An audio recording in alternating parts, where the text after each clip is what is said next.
were just beating the brakes off the other teams, and Rogue is just another step on their journey to the regional finals championship here. Bloodline playing far forward, Rogue just trying to suss out where Ginyu Force is, but they've been hanging out here all weekend long. They've been at this objective, waiting for it to spawn, making Rogue make a play. They're up by 100, Sprague. Nice little play there from Bloodline, actually avoiding that. Ooh, looks like we have Oblivion possibly moving in here with the Lapras. Not able to make that play happen. Nice big solar beam from the Mew, just pushing them back here. And the question is, who is going to start this fight? Huge heavy slam pushing in, but it looks like they are not moving forward.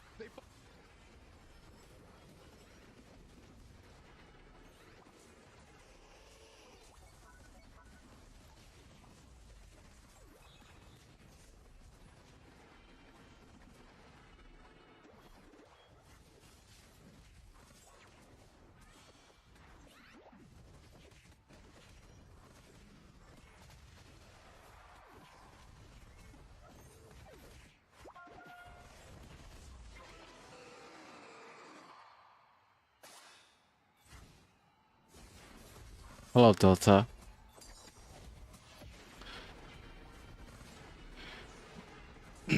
Welcome in.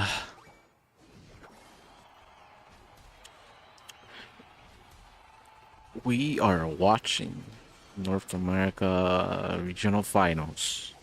Pokémon Unite. The casters are muted for some reason. This stream has been pretty laggy. Yeah, they are having technical difficulties.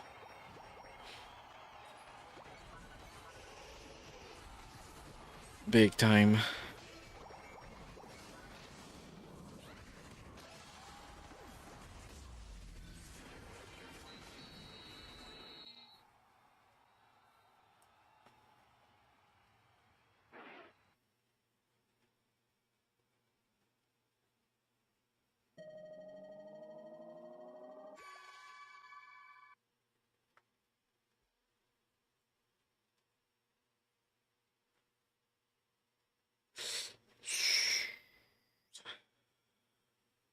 And now everything is muted completely. Or is it just me?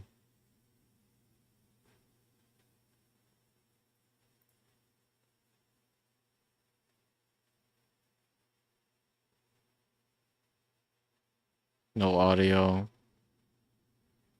Mute. Okay, it's not just me. Chat is having some issue too. So it's not chat. Chat experienced the same thing, so it's Pokemon that's having technical difficulties. At least the cameras are working.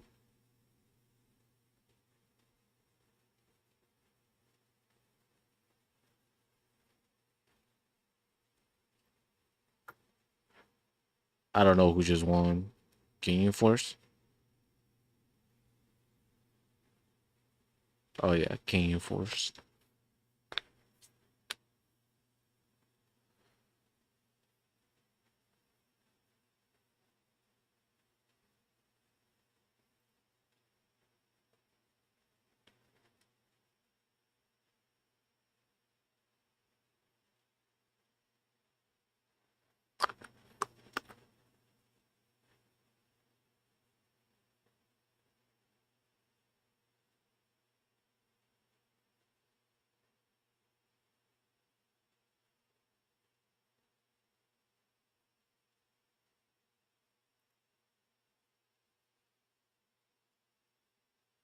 I wish I had the legit fucking joint.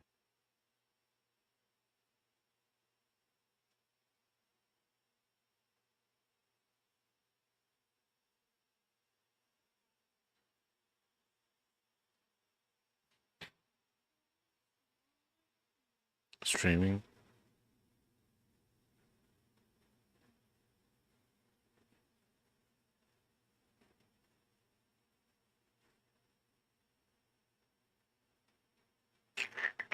Still no audio. Oh, hi, Cynthia.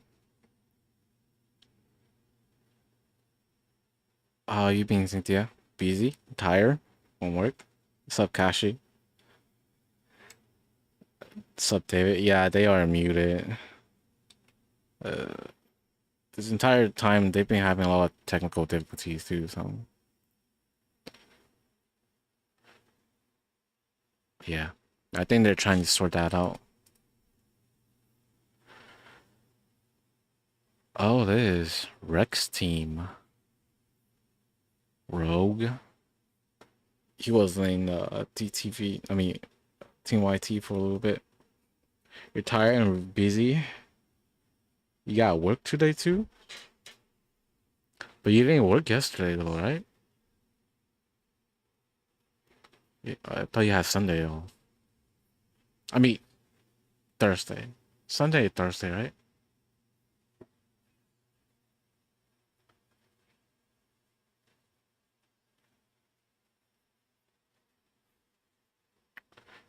And then Bloodline, Kratos, AZ Annabelle. I played with these against these three before too. I think Katie too. I'm not sure who Buzz was. Buzzu. You almost took out a flight to Ohio to watch live. Why didn't you?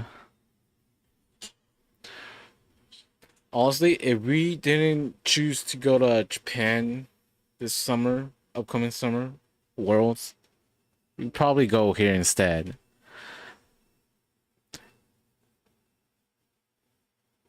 But I don't know. From what I've heard, too, people are complaining about Ohio. It's just not a good environment, I guess. I don't know. I've never been to Ohio, so I don't know. That's just what people are saying on Twitter and stuff. Yesterday was your day off. Were you busy? Didn't really see you at all. Imagine Frags being in this. Imagine Frags? Don't imagine me being in here? Maybe next year. I think Frags kind of stopped too. Ohio is ghetto. Oh, is that what it is? Just ghetto? Ghetto as in like a lot of crimes? Is that what you mean by ghetto? Cause okay, audio is back. Cause ghetto can mean quite a few things. You had a date yesterday. Oh, okay, that's good. You know, do something on your day off. Yep. Ghetto as in crimes. Okay, stuff like that. Y'all had some really interesting picks as far as movesets, right? We saw the Parrish song, we saw the Ice Beam, we saw even Trick Hoopa at the end. Do y'all just have At least it's not in Philadelphia. I think Philadelphia is like first. What's up, Ninja? Welcome in, everybody. Oh, snap. I see Phil Yumis. Team YT coming up next against Spinal. They are up against Spinals. What's up, Elijah? A long time no see. Yes, welcome in, everybody. What's up? What's up? Oh, it's Bane, man. He's still playing this game, Elijah? It feels right there. I look at the points. Third place gets like 1,500. Second gets like 2,000 points. First gets like 2,500 points. I think they don't need third. I don't know how many points they get for getting fourth, but because third is 1,500, I will assume fourth maybe is like 1,000. It looks like they still have some laggy issue, but yeah, I think they need at least fourth. If not, then third. Third sounds like it would be pretty hard. I don't know. But I think they need at least fourth only. If the point is 1,000. 100% still playing. Already hit 1,600. Nice. Next up, we are going to have Spinal versus Team YouTube. I cannot wait. Pico Div, Sam, Feely. Where's the other guy? Yeah, they still have some laggy issue. Amaterasu? What about Amaterasu? They're not going up against Amaterasu right now. They're going up against Spinal. That's Red Love's team, I think. You know, the interesting team that got into regional in my opinion is Brave Birds. I don't know if you guys watched that match, but it was actually pretty good, pretty fun. Brave Birds somehow won the first match. They could have won the last round, the third match too. They knocked out everybody except Venusaur, which was Lutano, and I think it was the right call to try and knock out Venusaur. They probably could have just ripped too. I don't know, but they decided to try to knock out Venusaur, and Lutano got. I want to say lucky, but let's just say he knocked out the last two of Brave Birds, and they won that match. But Brave Birds came really close. I think they, like I say, I think the right call was to try and knock out Lutano too, but they also could have ripped, so anything could have happened. But because they got knocked, I guess they should have ripped. Because if they rip, their team will respawn first, probably ish. And then they could have probably out-secured Venusaur. Team YT is up next against Spinal. But I'm talking about this game right here. Brave Birds. No, not this game. Never mind.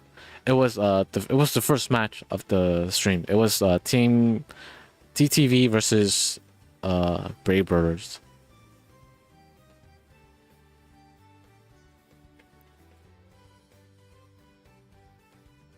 Should I hide chat?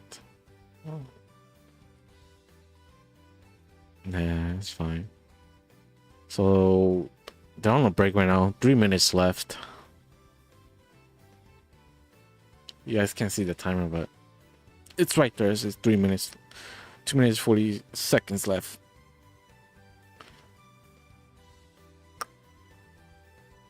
Oh, you know what? I guess we can just go back and rewatch it. 3 minutes. Oh, there it is. Points. So, oh, it's 1600. So third place is 1600. I feel like they moved that up. Pretty sure I saw 1500 earlier. It only makes sense too that it moves in like increments of 500, but it doesn't seem like it. Maybe this is just a typo. I think it should be 1500, like 1500, 2000, 2500, going up by 500. So you see, it's 1600 or 1500, whatever here. Third place, fourth should be 1000 or something, or unless you don't get points for being fourth. I don't know. You take all the points. You take all the points. It got your initials. Wait, what? Oh. China, Cynthia, Payen. Yep, it has your signature. First round of matchups. To push for end of jumps together.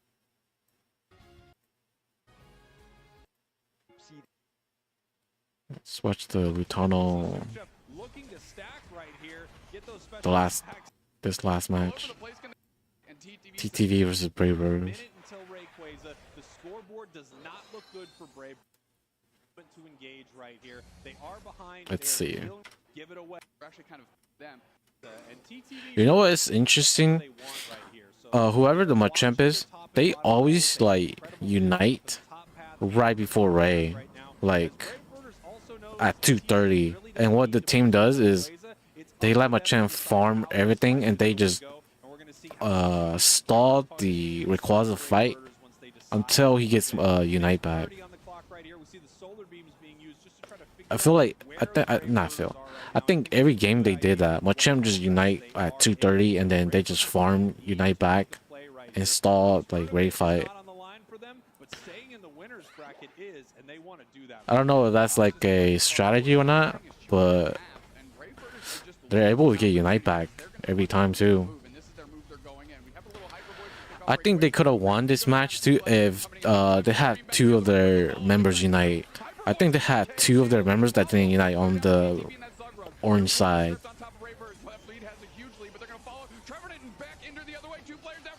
Oh, never mind. They all used their unites.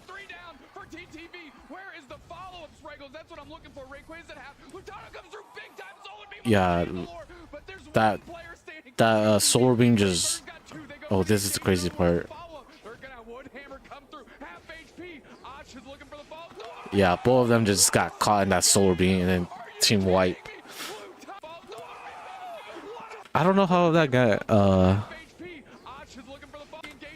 dude, that barely touched Machamp. Even if it did, that's like a small tick. But it took out its entire HP. See, from this is what I'm saying. From here, I think they could have ripped you. Right? Everybody's knocked out. It's just Venusaur. Ray is already at 75%.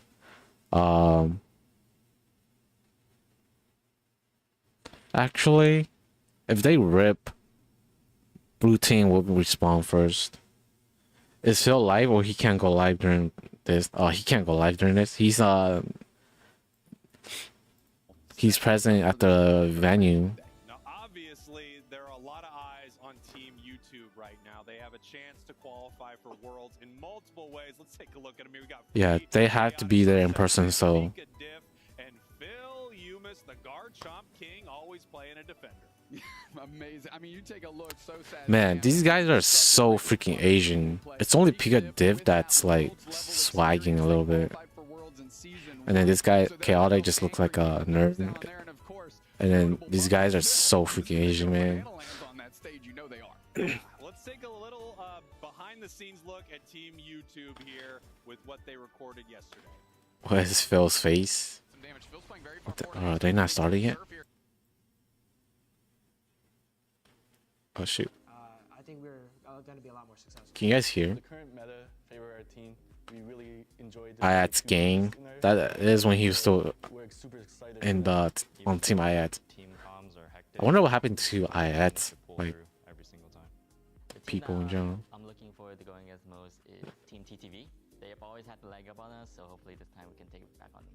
Dude, it's so like laggy. It's the stream too. It's not me. We can actually do this. Let's get it.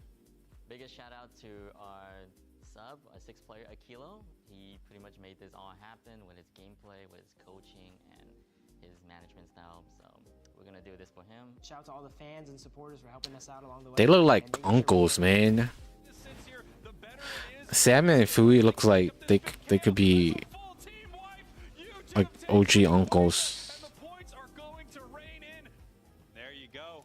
Team YT. I mean, looking to make what would They had to. a miracle happen, but now They had to win games. They're coming in here. They want to go worlds. A lot of teams now have to worry about Team YT. A lot of momentum again. Another one of those teams that has had plenty of it as of late and really hitting a fever pitch and peaking at the right time. A win here obviously solidifies Every time I play against Sam, solo queue, solidifies them to go to Worlds, but of course I'm always losing too. It's a bad teammates. Incredible to watch them up on the big stage. As we heard from them, they have not, played a ton of big events like this. What the heck? This is off. Look, Phil is gray. Pika Div is black.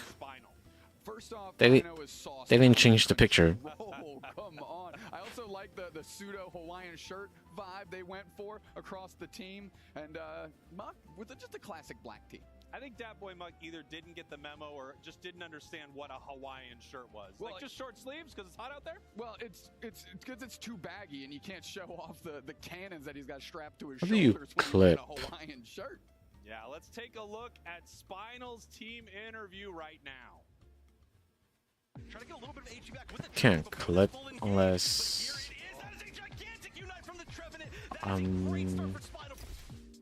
can't clip the other mode. Playing in front of an audience,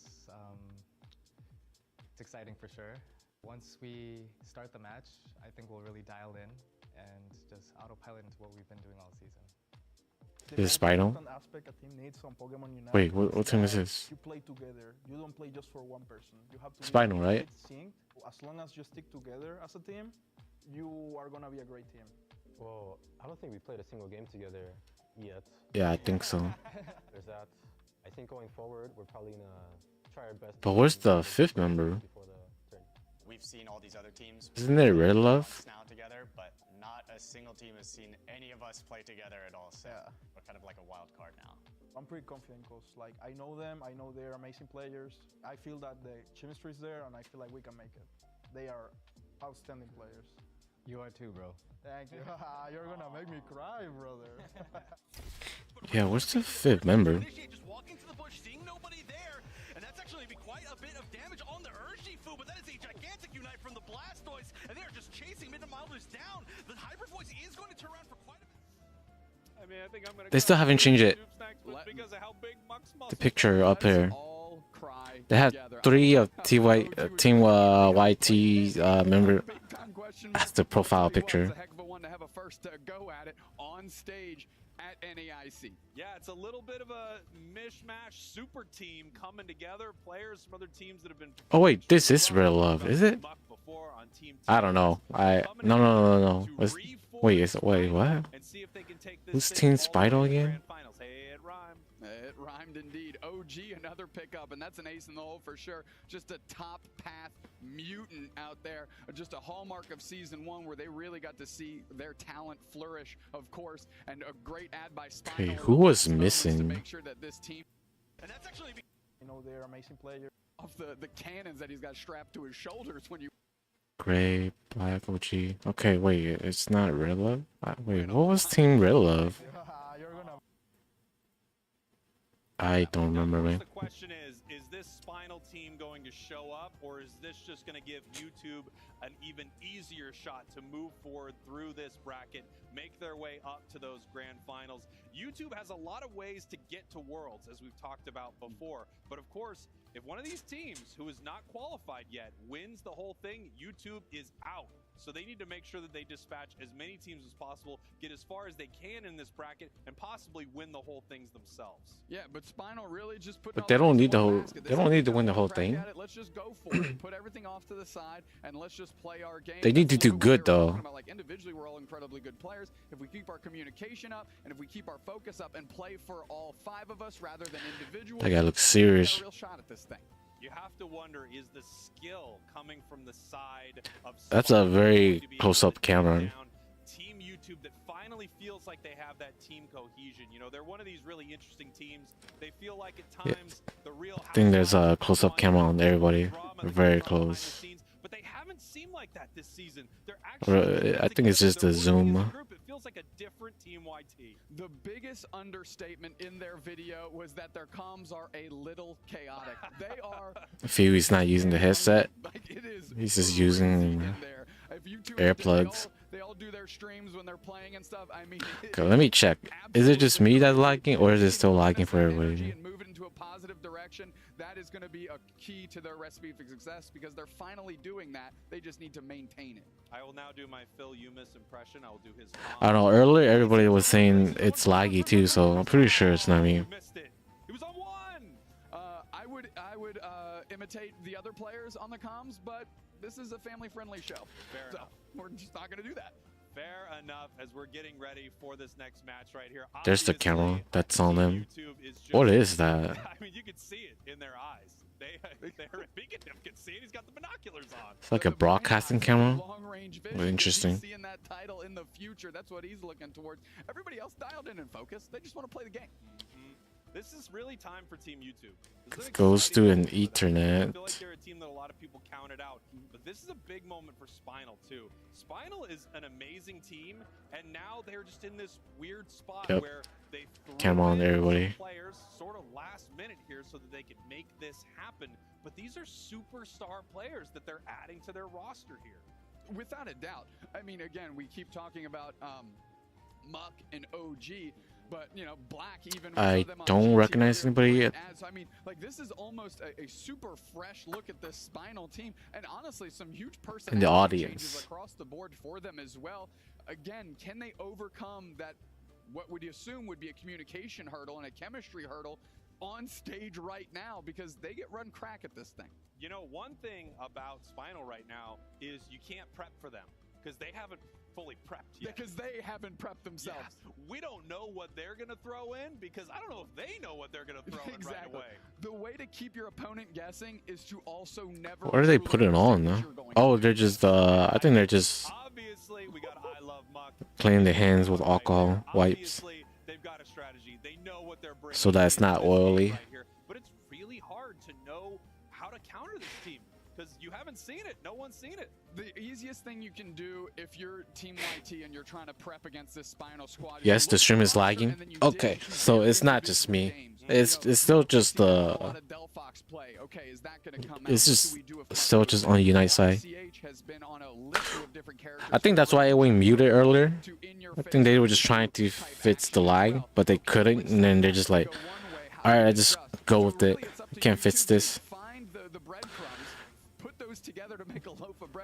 That's all. There's a lot of people. Oh wow, they have I think this is the TCG just right next to it.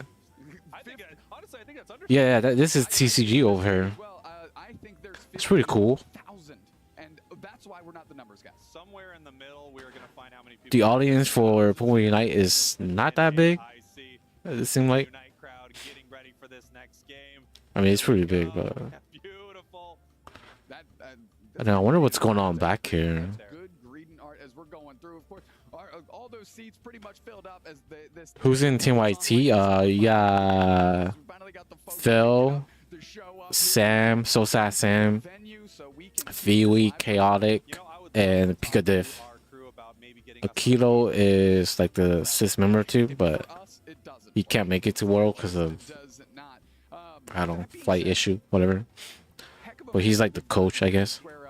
Again, it's really on YouTube to prove themselves here. Yes. This is their opportunity to get to Worlds, and they're one of the few. They are the only team that has an option. Okay, they have TCG here, and then so they are the ones that mostly need to the video game Pokemon Scarlet on the other side.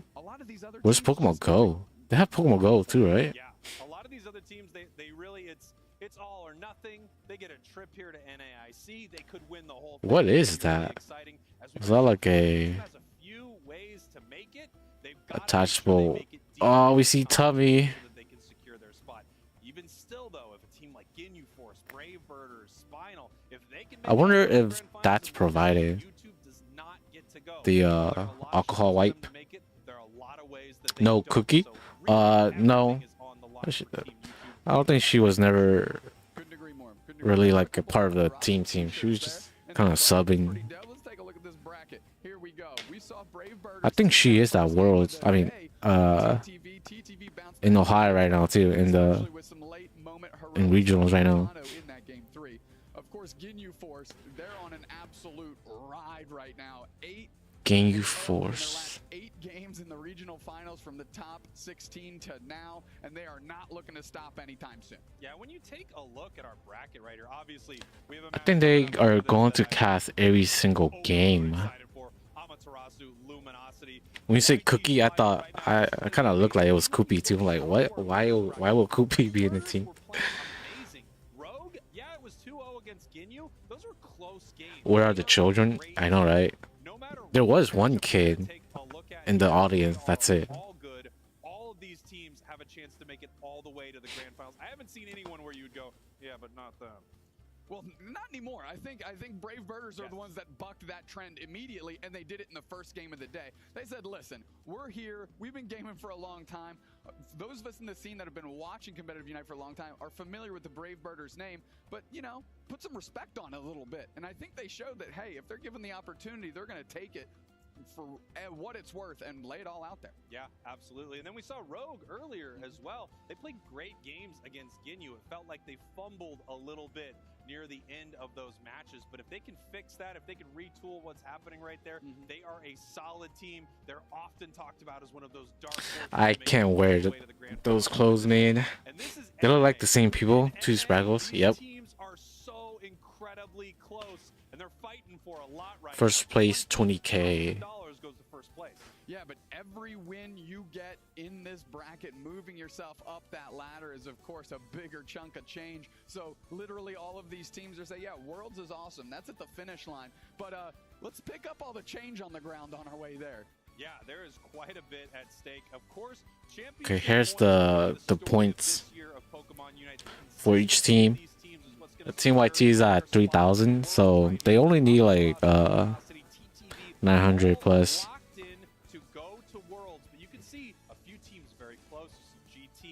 GT is not in the regional finals, so Team YT just need to do good, and they can get that 4th place. One is Spraggle's AI. Oh man. And for everybody else, they need like 1st place to secure a spot.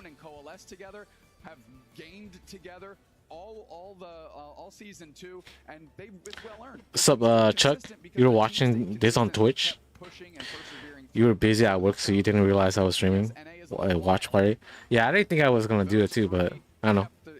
I was gonna watch it anyway, so you know, I just thought I streamed. But I wonder how they're streaming. I thought Twitch doesn't allow multi-platform streaming, but do they have exemption for like big like company and stuff? And it felt like they fed off that energy. You could just see it, and I think that's the position you need. But yeah, we're watching on YouTube. Somehow, with all this pressure, with everything on the line, you still have to be playful. You have to play and have. This is taking a while. Really just play the game that your team is Let's see. on bringing. What kind of When you talk about playing on the stage, something that always resonates with me is now TCG? Here we go. And at the end of the day, we were talking about I didn't see anybody there too. I think they're done. Like it could have been in either player's court, to be honest. The fact that Kyogre is hanging around is always TCG is like the other thing I'm interested in. Guardy deck. I play this deck. It's a pretty good deck. It seems like it's the meta. just don't really know who was going to win that one. It was going to be close. Dude, their quality looks so much better than Pokemon Unite. But yeah, it was good. It was good to see it back and forth. Unfortunately, it doesn't answer our question of, you know, seeing the Gardevoir. Let's check. VG is Scarlet and Violet. I don't know, man. Quality looks better for the other casts. Okay, they do have Pokemon Go. Someone use their Master Ball in this. Let us know in the chat what you would use. 2 shields remaining, and that is not going to be a good time for any meta champ. Yeah, they have a lot of things going on. 4 things going on. Let me get a window open for TCG because it's the one that I probably check back and forth. And then we'll go back to Unite. Yeah, the quality on Unite just doesn't look very good for some reason. Let me just set it to 1080. Alright, here we go. Waddle. A woman? Wait, what do you mean? Oh, for casting. Yeah. That was TCG though. It's because Unite is still a baby. Yep. What are the banned Pokemon? I think Umbreon is banned. Zacian is still banned, I think. Glaceon too, maybe? Alright, Team YT banning Zoroark, Team Spinal banning Ninetales. That's interesting, because I don't think they played too much Ninetales too for Team YT. Alright, they got Delphox, Trevenant, Mew, Hoopa, and Lapras. 2 defenders, both team. Man, defenders are just too good in this game. Yeah, tournament ban. Glaceon is not banned. It was played earlier. Oh, really? Okay. Yeah, I didn't really pay attention to what's banned in the tournament. But I think for sure Umbreon is still banned. Either way they decide to go, you've got one option that dives in and gets a bunch of big KOs. You have another that's very sturdy in a lot of these fights. We are going to take a break. Move myself here so you guys can see their faces too. We got Phoebe at the left and Chaotic right there. Thank you so much, you two, for crunching the numbers and setting this game up. Spinal versus Team YouTube Wonder Chef. Like, wait, wasn't OG was taking LG? I think at one point, but I don't know, man. These players they switch around teams a lot. I think Spinal. I mean, Pika was in a Spinal at 1.2. Now he's back into Team YT. And Chaotic? No. It was Chaotic. Wait. Was it? I think Chaotic was in LG for a little bit. He was in another team for a little bit too. That's playing right now. Pika was in Spinal. Yeah, okay. Yep, they just switch around a lot. I hear. Is there like double audio? Oh, kick side. Wait, something else is playing. What am I monitoring? What am I monitoring? Kick side? Is anything else playing?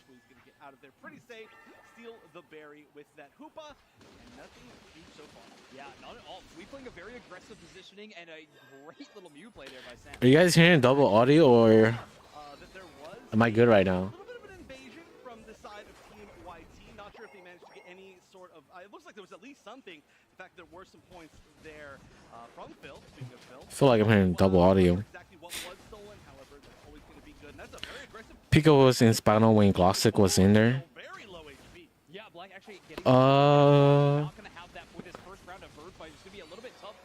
Glossic in Spinal? Or Glossic in Team YT? I'm good right now? Alright, things suck.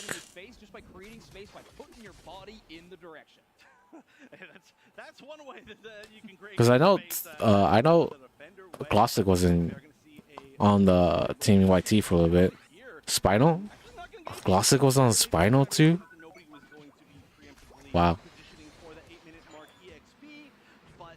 They replaced Pika with Glossic. Yeah, they all know each other. They just go back and forth. That is, of course, a fully evolved Chandelure now, so the damage is going to be very much on board. Muck might run away. The timing of that knockout is really rough. It gives Sapboy Muck their evolution. One imprisonment. Neck and neck in points. No moves to use to escape, but an X speed is going to be utilized. What's up, Monk and D? In a regionals? Yeah, that is the finals. Regional finals. Not going to be able to do so as Sam finds the knockout, and now Phil is on the chase. One solar beam goes through, and one knockout is found as Rhino goes down. Oh, those hammers were gigantic. I mean, that was like 2 wood hammers, and we saw a total of like 6 people be caught altogether. I'm hearing something else too. That is huge. I mean, that is a reason That's muted. What am I hearing? Just too much damage for them to try to outlaw. I don't know. He can only heal so much. Rhino not able to out-sustain their defender counterpart, and now Team YouTube is looking really good. 2 seconds until we have the bottom Reggies coming in. TTV is fam. Let's go. Yeah, I'm they're guaranteed worlds already, so Team TTV is in a good spot. Why does Fury look middle-aged? Yeah, those guys look pretty funny.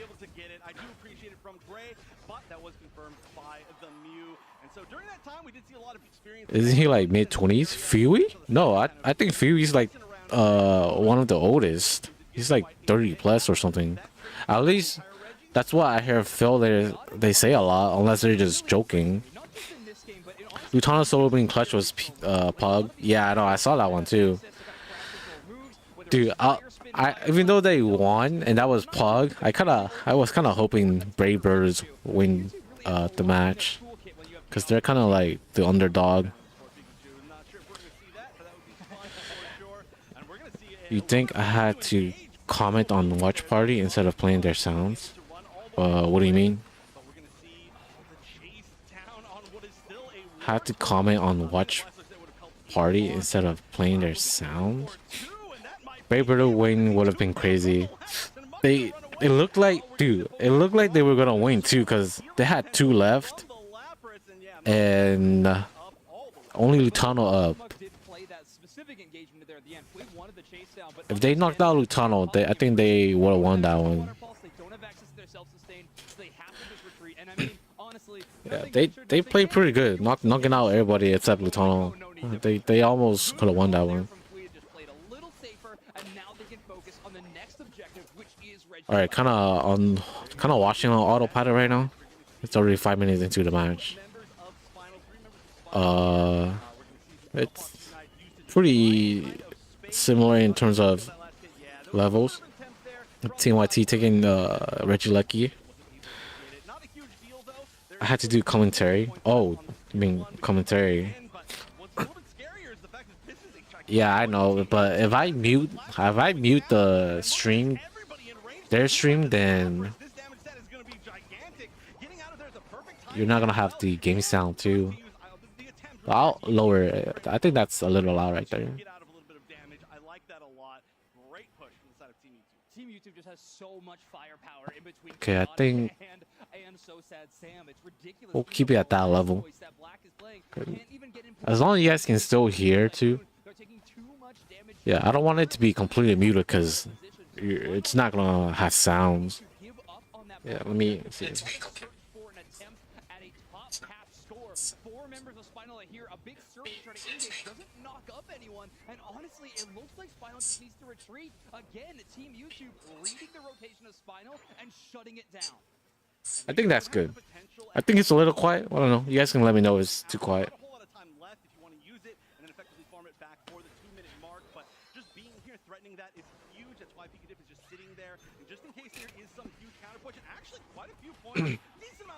It's fine now. Alright, things shut.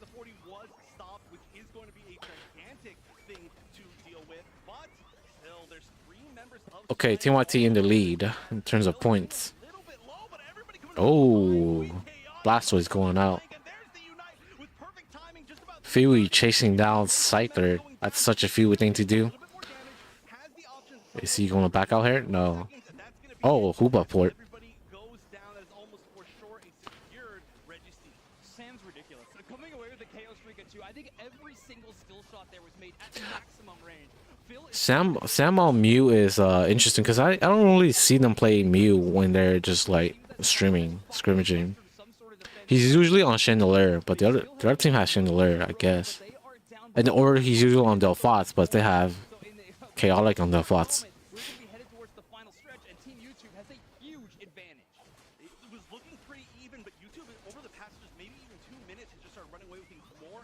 I wish it wasn't so laggy, man. Oh, pick a div on Hoopa. I didn't realize. I think Hoopa's a good pick. Okay, they're doing good. I think Sam has a pretty good Mew. Yeah.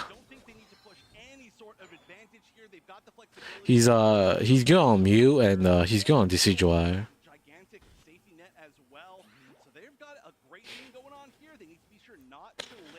No Otter, but it's good. They've got spacing. They've got a point advantage. Of course, Black is doing a little bit of damage to Rayquaza to find out where the enemy is, as Rayquaza will target those Isn't within the tall grass. Otter in DTV? Alright, we got Rayquaza time right now. Team YT playing pretty passive. They're in the lead. It is always scary. I feel like Team YT always struggle with Ray fight. Like they always having to go to like a second round fight. Right.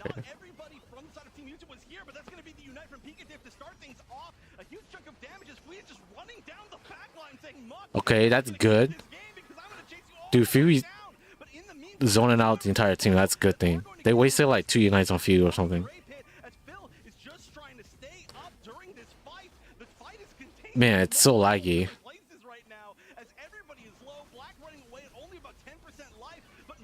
Oh snap. Oh snap, they're all low. Oh, no good knockout on Scyther from Sam. Sam goes out though. Everybody's low, man. Dude, Rayquaza is very low right now. Rayquaza is very low. Rayquaza is very low. It's just, oh snap. Oh snap. Oh, they're gonna go for the Chandelier. Okay, that's good. That's GG. Good fight. Team White. Utano Venusaur was so good. Yeah, it was. You think Otter is the best Mew, but yes from TTV. Oh yeah, oh that's what you mean. Yeah, yeah. When they play against Brave Birder was banning Mew every game too. Because of Otter, I guess. Yeah.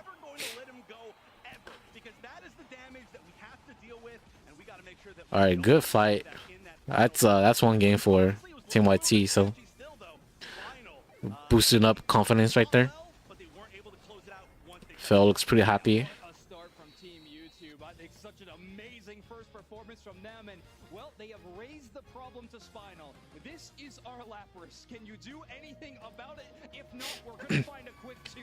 Phil was doing good at Ray right there too. He zoned out like 3 people. I'm surprised how the other 2 was able to knock out 2 of Team YT's team too. I think Fury did distracted like 3 people or something.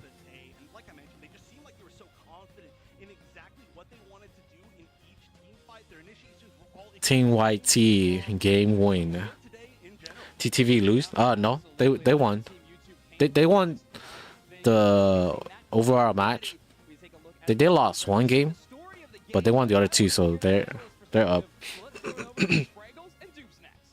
Smart Spraggles and regular Doob Snacks here to break this thing down for you. And as you can see, the score line right there from Spinal, a bit of a flat line, Doob Snacks. Yeah, I mean, they kept it close to the 5-minute mark, and of course, as was mentioned, that's kind of when YouTube hit the next gear and started pulling away. You can actually see it starts with that Reggie. That could have been in panic mode, but they kept calm and regrouped to kill the rest. Yeah.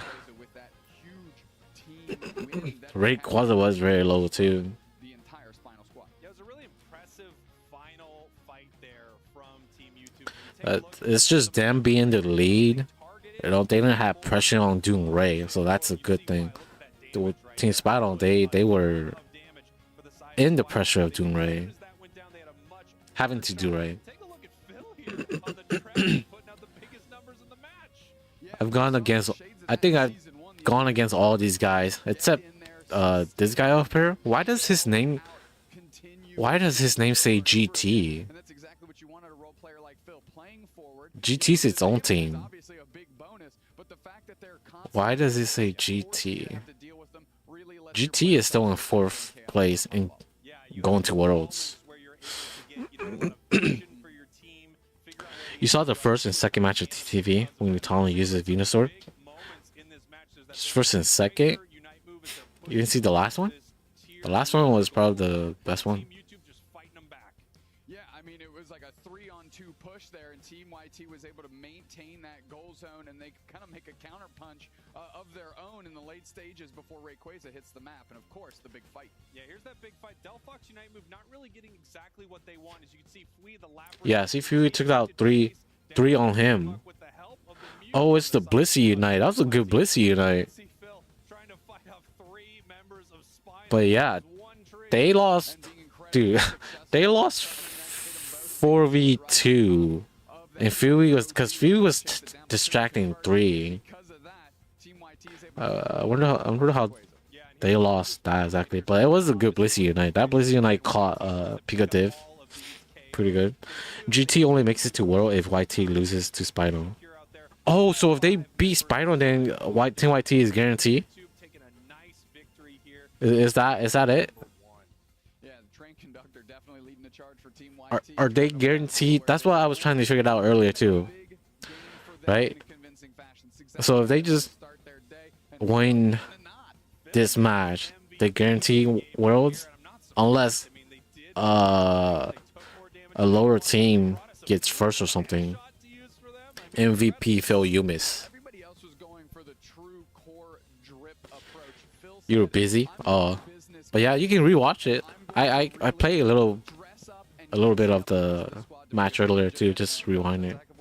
Yeah, heck of a way to do it, and a heck of a game 1 for Team YT. The interesting thing about Spinal, I wonder if they just recruited last minute a Team GT into Spinal's team. But at the same time, they're going up against a team like Team YT. They play things like Goodra, and you don't see a lot of teams run a Pokemon like that. So I really do think, especially when you're into this high level of play, if something is a comfort pick for you, a great now you know the result. They just have to place higher than 6th seed. So I wonder if we're going to see it come back here in game number 2. Well, there's a wonderful team. Why the Espion? That just have naturally big fan bases. TTV is up there, so is Team YT. Oh, where's Cynthia? Cynthia, you should do that. When they're streaming, and then of course through these events, without a doubt. That's supposedly that's Lutano dad. Lutano's dad right there, the one in the jersey. Seahawk. I think it's is it Seahawk jersey? I think Lutano is based off actually I can't tell if that's Seattle or not. But I think earlier they were saying that it's Lutano's dad or something. Which is Ginyu. Wait until they show the bracket. They are playing mobile, no Switch. I think some are playing mobile. I think all YT are playing on Nintendo Switch except Picadiv. Picadiv's on the mobile. I think Lutano's from Seattle. Yeah, that would explain why I go up against Lutano like a lot. It's like every day, right when I start stream at around 3, I go up against Lutano. So many times. Yeah, that makes sense. Hey, they finally updated the profile picture. Someone didn't have a picture. Wait, how come? That's weird. How come? I think they did recruited somebody last minute. Someone don't have a picture. And when they were doing the interview, there was only 4 people. Yeah, I'm not really sure what's going on. Wasn't Spinal? Wasn't Red Love in Spinal? Wasn't he like the leader of Spinal? Or am I wrong? I don't see Red Love, so I wonder if he's the one that couldn't make it or something, and then they just last minute recruited someone.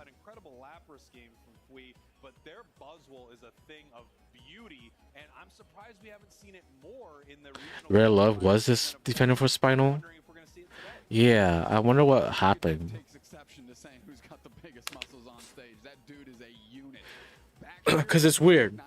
Like I say, when they did the interview, there's only 4 people present, and then on the profile too, they only have 4. They only have 4 people too.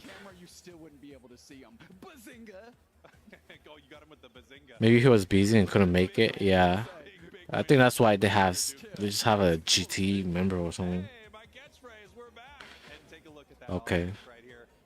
Next Pokemon will be Mewtwo, X, and Y. Yep. I'm pretty interested in that. That's pretty cool. Mewtwo is actually coming to Pokemon Unite. And there's 2 separate Unite licenses for it too.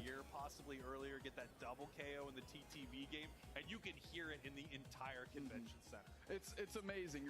When Unite fans pop off for our big Unite moments, it kind of dwarfs the other audio from the other games because we have those momentous moments, and of course we have the folks to celebrate it live here with us in Columbus. Yeah, it's so cool to see. We love seeing so many people come out for these games because the fan base of Unite is so strong. The people who love Unite absolutely love this game, and I have to say, I love getting to cast games like this between these top teams. It's just absolutely amazing right here as we're getting ready. Ooh, take a look at our trophy. Oh, they get trophies for today too? Oh wait, it's only first day. I wonder how many games they're gonna play then. First step for Team YT and Spinal is each other right now. We saw who got the Hoy stat. Are they gonna play? Wait, how is there gonna be a second day? And I'm excited for one of these NA teams that you and I are incredibly familiar with. We've casted time and time again. Because couldn't this just be done one day? But this game of Mewtwo, that's why this game will become something like Plug. Yeah, so next up, the next Pokemon coming out is Inteleon, and then Blaziken, and then Mewtwo.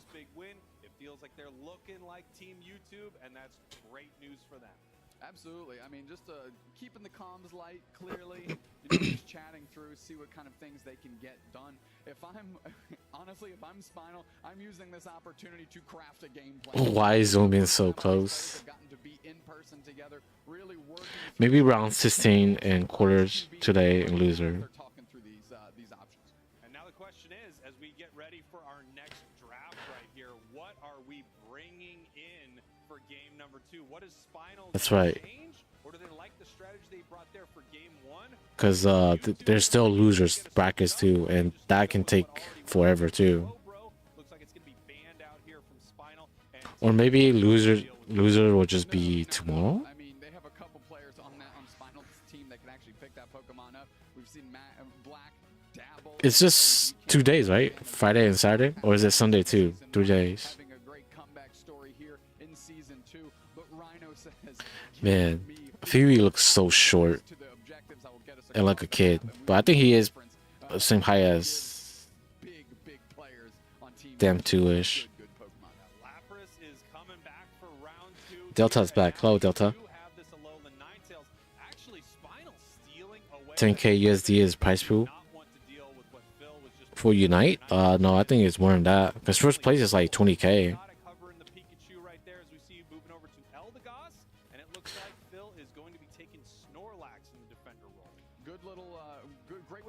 I'm at the sensor. Just move here so you guys can see the pics.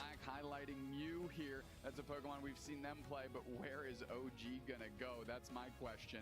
Is it going to be a Garchomp game? Nope, they're running it through. Are we going season 1? Dude, Ninetales is so broken, man. Oh, snap. Oh, I thought Sam was going to go with the Decidueye.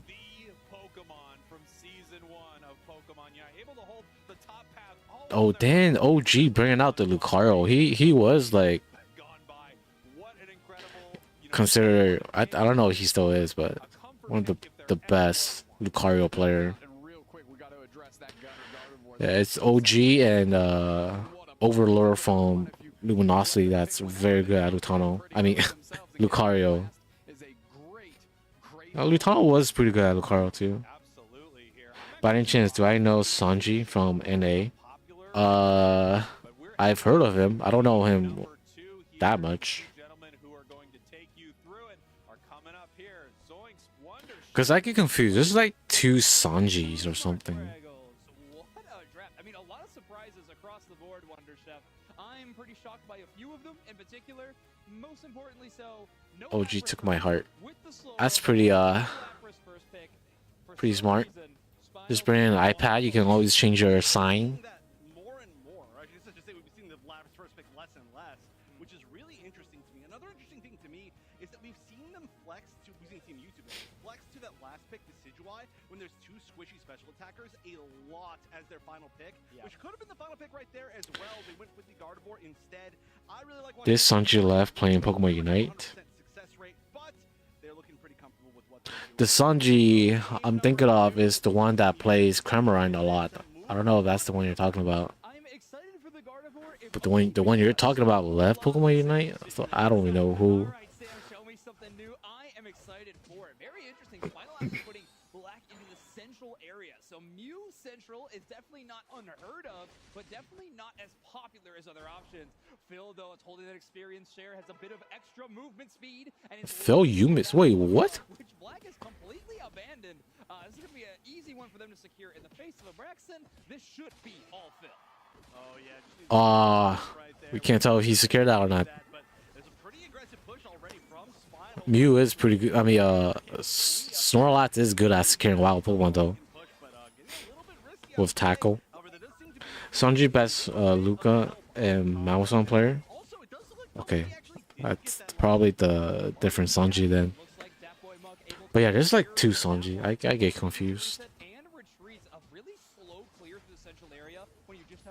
Even with the help of Pikachu, meant that Porfui was holding down that goal zone alone at level 3, not a spot that Lapras was to be in. Big solar beam from Black though hits with Yeah, power up punch Lucario.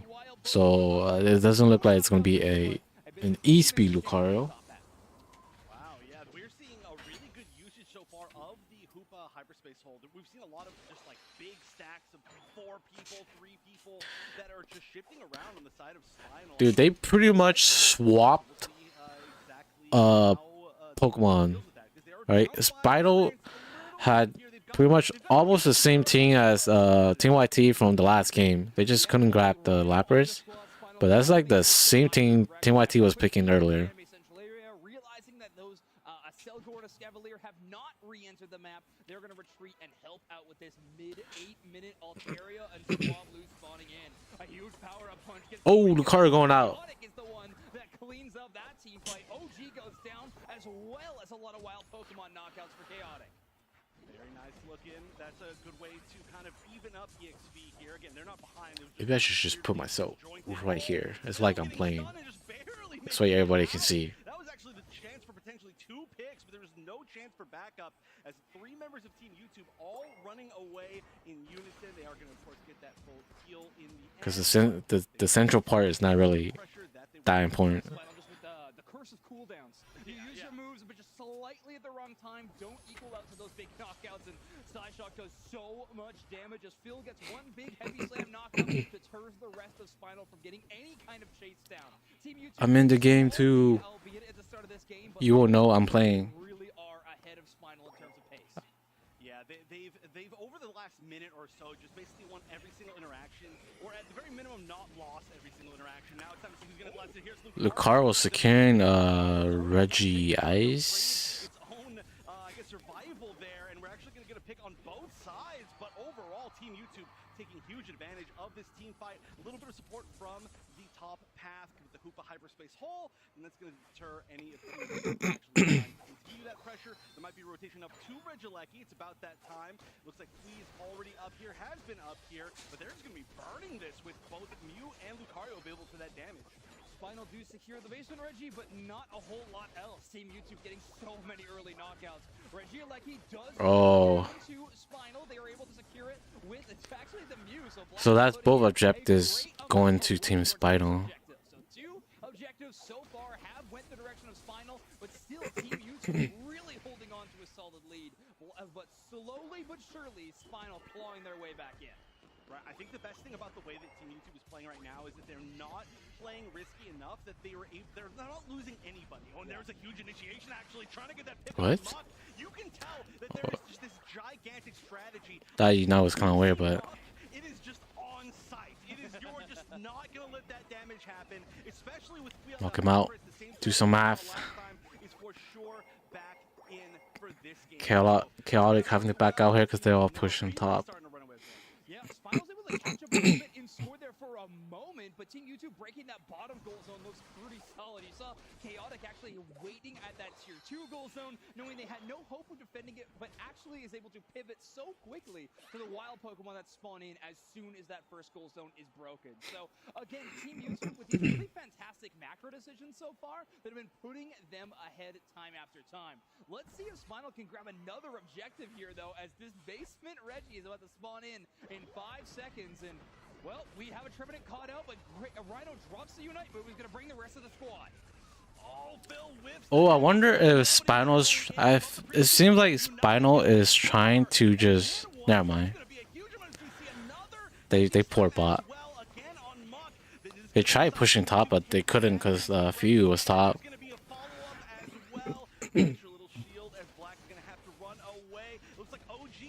Maybe they should just push top for Team Spinal, but they all poured down to Hoopa.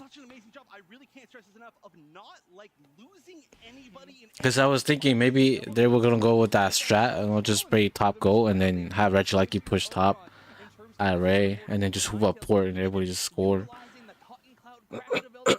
Excuse me. Because they're like neck and neck points right now. Team YT is not going to contest for this. But yeah, they don't care about Regieleki right now.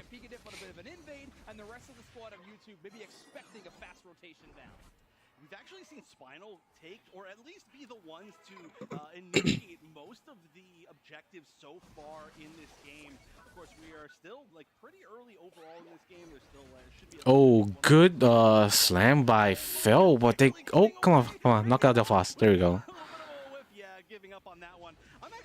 Yeah, that's a good slam from The Phil. fight is still on here as we're going to see the wall pushing so many members of Good hoop up, teleport. He went back home, didn't even heal. Oh, good slam from Phil again, stopping the Hoopa from getting into the port.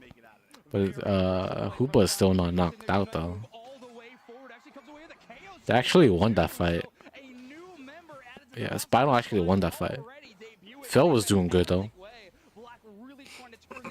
And it's going fantastic in this moment. One more basement Reggie with a whole lot of time to knock it out. Oh man. They've got power up punch. They've already got a lot of objectives for their Is it gonna go to a game 3? Team YT needs to win. Members of Spinal over here. Yeah, just gonna be a little bit of checks. Yeah, I don't know if I want to go in for this. This would be a pretty tough time to lose any. I think that's the first objective Team YT has secured today. No, that's the second one. They got Reggie Ice earlier.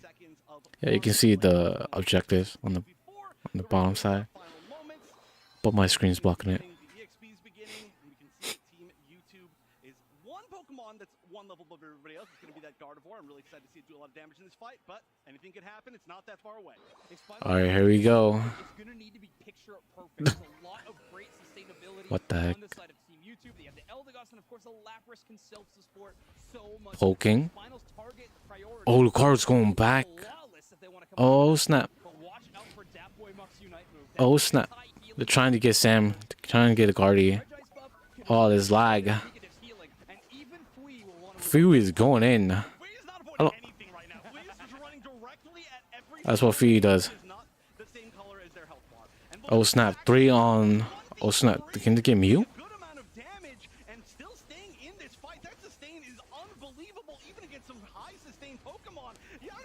It's so laggy, man. Oh, they're right in the pit. That's not very safe for Ninetales and other boss.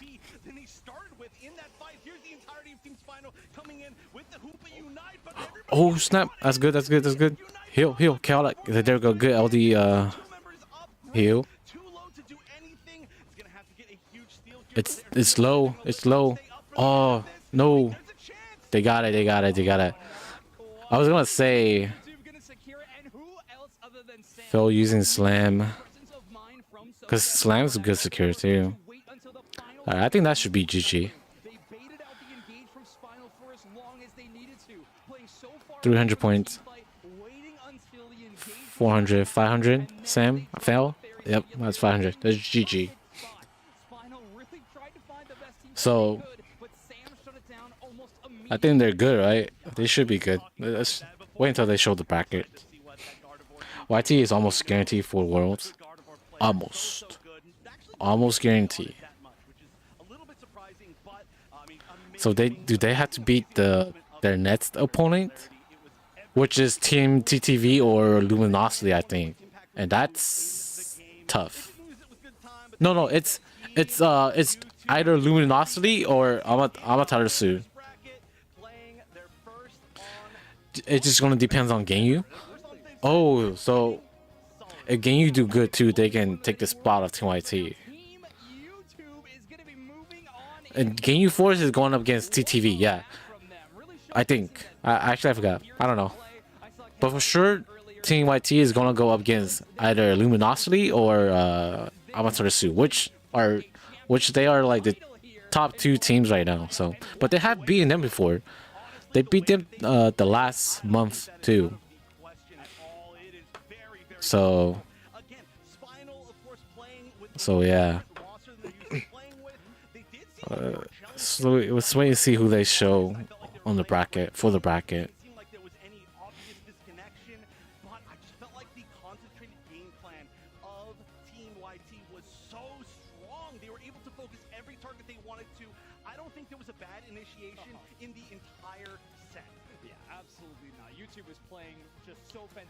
Good for Team YT.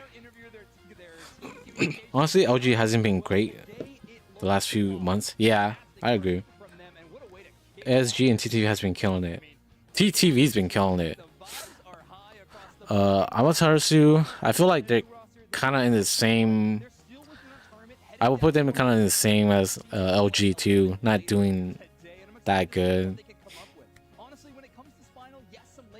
But TTV is doing really good. Really do think that their draft, they could shake up a few things, but I am looking forward to more Spinal a little bit later. Actually, Fui is pretty short. I think he's the shortest one. Probably, still probably taller than I am though. There were some leads here and there, but it was all evened out very quickly. I would say overall, it did seem like Team YouTube was more in control, but there was for sure the chance of either team taking it as we get to that final big score, as you can see. Yeah, I mean, Spinal keeping it close, mostly based around their objective game. You see one red judge. All right, Team YT takes game 1 Well, the hands of OG and Black. Lucario and Mew of the bracket. were fantastic that game. 68,000 damage for the Alola, 9 kills from Chaotic. Very impressive game from them. Phil, maybe not the numbers we saw from game number 1, but their presence was Yeah, low damage for a lot of people in tournaments because everybody play smart and passive. It's not like solo queue and stuff where you see players getting 100+ damage like every game. Like in tournaments, damage are usually like 50k average. You can't get over Fui. I know, same here. Dude, you see some of the pictures that they post? Oh man. Like I can't imagine Fui looking like that. Like it doesn't, like with his voice too. It doesn't seem like the right body for the voice. Tournament is objective based instead of KOs. Yeah. And like I say, they just play very smart. Right? It's not just like aggressive, pushing, fighting all the time.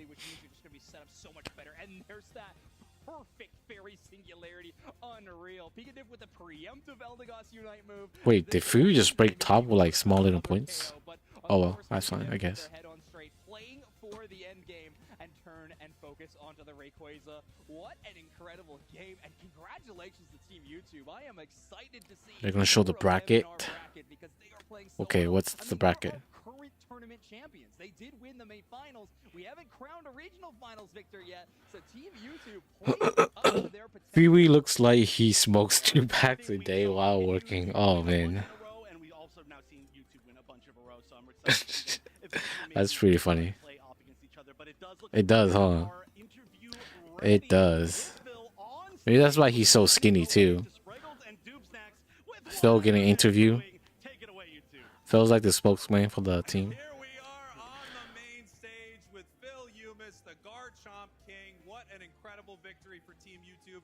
Now that you have won and you never play Garchomp competitively. LG up next. That's Kyrios right there. LG versus Amaterasu. What? They didn't get a white shot of that. They choreograph all this. I'm pretty sure. Duznak and Spaggles, they choreograph everything they do. So excited and energetic at the possibility. We started playing with a 5% chance to get the worlds, and it's slowly gone up and up, and now it's right there at our fingertips. So I don't think we're gonna mess it up. He got cut off. You're not trying to roast him because you love his top lane. Yeah, it's just I when I talk about them too, it's just chatting. Yep, they definitely choreograph everything, playing everything. Welcome back, Monkey D. Who am I worried about? I'm not worried about anyone. You saw my Trevenant? They're worried about me. Who am I not worried about? I'm not worried about anyone, actually. Yeah. Dang. Confidence. I love it. I love that indeed. I think we have to do a bracket. Saying that he say that right in front of the top 2 teams right there though. Okay, let's take a look bracket. Yeah, they have to go against Amaterasu. Let's see. Ginyu Force is okay. Ginyu Force is going up against TTV. So yeah. I mean, there's still losers brackets too. They can still get first even if they lose to TTV, but But they are up against CTV though, so that is a pretty tough opponent too. I'll be more mad. That was embarrassing. Let's see if I can do it.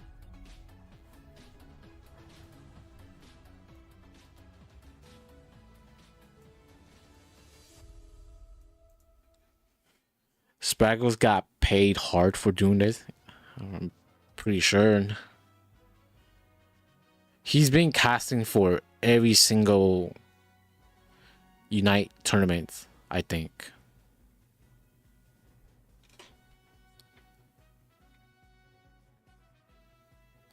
The other ones are rotated out here and there. Okay, we got 4 minutes and 30 seconds left though. For a break. I'm just gonna go to TCG for a little bit. A Dragonite.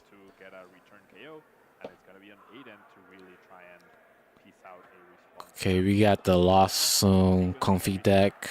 I know this. I play against this deck a lot. There's a new deck with this legendary. I forgot what it's called.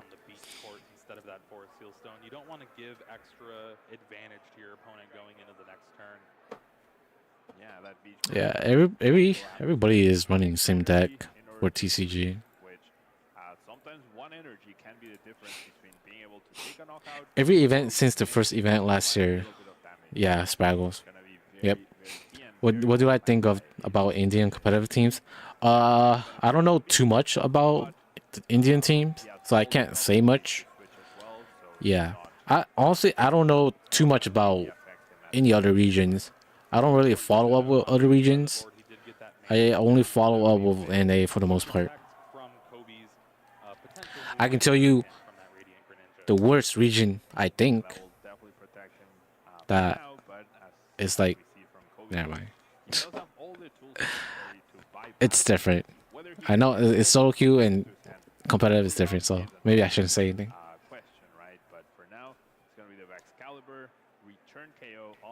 But if you watch my streams, you probably know exactly who I'm talking about.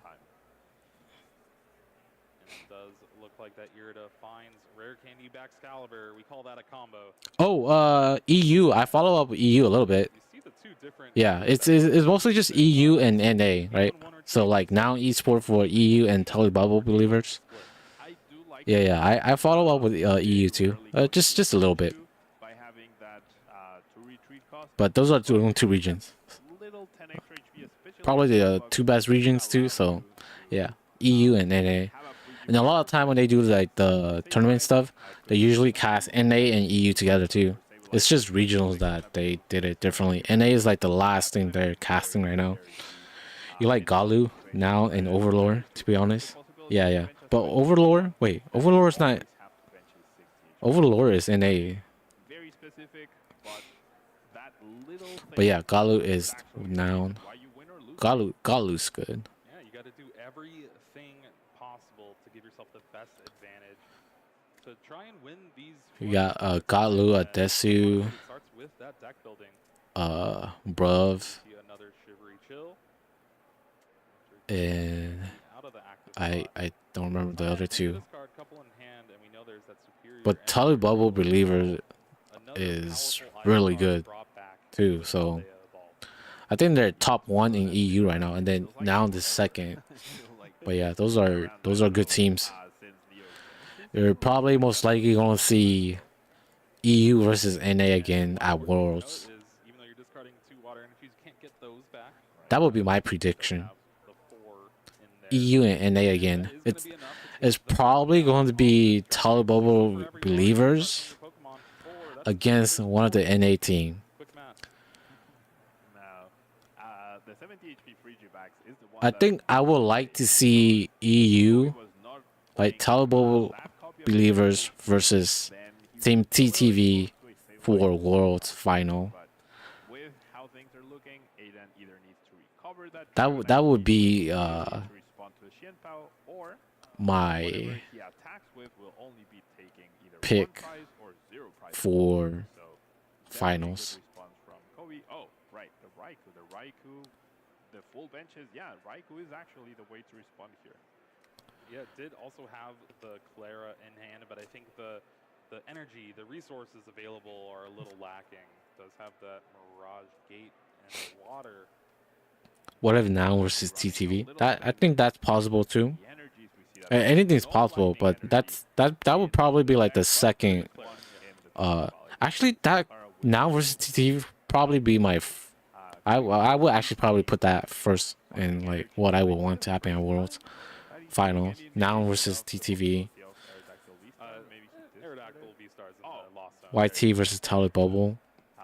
Alright, so no surprises there. Yeah, anything can happen. This Raikou will be able to take a knockout. It's currently doing 200 damage. Aiden does need to bench something else, which he will be able to with the Clara, but first we're going to go for this. Okay, we're live again. Round one of the tournament. Luckily, of course, this is a double elimination tournament, so there is going to be chances for whoever does. Got Overlord and Team Luminosity. The match that most people have been looking forward to. It's unbelievable to see them in the first round. Oh, absolutely. Now, I know both of these teams are qualified. Damn, that esports sponsor.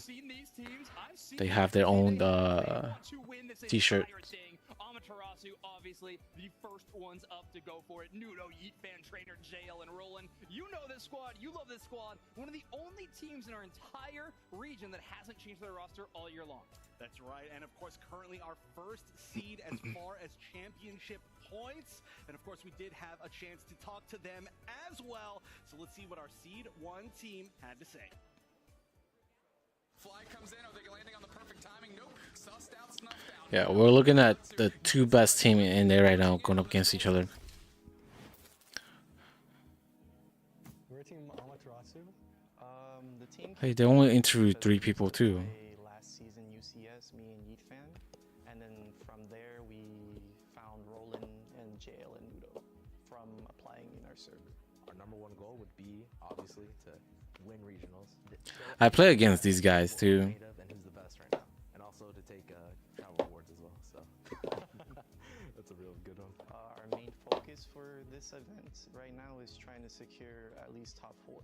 Yeah, I think this meta is pretty good for our team. It's pretty speedster based, like characters like Urshifu, Dodrio, Zoro are strong. There's a lot of strong characters right now. Urshifu's not a speedster. Shout out to Toon, the best EU coach that guided our team. Shout out E7. Oh, Toon is their coach? My dad and my brother. I love them to death, and thank you for supporting me so much. I also want to shout out Big Toon Slimothy, getting us this far. A lot of pressure on Booba to keep regrets away from this. Very Singularity comes out, and the goal zones are open. Amaterasu takes it. 3 players down. They're pushing through. KO Streak a 2 for Yeet Fan. They're feeling the spirit shackles. The coding. Us casters always want shoutouts, but somehow Toon Slim gets 2 in 1 team preview? This is ridiculous. Amaterasu, though, is ready to play. Toon is the coach from EU region, making this squadron look good. Well, to be fair, one shoutout was to Toon Slim, the other one was to Toon Slimothy. Very big difference. Please pay attention. Wait, what? There's two Toon? You'll have to see it. That's just the story. That's the storyline of so many of these teams. It's like, hey, we were just friends and we were playing together, and it just I had to say, of course, the most storied team. what's his name? The caster's name? He makes a few he makes quite the mistakes in some of the stuff he says. I mean, I didn't know that too, but there's 2 Toons.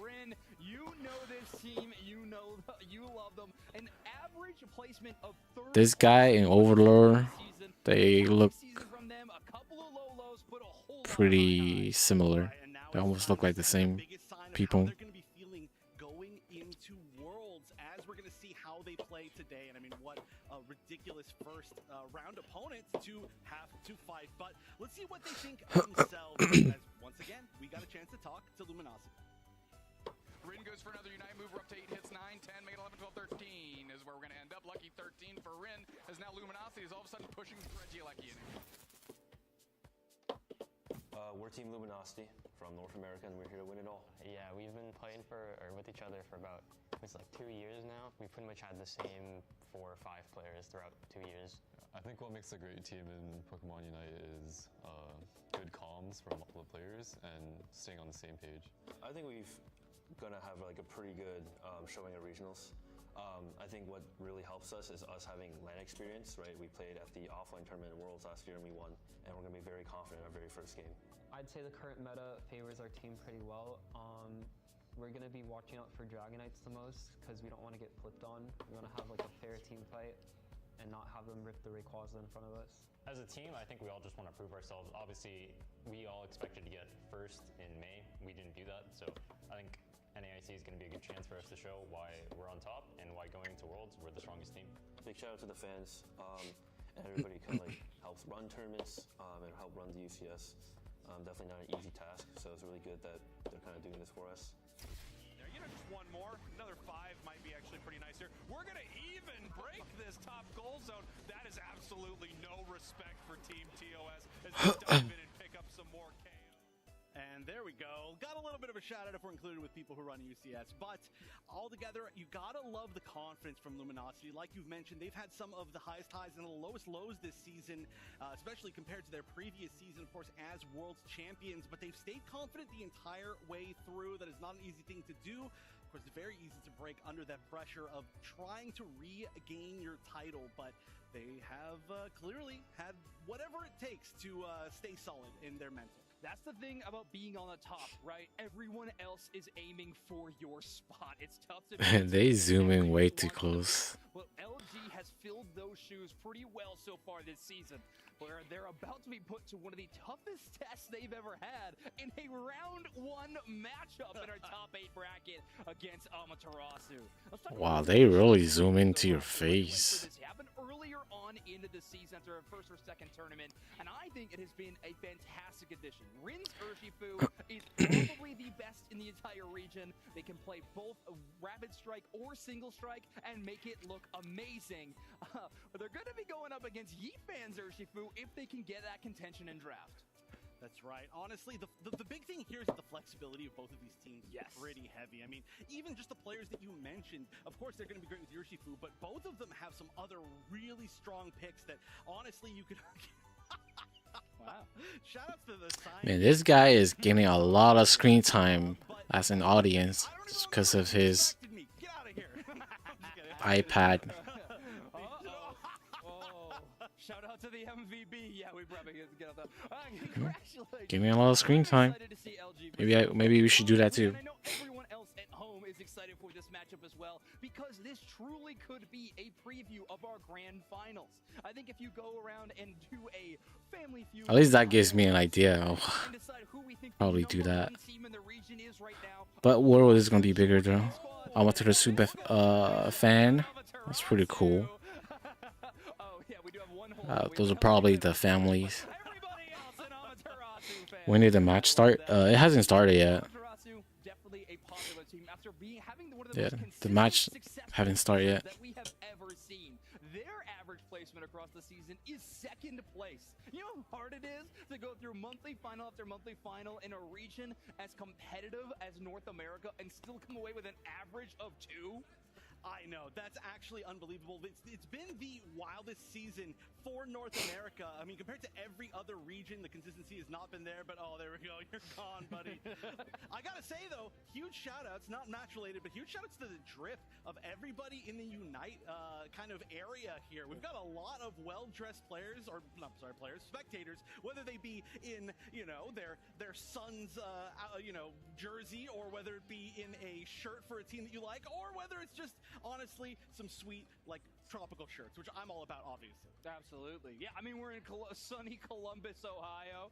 You gotta get dressed to the nines as much as you can. Hey, there's a kid. Out to all the fans who are here to cheer on Unite competitors and, of course, just Pokemon as a whole. I mean, the chance to be at the North America International Championships is one that we are very lucky to have, and I think Unite is showing up so far. This tournament has been so exciting right from the get-go, and I think this matchup is quite a way to keep that energy flowing. Oh yeah, we are hitting the middle ground here for the amount of matches today, and we're not going to be hitting any sort of hump, as we are going to just keep this energy going for sure with this match.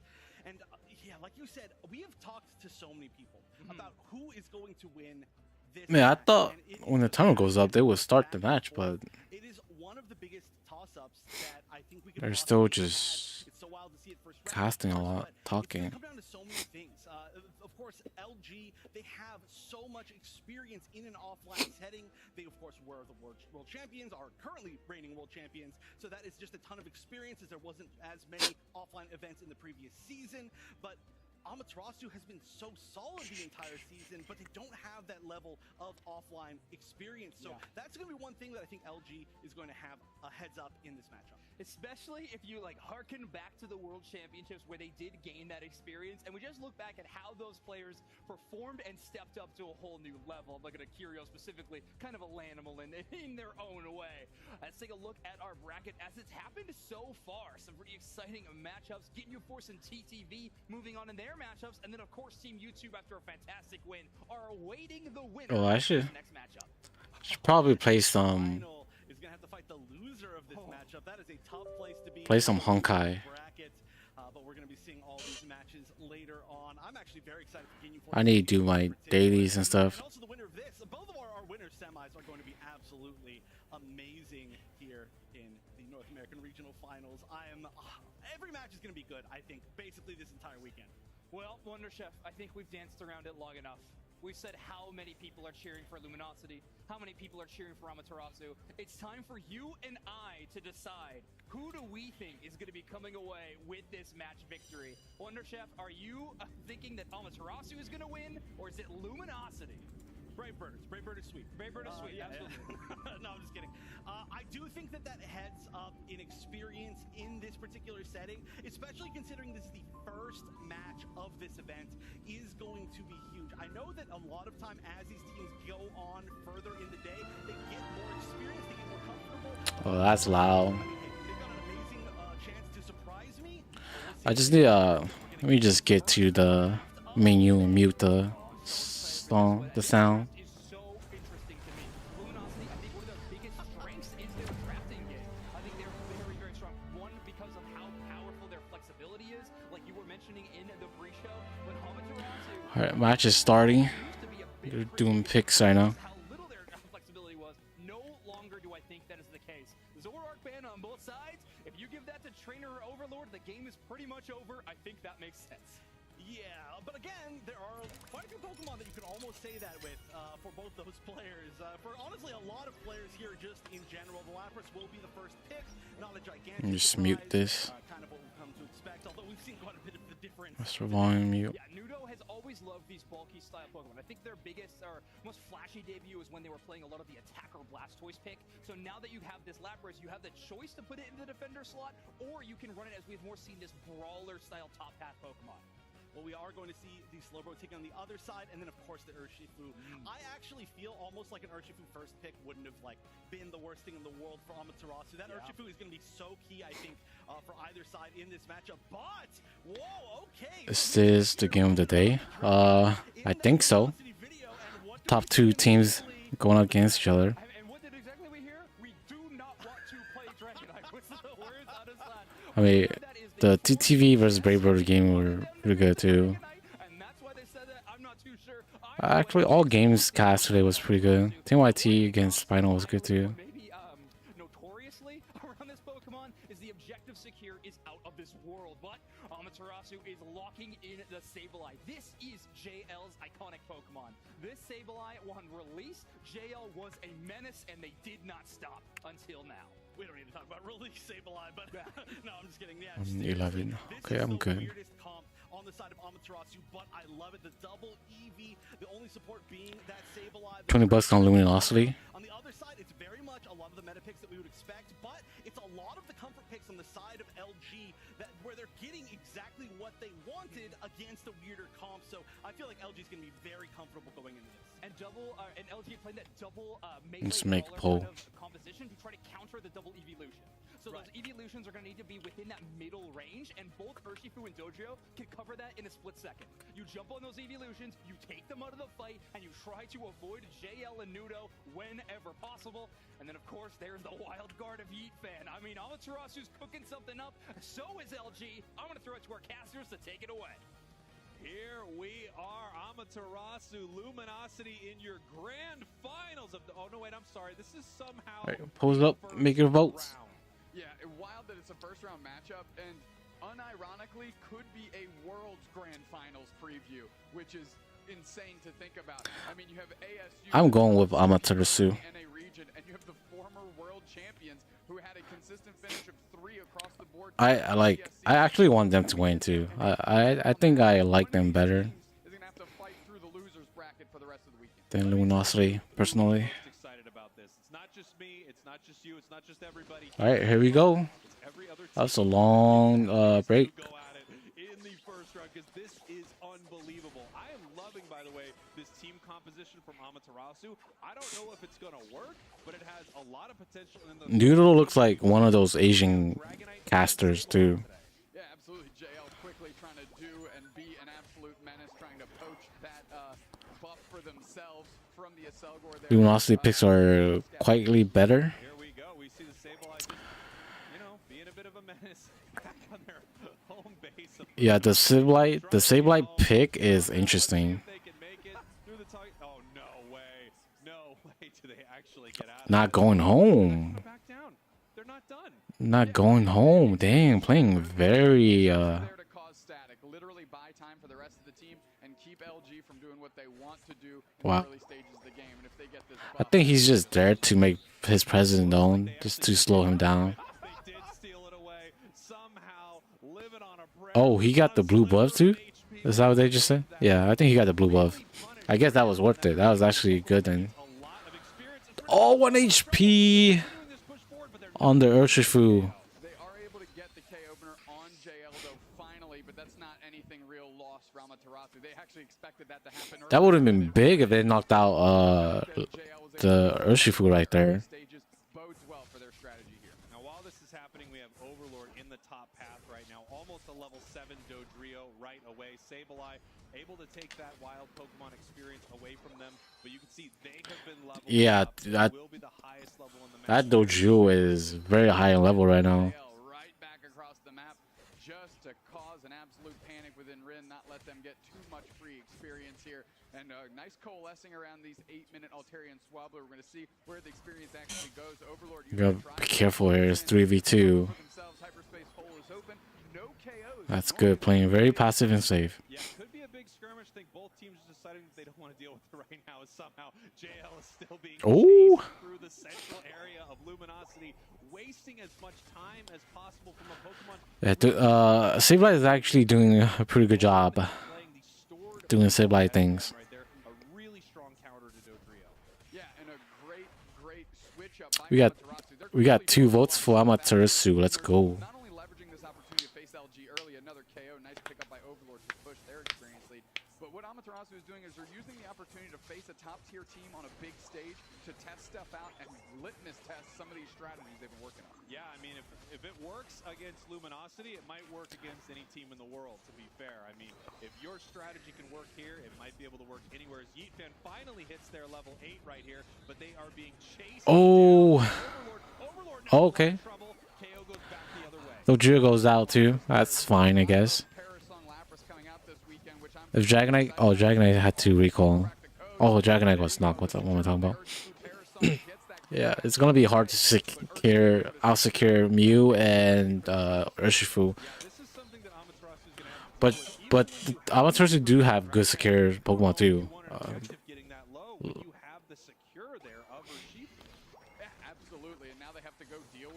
You like their picks, Hoopa and Slowbro? Yeah. Chipping in this Reggie Electric for a minute now. Sableye still raining points in on that bottom bat. Somehow, I thought for sure we would be panning down to see that Pokemon KO'd, but that is Sableye. That is how this Pokemon plays. It's providing so much value for Amaterasu. Meanwhile, Luminosity getting... They didn't even contest for that ASU. They're pushing bot. Excuse me. Making their way now to the bottom. Well, quite frankly, they can't push in with it because they have to deal with JL, and they finally get that KO, and Nudo's going to be able to make it out using their Unite move to actually hit Slash with a big wave. They need the Dragonite here to help. And now the stand is being had by Nudo. Okay, Dragonite's recalling. Oh, going top instead. Oh, they're not even pushing. Oh, they're actually defend. Oh, good Soul Bean.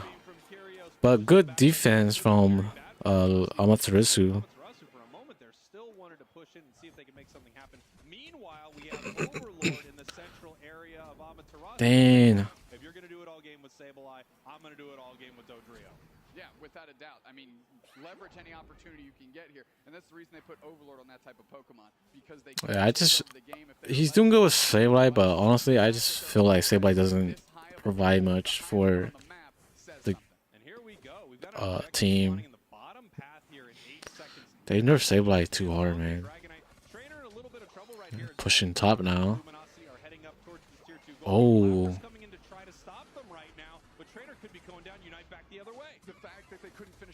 Oh, that was 1H. I thought they got the Urshifu there too. Damn.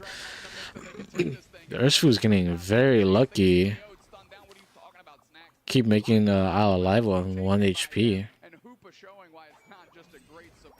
Amaterasu is in the lead in terms of points, but I think they've lost all objectives so far. Yep.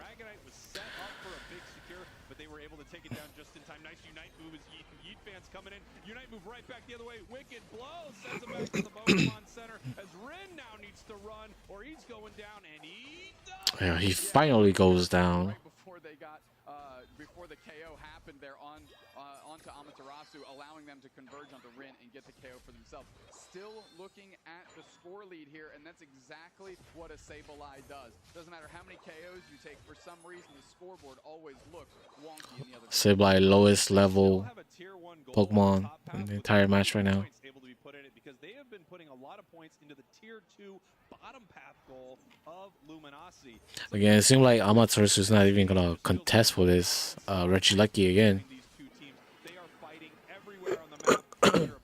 Nobody's doing it though. Every single objective, everywhere you look, these two teams are fighting, and also they are licking their plates clean. Not a single piece of experience on the entire board. And that's a big difference between these top tier teams already qualified for Worlds and some of the other ones we're watching today. Sometimes that map kind of gets blooded. Yeah, they're just like whatever.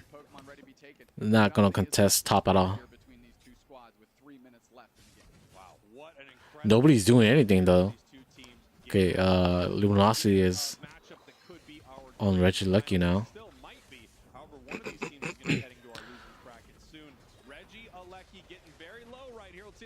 Oh.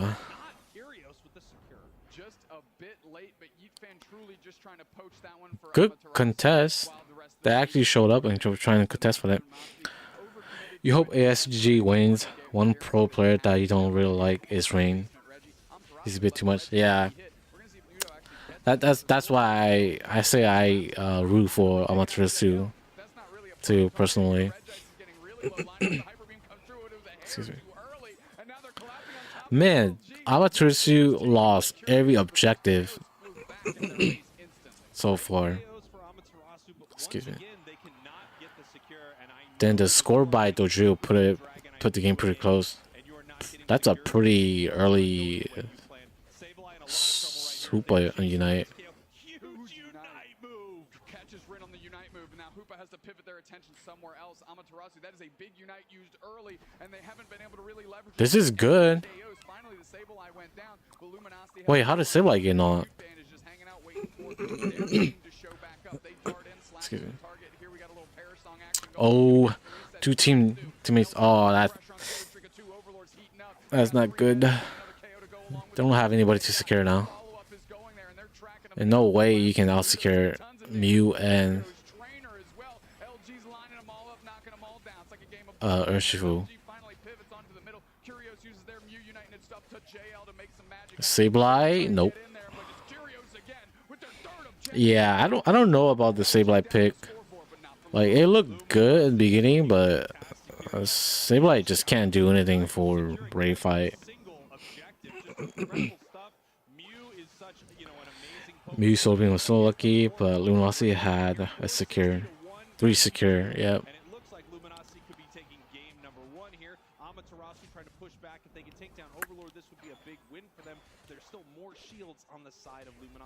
Yeah, Rin still having their shield and clearly just trying Yeah, to I don't know. That stretch this lead out a little bit, buy some time. I mean, there's only 35 the gameplay wasn't all there for Amaterasu. I don't think the pick was good at all. So just going back to what Monkey was saying too, the pick for Luminosity was just way better. Excuse me. As soon as we see you, we're turning around and we're picking up huge KOs. Looks like Amaterasu is just bolstering the stat sheet here, just kind of dancing around, seeing what they can get for that stat sheet that our analysts will soon break down for us. But Luminosity taking game one with a great team fight and in convincing fashion. Yeah, things look pretty great for the side of Amaterasu throughout that, especially with the Sable. Game one goes to Luminosity. Feel like they were able to get anything done with their Dragonite. No, Dragonite fell a little shy, and I mean, Dragonite and Sableye, I feel like they just didn't do much. Not the player, but just the Pokemon in general. It's compared to the other picks. Yeah, I don't think that was a good pick. World-class team because they are the current world champions right here, and obviously they have a lot to prove right now. They have not had the season that they maybe would have expected right here, and we're going to take a look at some of the important numbers. You know, you and I can't handle Dukes next. Let's send it over to Zoinks and Wonder Chef to analyze this game. That's right, it's numbers time, and this time I'm going to use letters instead. I'm talking Reggies, I'm talking Curios. That Mew found every objective on the map. They need Psyshock Espeon instead of Store Power. Yeah, I personally like Psyshock more too. But it's just in general, like their picks. Yeah, just 18k damage by Sableye. This actually matters in my opinion.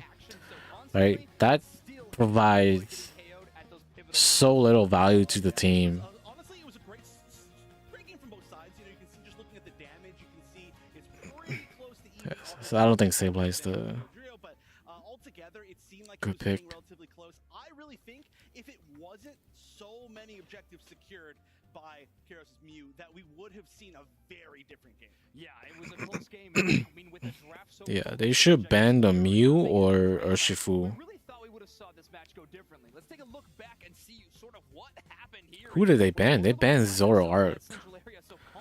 Both teams banned Zoroark. Oh yeah, and we were talking about how strong Tri-Attack is against this team in particular as well, but there we go, just all the secures. We were trying to figure out every single time that there was a secure, what actually moved was it that secured it, and I think a lot of times it was the enhanced attacks. Yeah, that time it was a surf, you know, whatever option that Curios has in the toolkit, and this was this game-winning moment for Luminosity Gaming. A bit of a half-engage from Amaterasu, with the full pivot from Luminosity just too strong. Trainer drops that Unite move from Glaceon, but really only slashes the last one. Great moving back and forth from Overlord to dodge the ability, rush back in and find the knockout, and Nudo and JL just couldn't quite find a way to secure that main objective, and Luminosity wins this one. Although we honestly cannot talk about this game without mentioning JL on that.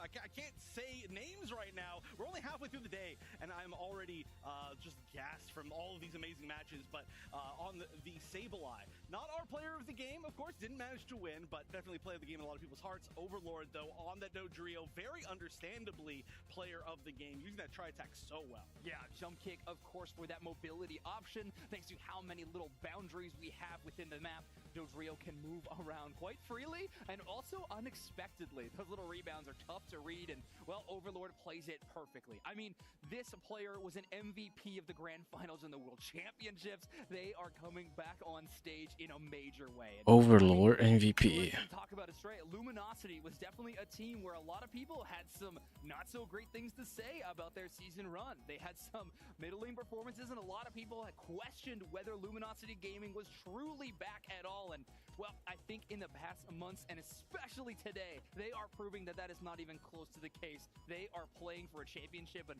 they're playing probably one of the toughest teams in our entire bracket, Amaterasu, and a very, very solid game number 1 win. I do have to say, I like the Amaterasu draft. It was very strange, and we have seen that Luminosity in the past, when they have their lows of the season, it's been because they've run into these kind of strange comps that they're just not used to fighting against, and it just doesn't mesh well against their comp, and they're like, wait, what do we do? And they don't pivot quite fast enough. But even against that, they did hold on very solidly. It seemed like there weren't very many situations where they gave up kind of too many free KOs, which is one of the big ways that they do end up in that situation as well.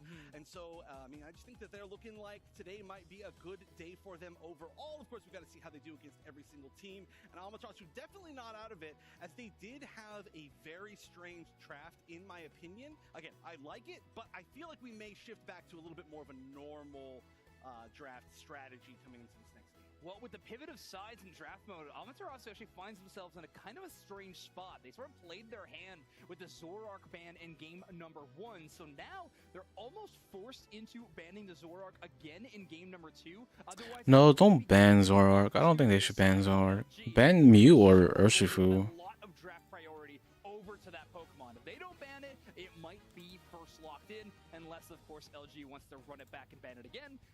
I think they should ban Mew. They're banning Hoopa for Luminosity team.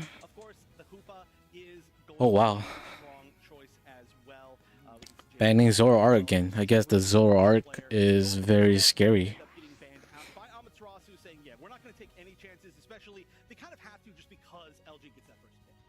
I think this is amazing draft strategy from Luminosity. Exactly how I would draw it up. Take that Hoopa away. Now, Amaterasu has their choice. They probably want to lock up a defender as quickly as possible. There we go. We got Lapras. You're not going to give Luminosity the You like the Hoopa pin? defender. Now, does Amaterasu grab the Urshifu? Absolutely they do. Take that Oh, they picked up the Urshifu too, so Luminosity can't pick Urshifu. They might go Dodrio, it seems like, probably. Maybe they will pick Dodrio. I don't know. Oh, wow, they really like the Sableye, I guess. I think Blissey just a bit of an answer to what Roland wants to do. Cutting them away from getting one of their iconic flex between tank and support style selections. So LG can still go Mew. Yeah. See, I have a feeling they were going to pick the Dodrio.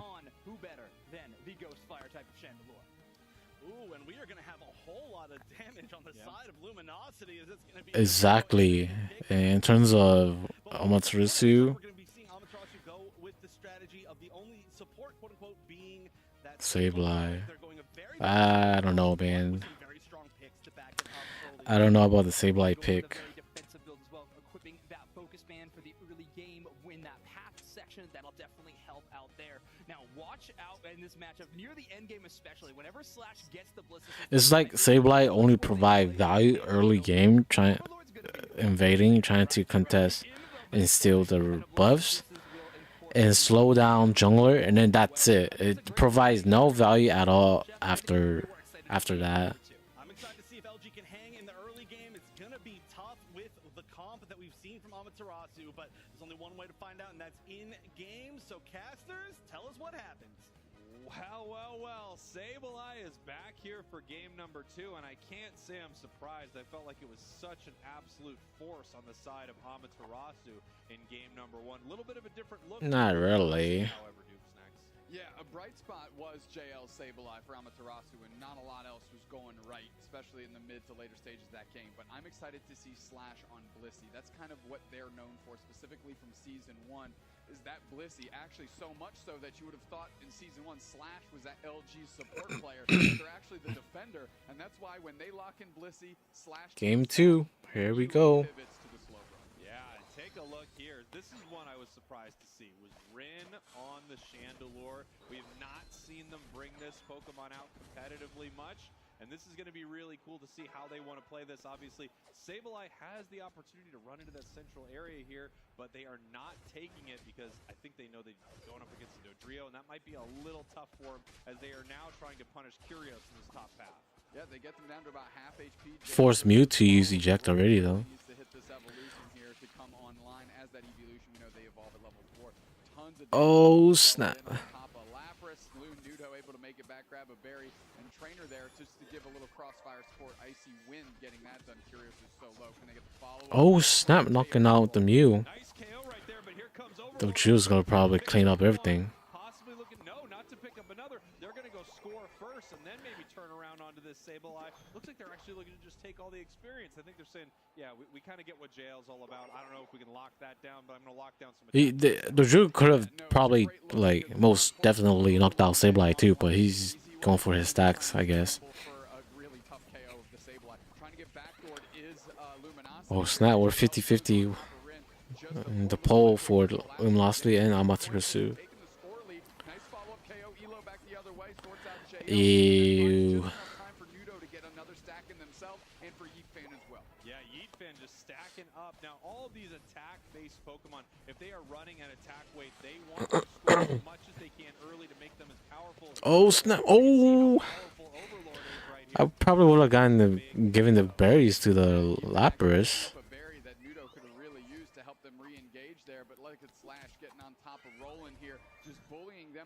Despite being a higher level and a support type Pokemon, just shelling and damage and pulling rolling to take the long way, buying time for Curious to get points. A nice surf to poach JL. Can he get the follow-up KO? Something we'll be on the watch for, of course. And here we go. Overlord right now playing a really interesting build, a build that I love. Tri-attack jump kick, which is a different way to do this. When you notice that your opponents don't have a ton of moves that are going to shut you down, you can actually use a build like this to reposition yourself a little bit better, do a little bit more damage, but it's a lot more rare than the classic jump kick, drill peck, or tri-attack agility. Yeah, because once, Dodrio gets the mix, they are very easy to KO if you can just have them hit the brakes for a second. And that's exactly what Amaterasu is trying to do. Wicked Blow Is Red Urshifu wait for that to expire, and Overlord could have re-engaged there. Meanwhile, now more popular than Blue Urshifu now too? I don't really see Blue Urshifu anymore ever since the nerf. At least not in solo queue. I mean, in tournament, but I do see a lot in in solo queue too. But in tournaments, people are just playing Rare Urshifu.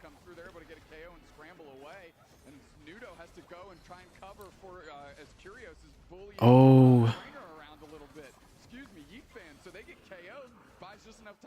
probably should just backed out. Luminosity really took over that fight, and somehow Curios once again. They lost 4v5. What a superstar performance today. Yeah, they've looked great and really stepped up their game. And Zoinks mentioned I think they're having camera issues now too. Never mind, it's back up. They're on stage here. Slash getting a quick KO on JL, and really, I mean, Luminosity's just kind of taking whatever they want. Gotta say, I love that Lanimal. Man, incredible stuff for Boobs. Yeah, well, Zoinks actually set up first. Not a big overcap, but I think they were just going for stacks right there for the Urshifu.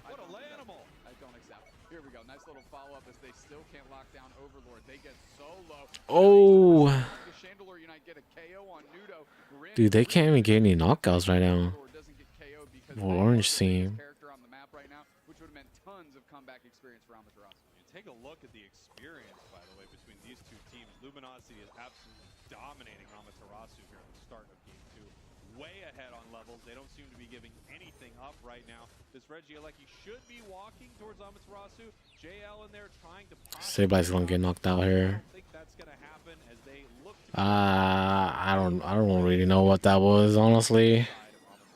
Yeah, a real easy 4-on-1, and JL just caught in a blender there. They get KO'd. Regieleki sent into the face of Amaterasu. They got to deal with it. Roland just Yeah, I don't know, man. I'm not liking the gameplay from Amaterasu. Huge. Oh, dang. Good backup from Orange team. They actually knocked out 4 of the blue teams. What's up, Lewis? Is this game 2? Yes, this is game 2. Okay.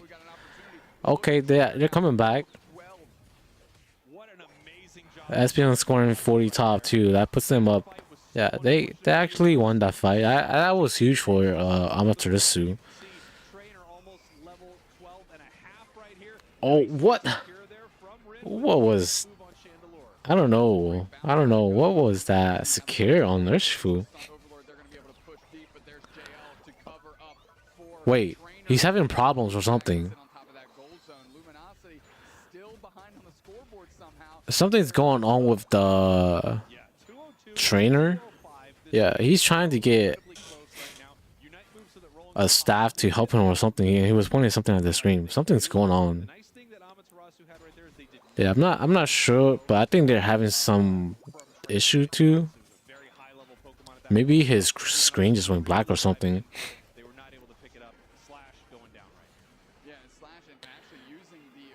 You have a work call right before game 1, so you didn't know what you missed. Team YT was pretty good. Yeah, Team YT, they did good. Yeah, right around the 4-minute-ish mark, every Pokemon in the game. Spraggles and Dupesnat, they're not talking about what's going on, but it seems like they're having technical difficulties, at least for a trainer. Maybe that's why he couldn't secure Reggie bot.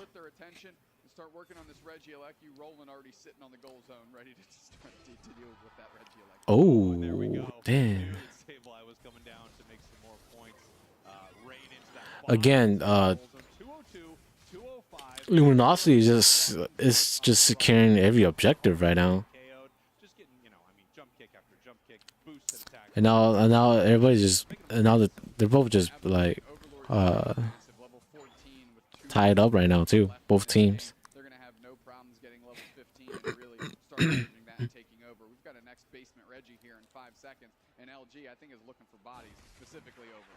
Level-wise, things are amazing for Luminosity right now. As you mentioned, I mean, they have very high levels across the board.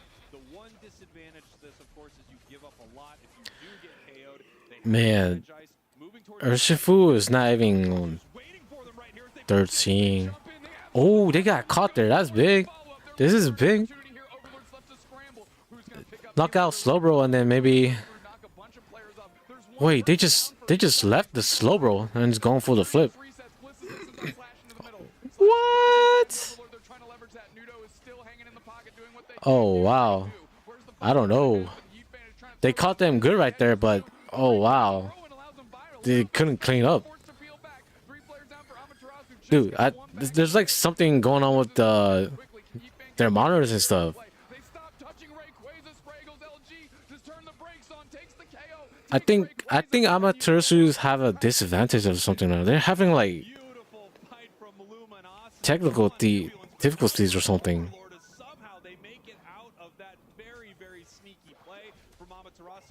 Yeah, something's going on. Something is going on. Because I feel like they should have won that fight. Something is going on.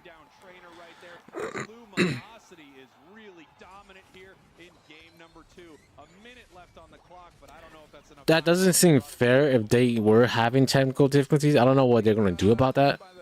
But from their reaction and the way that they're talking to the staff and everything, I feel like it seems like they have something going on that they can't. It's not allowing them to play the game as well. Yeah. Let's see. Let's go back. Let's see. Right away, he reacted like JL reacted like something happened, and then the staff was right there too. So see, look, they're not even playing right there. Wait. See, look, he's diced. Wait. Yeah. So something happened. Dude. This doesn't look like a fair match. Something is going on, guys. Dude, something is going on. Dude, something is going on. See, look at the reaction. Like, I feel like they should have won this one. Look at the bottom right side. He's raising his hand, asking for his staff. Yeah, I don't know. I think they should have won that game because something's going on. Because it didn't make any sense. They caught them good right there, but then they just couldn't finish because I think they got disconnected or something. Yeah, I don't know, man.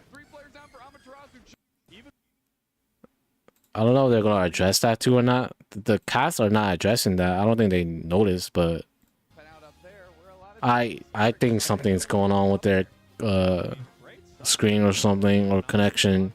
But that's not good. Is this best? best 2 out of 3 or 3-5? Just best out of 3. Right now, they're looking like the champs. Absolutely, and they're covering each other's bases. Can't wait to see some controversy. I don't want to pat myself on the back too much, but you can do it if you want to. Go for it. Thursday, when you and I were talking, I think something's happening. he's not here. I'm gonna put Yeah. myself up on a little pedestal here on Wednesday night. When But that happened right at Ray. That guy raised his hand. That ended up asking the staff. I saw the staff was like his hand, his gesture was like that too. Like he didn't know what's going on. But yeah. It happened earlier with the other guy named Trainers too. I think they should have won that one.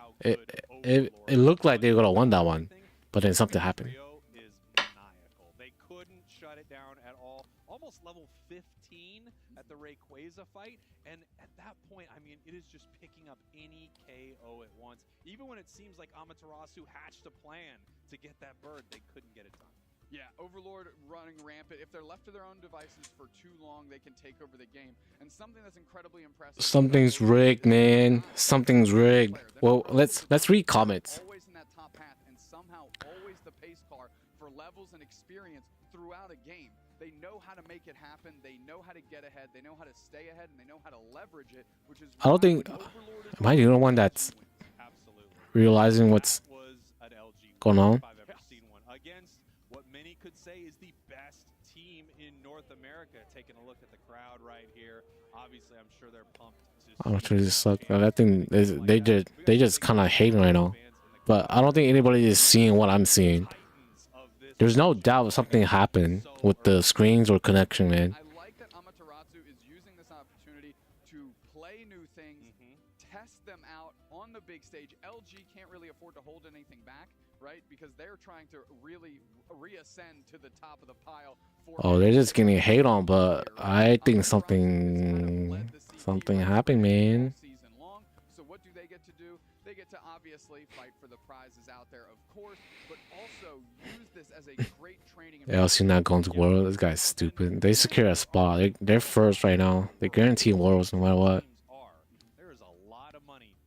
Yeah, this is a lot of hate right now. Huge prize pool before we head to Yokohama, Japan. Without a doubt. Without a doubt. And again, LG on the bounce back. I love that they kind of went back. Skill issue. Yeah, these guys, they don't know what's going on. Talk about how Curios's Mew has seemed to elevate specifically in those two games. Something seems weird for sure. Just look at their reactions throughout the game. What if it was the GT player that sabotaged the monitors when he sat there? I don't know, man. Yeah, look, they look very disappointed. Not because like they lost the match. It's just because they lost, and because of all that. No, they look disappointed because of something going on. See, look, you see all the staff on this side only. Luminosity is having no problems, no issue. Amaterasu was going for when they tried to like spring the trap on LG after taking the basement Reggie. I mean, that's made possible by clean defender play. Chuck, I think when the GT guy play against Team YT Spinal, they were on the right side. Amaterasu on the left side, so it's not the GT guy. Now, a Pokemon I want to talk to you about here for a second is Sableye, because I felt like that Sableye pick was so strong for Amaterasu, but it was not leading to victories later in the game. I wonder if that is actually a mistake for them, or if their plan just didn't work for a lot of other reasons. It felt so good for so long, but they really weren't able to secure a victory. Yeah, they really weren't. They deferred to a little bit of comfort there. It was clearly part of that strategy We'll clip that it. they were building with that team. So we could see that it didn't quite prove dividends there. But we've got the newest Pokemon that's entering Pokemon Unite. I feel like they should have won this one. For you, so check that thing out. Ooh. Look at the bottom right side. He's raising his hand, asking for a stat. Yeah, this, I don't know. I think they should have won that game, but something's going on. Because it didn't make any sense. They caught them good right there, but then they just couldn't finish because I think They got disconnected or something. Dude, this doesn't look like a fair match. Something. I clipped something. I mean, I want to post on Twitter. I clipped something. I want to post something. They'll probably climb the losers bracket. Yeah.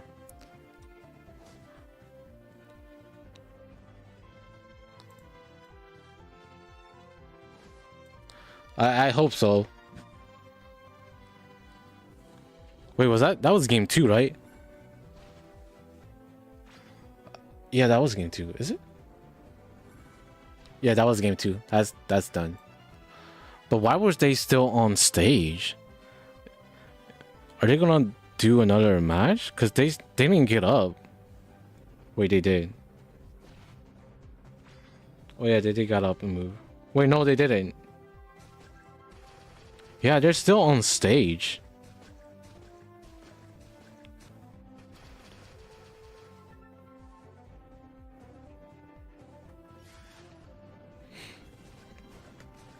They're still on stage. The game should have been done.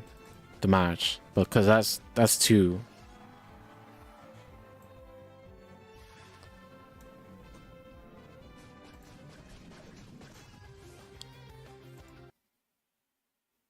Oops.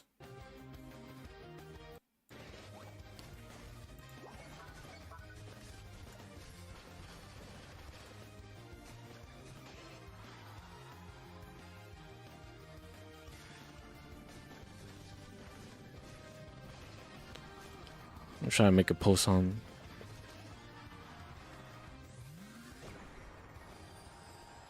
Twitter.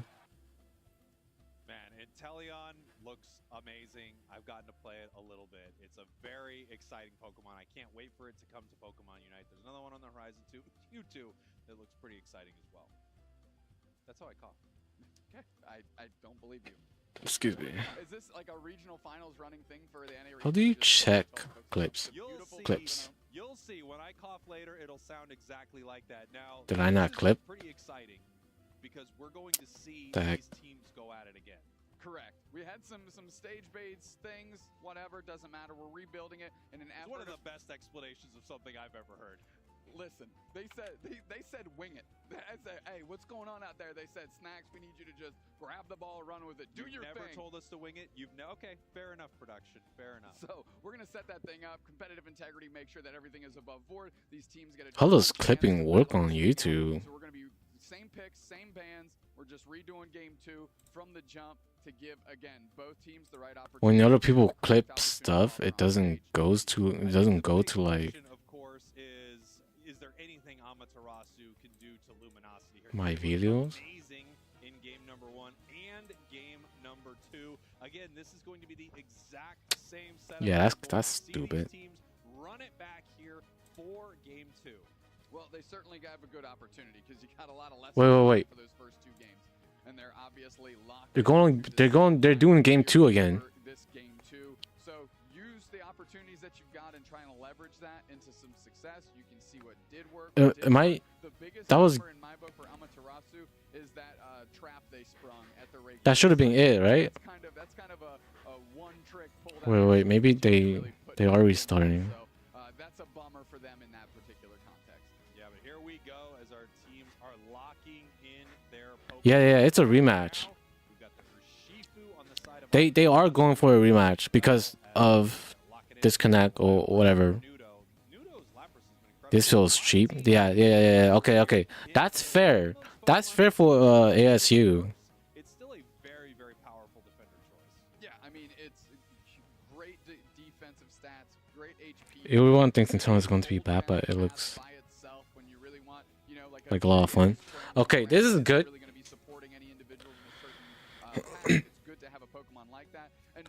But it's still a little unfair, right?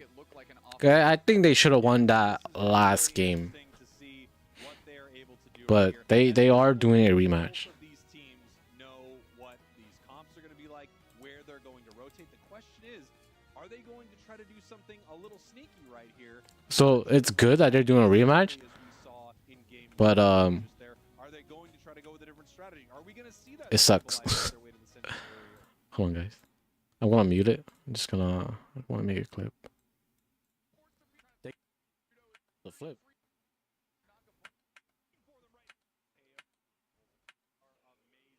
And oh,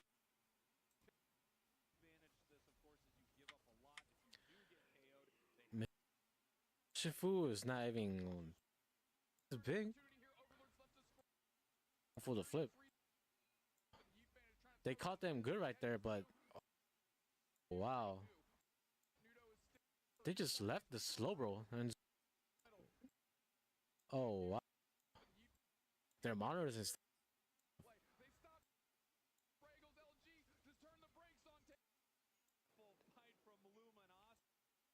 Because I feel like they should have won that fight.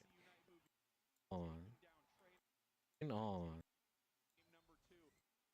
don't know what they.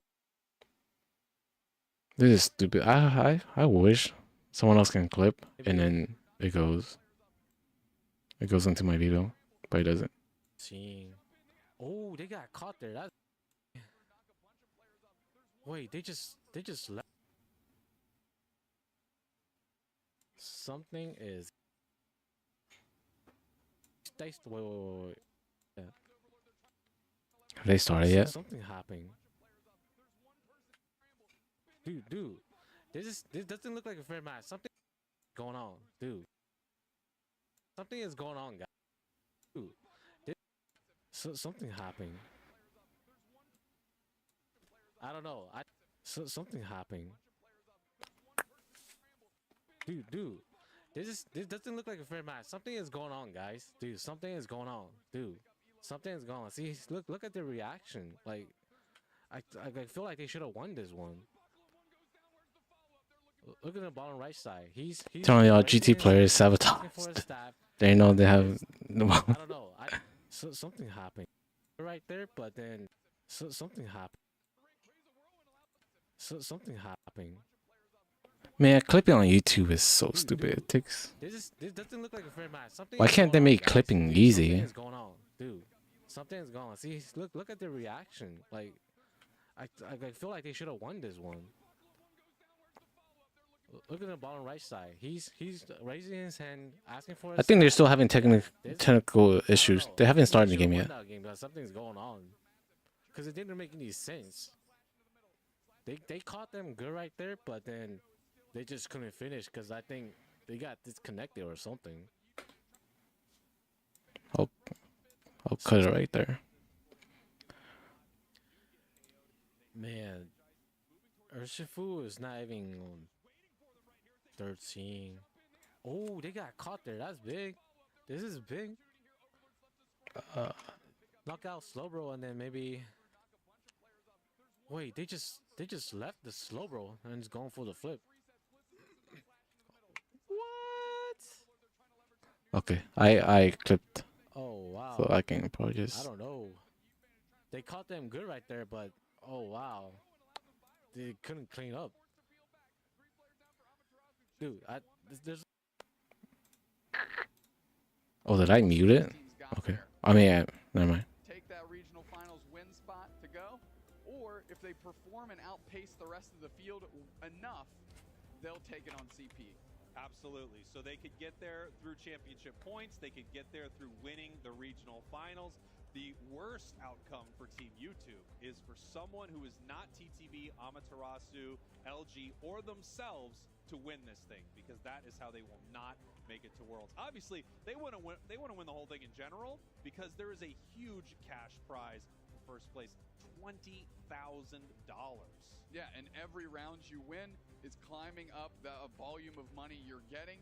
And of course, all of these teams are playing for that. You're playing for the trip, but also you got to look at what's ahead of you. Another opportunity, line your pockets with a couple more bucks, earn a little bit more CP, yuck it up on the stage with us, and hopefully get that win. And let me tell you, the money matters in this situation, because without question, these teams want that prize pool. I have asked all of them if they would share it with me. Did they address the issue? Sorry, guys. It is very significant. GT players have. Oh, I read that one. 20K, 4K each person. That's a lot of money. Well, maybe. That's pretty much just the trip. It's just the trip cost. Yeah, they are not starting again because something's going on. Dude, this whole entire stream and everything right now for Pokemon Unite has been like bad connection. It's just they're just having tons of technical difficulties right now. Right, so this is just bad from Pokemon's side, right? Wouldn't it be 6 people since because it's just a sub? Oh, that's right. I wonder what they're gonna do with like. I think they will just split it for every team members, I guess. If they have more than 5 people.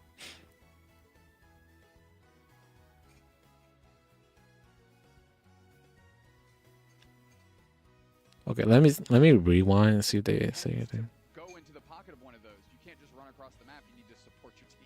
Yes, absolutely. We're gonna have to see if Sableye can make the difference when you head into the See, final moments. they got their picks right there. I think they stop again. The question is, are they confident in this moment, frustrated in this moment, ready to like?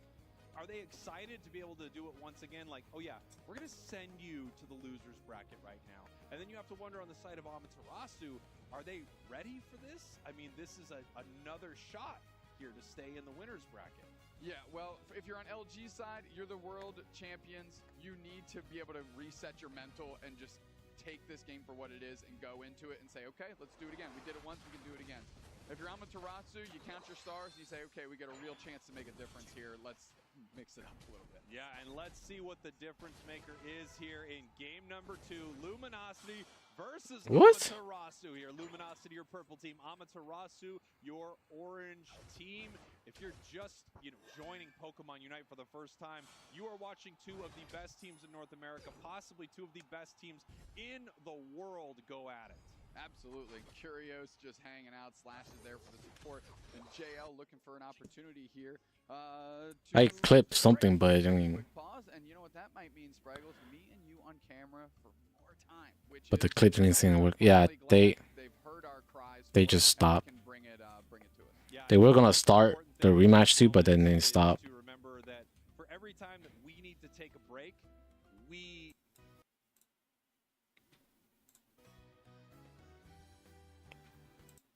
But why isn't my clip working?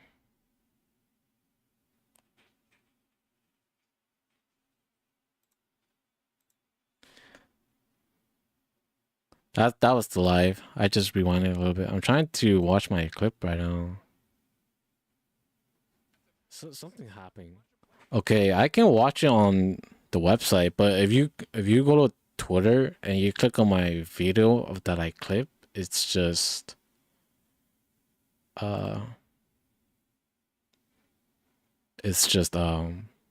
it just linked to the full stream. What do we got in August, Spraggles? This point. Yeah, they're not.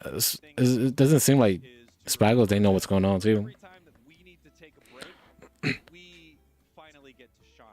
Doesn't seem like. A couple of sparkly boys, and we just. I mean, they're just hosting. They're doing the job. I think they're just being told to just keep talking, entertain, and keep the stream going while they try to fix with this technical difficulties. Did you say it better than that? I did. I also you too. We're going. They're done and dusted in July. Championships in Yokohama, Japan. By the way, if you guys haven't known yet, we did secure tickets for Worlds, so we will be going to Pokemon Worlds. On this top, if anyone. Let's talk about it just a little bit. You win this. Yes. You can take this whole thing down, take the field. We're champion for first place. In your pockets with a couple more bucks, earn a little bit more. What's up, Chris? Money matters in this. I have asked all of them if they would share it with me, and they're all trying for the cause, Spraggles. We are taking a pause. Be right back. What a great explanation. That nailed it. Yeah, just like the stage thing. Perfect. Yeah, they're still just trying to figure that out.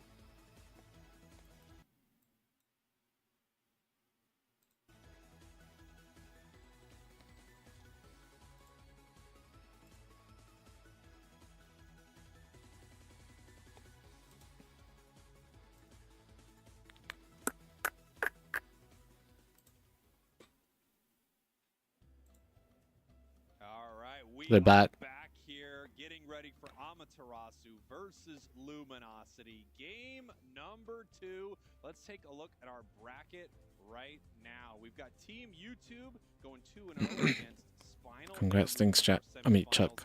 Ginyu Force taking down Rogue 2-0, and then a close game between TTV and Brave Birders, but they move on to face Ginyu Force. Yeah, and Ginyu Force is truly a force of nature here in this event right now. 8 straight game winning streak here in the regional finals, so they are definitely on one. Yeah, they're absolutely on one right now. Gonna be a long day for them. Yeah. Doing very well. That is how I'd like to coin it. If you're wondering, hey, Snacks, Sprinkles, what were you guys working on that 5-minute break? You're looking at it. So what we have here is a very tiny pedestal and a water bottle. I will attempt to flip this water bottle and land it onto this pedestal. There's no world this happens. Listen, we didn't practice this at all, and I'm hearing from the production that we're going to do a best of 3.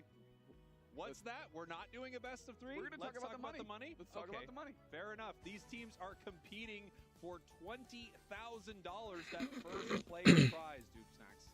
Yeah, and right on down the list here. Of course, in that number 1 spot is the travel award for the World. Imagine that happens to Team YT. A great amount of money there as they keep working through it all the way down the list. So every win means a couple more bucks. Means a few more bucks in these teams' pockets. Still round 1, and it's been like 4 hours. Yeah.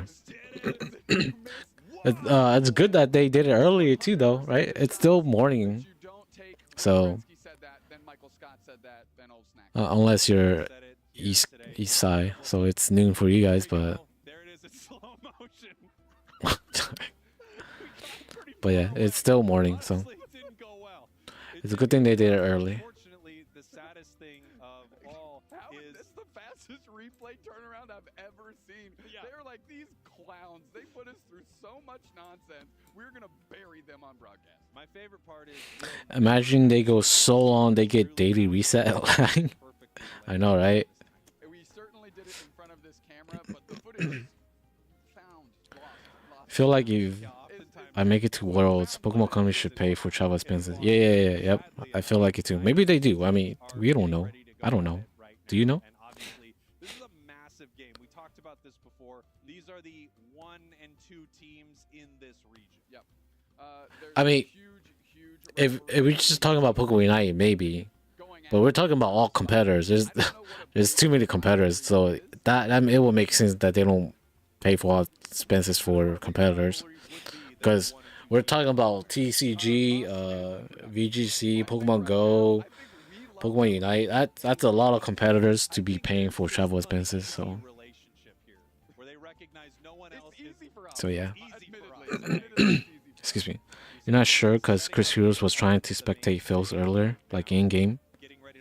What do you mean? Obviously, as we said before, they're going to be loading in with the exact same Pokemon that they played Game 2 out in. We had some stage, and now hopefully we can have that fixed and we can have these two go at it once again.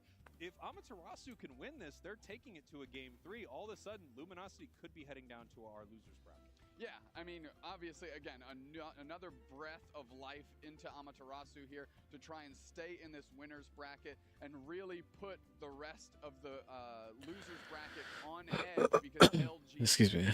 Either way this script goes between these 2 teams, there's going to I think Yeet and JL got disconnected at the beginning. No, they've been disconnected like throughout that game. Second game didn't count. Technical difficulty, yeah. Okay, I feel like at least people are starting to realizing it. Chuck actually was offline. They're talking about land and stuff too. They just say that winning first place is pretty much your travel purse. Yeah, that's pretty much. So winning doesn't. All the money just pays for your travel costs, pretty much. Like the prize pool money you win, it just pretty much just pays for your travel costs. Right, Chris? Someone that Chris gets all credit to Chris. Sorry, Chris. and not have them rip the Rayquaza in front of us. As a team, I think Yeah, they're just repeating clips now too. They're just repeating their interviews. NAIC is going to be a good chance for us to show why we're on top and why going into Worlds we're the strongest team. Big shout out to the fans and everybody kind of like helps run tournaments and help run the UCS. Definitely not an easy task, so it's really good that they're kind of doing this for us. There, you know, just one more, another 5 might be actually pretty nice here. We're gonna even break this top goal zone. That is absolutely no respect for Team TOS as they dive in and pick up some more KOs. They should go talk to some fans. Oh yeah, they should, huh? They should do that too, huh? They talked about it right there, that they want to come out in game 1 with confidence. They've been doing that. They won game 1. We had a bit of a scuffed game 2 that we're going to replay right here, but they looked fantastic in that game as well. They really did, and as far as I'm concerned, you just got to take the game that's ahead of you, and that's this game 2 They had against to- Amaterasu. And I can't stress this enough. Amaterasu They had to win given game. another opportunity here Every time. to balance this score sheet here, push this thing to a game 3, and stay in the winners bracket, which is the heck? ultimately This is where off. all of these teams want to stay. Look, Here are teams Phil locking is in their gray. picks right here. We had Pikachu that is Hoopa black. band. We had that Zorararararararark Look. band from the side of Amaterasu. By the way, Zorarark the just heck? getting banned out across the board here in NA. Nobody wants to deal with this Pokemon on the other side of the map. Yeah, when you're dealing with these high-level teams, with these high-level players like What your the heck? This is Overlords, off. right? Yeah, like your Look, fan, you chance Phil can't is give gray, that powerful a Pikachu Pokemon is black. Because like Zoink said earlier, it just They didn't- kind of ends the they game. didn't change the It's picture. so powerful in their hands, so it makes complete sense to me. I gotta say, when Sableye made its way to Pokemon Unite, it was just one of the funnest Pokemon to play, an absolute nightmare to play against. Correct. It would ruin your day sometimes. Right now, I am rooting for this Clipping team on so other hard every time things I for see it in a game. Twitter. It is just chaos. It is so fun to watch. It really is, and specifically in the hands of JL, because we saw, especially in game 1, I mean, they were across the map. They were doing everything they could to just cause static, so much so they were actually standing in the home goal zone and just baiting Rin to go on the chase, and then they just darted around, completely escaped, took a buff, and out like a thief in the night. Yeah, incredible stuff from JL in both of these games with this Pokemon. Something that you don't see a lot of teams running right now. One, choice on the side of Amaterasu that really feels like it has not been paying off for them is this Espeon, unfortunately. It's a strong play into Dodrio, especially with stored power. I mean, it gives you the ability to sort of not have to, lock it down with a Psyshock or something like that. Consistent damage, deal with that sprint gauge, but we have not seen it make a huge impact in these games. Yeah, traditionally you see Roland like on Wigglytuff, for example, and playing more of this frontline role, but now they're a role player still, but within a very unique but different position in trying to take care of this Dodrio with stored power Espeon. Yeah, and obviously it is a great counter for this situation, but for whatever reason, we just have not seen it really. It really hasn't gotten enough done, and I wonder if they're just more comfortable on sort of that defender role, or if they actually will find some success with this Pokemon. Well, clearly it's a strategy they've outlined. Like it's not like, oh, we have one flex pick, let's go to it. This is something that they built and they want to test out in practice. Chris Hughes just made a post. Ohio with the skull face. Number 2, Luminosity versus Amaterasu, and there's the little gentleman running across the map, looking to try to take something away from Luminosity. Not able to. All right, game is starting. With that first buff. So this is already a different approach than what they took in game 2, where they actually JL stayed in lane a little bit longer. Okay, let's go. And they're just going aggressive. Man, that took a long time. Overlord early, who normally would be in path themselves. That's right. Dodrio feels like it does a decent job into this Sableye right here, but it's well aware that it's close. It's well aware that it's going to need to save either, its tech and a full sprint gauge or a boosted attack to get this secure right here. So we take a look at the top path. We see Roland did hit their level 4, and that was not able to be stolen by Elo. Yeah, they're taking a look. Amaterasu having both players hit their EV evolutions under a minute. Wow, clipping is stupid on mobile. No, Yeet fan comes through, Wicked Blow's charged up. They're going to try and get some experience. They actually engage on the team. They almost pick up Overlord. Can they get a courtesy Ren? That's the big question here. Elo's trying to buy some space. A big surf is going to keep them from being able to get out of here. They're going to get credit for it. Elo looking good. JL just trying to buy some time, but now they're going to go down. KO streak a 2 for Elo. The K opener goes to him. The follow-up goes over to him. And they say, support what? Somebody support me. I'm doing all the work out here. Incredible plays right there from Luminosity, not getting shut down at all in that moment. I love the wicked flow into the eject button to try to pick up a KO. Phil is gray. Pikachu is black. And now we see Roland actually, they are now playing this Psyshock Espeon. Yeah, going for some more objective secure possibly, understanding that Curios is a problem on All right, let's focus on the game now. I think I'm done. as a way to take some objectives for themselves. Here we go. Curios in a lot of trouble here in this top path, getting taken down by Glacier. Overlord now in some trouble right here. All right, watch their reactions too. Make sure there's no like technical difficulties. Yeah, they just look. Amaterasu just looks stressed right now. Right, I'm pretty sure they are very disappointed. Chandelure in some trouble here in this bottom path. Another nice KO for Amaterasu. They are up 74-0. Dude, Trainer is level 9. Like, they are going to be all over this thing. And now that they're eclipsing level and Overlord, It will be pretty upsetting. It will be really upsetting if they win this game and then they lose the third one, because they should have won the second one too. Well, we're gonna have to see how this plays out.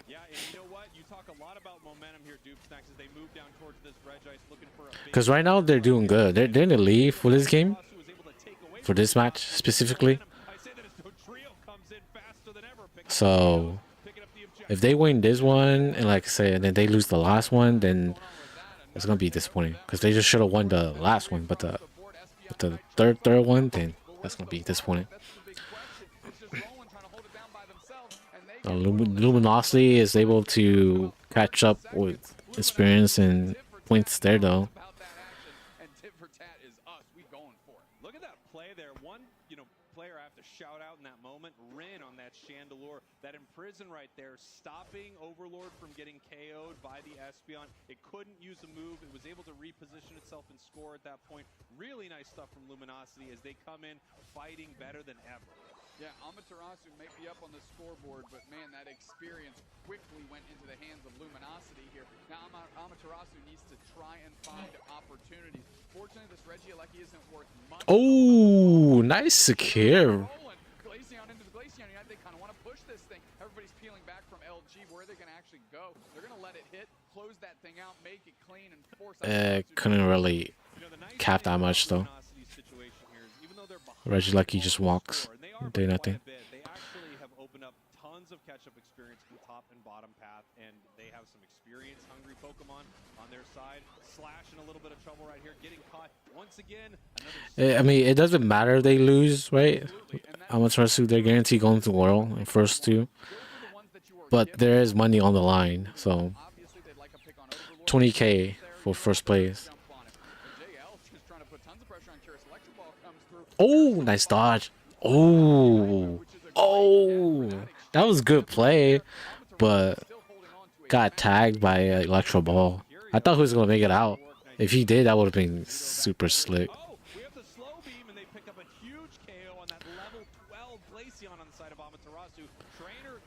SPN scoring 40 top, not contesting for Reggie Rock.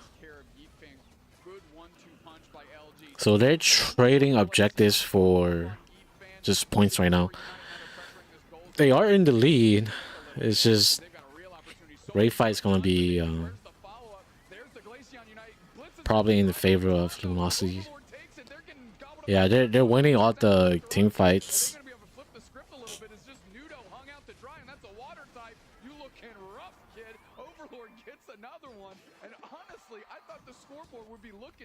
They're winning team fights.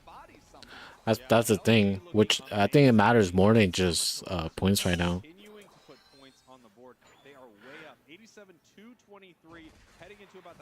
Yeah, it's not gonna matter much if you lose Ray. Yeah, absolutely. absolutely. Because they broke those 2 goal zones, Luminosity has all of the wild Pokemon catch-up experience that they could want. Amaterasu, on the other hand, only has 1 of those unlocked for themselves. Yeah, here we go. Actually, it looks like our little Sableye here in a bit of trouble. Big Wicked Blow coming in with the Unite move right back from both players here. Yeah, the Urshifu is getting knocked every time. Yeah, great use of the full heal, of course. There's not that many things you have to pocket that full heal for in this Amaterasu comp. So, yeah, why not use it? Ooh, scoring 38 bot too. Yeah, they are up by a lot of points right now, but 261-87, but it looks like Luminosity is just fighting so much better. they're losing team fight. That's the thing. At least if Luminosity has anything to say about it. Yeah, they're fighting great, but that's really what Sableye does. Like, it makes your fights look great, Ooh. but it's stressing you on a different axis. And right now, that's the scoreboard. Yeah, and that could be huge for Amaterasu. If they're able to just sustain getting a couple KOs here or there, putting Luminosity in a position They get they get last Regilecki though. win this match, they're just so far ahead on score. They can really peel off and have. But all it takes is getting Rayquaza and scoring 200 points, and then Luminosity is on top. That's why scoring. It's not all that. It's better to win fights instead. Yeah, let's see what they do here.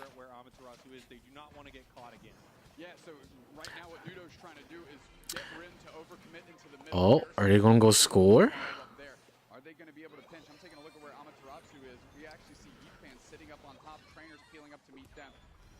Rayquaza quickly getting chipped Okay. Yeah, Rayquaza taking a little damage right here. We have the soft boiled healing up. We have the egg bomb doing some damage. Oh, they can catch the Doju here. This would be big. Oh no, they're moving down. Oh snap! If they can catch the Doju here, it would be good. Okay, maybe not. Oh. This is good. This is good. I think they're trying to get the Dojo. Oh, then.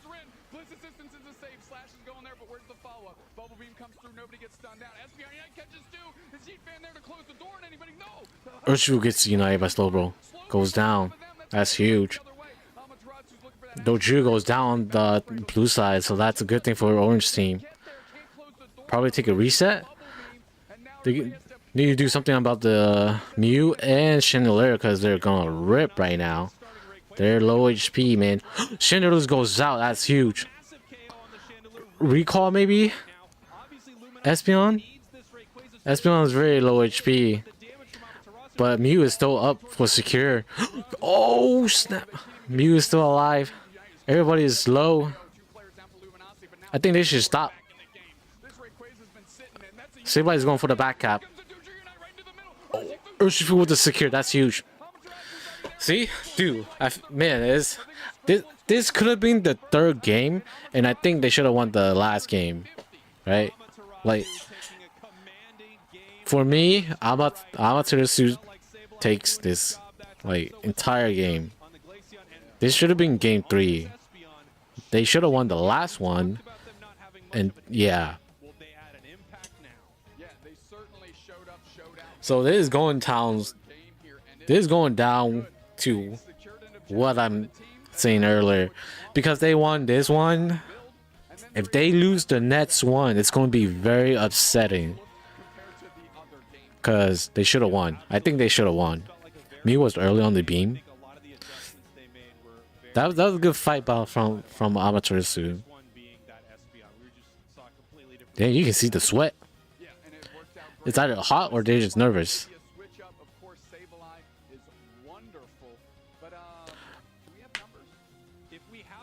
But it's good they won this one. They deserve it. It was just not fair.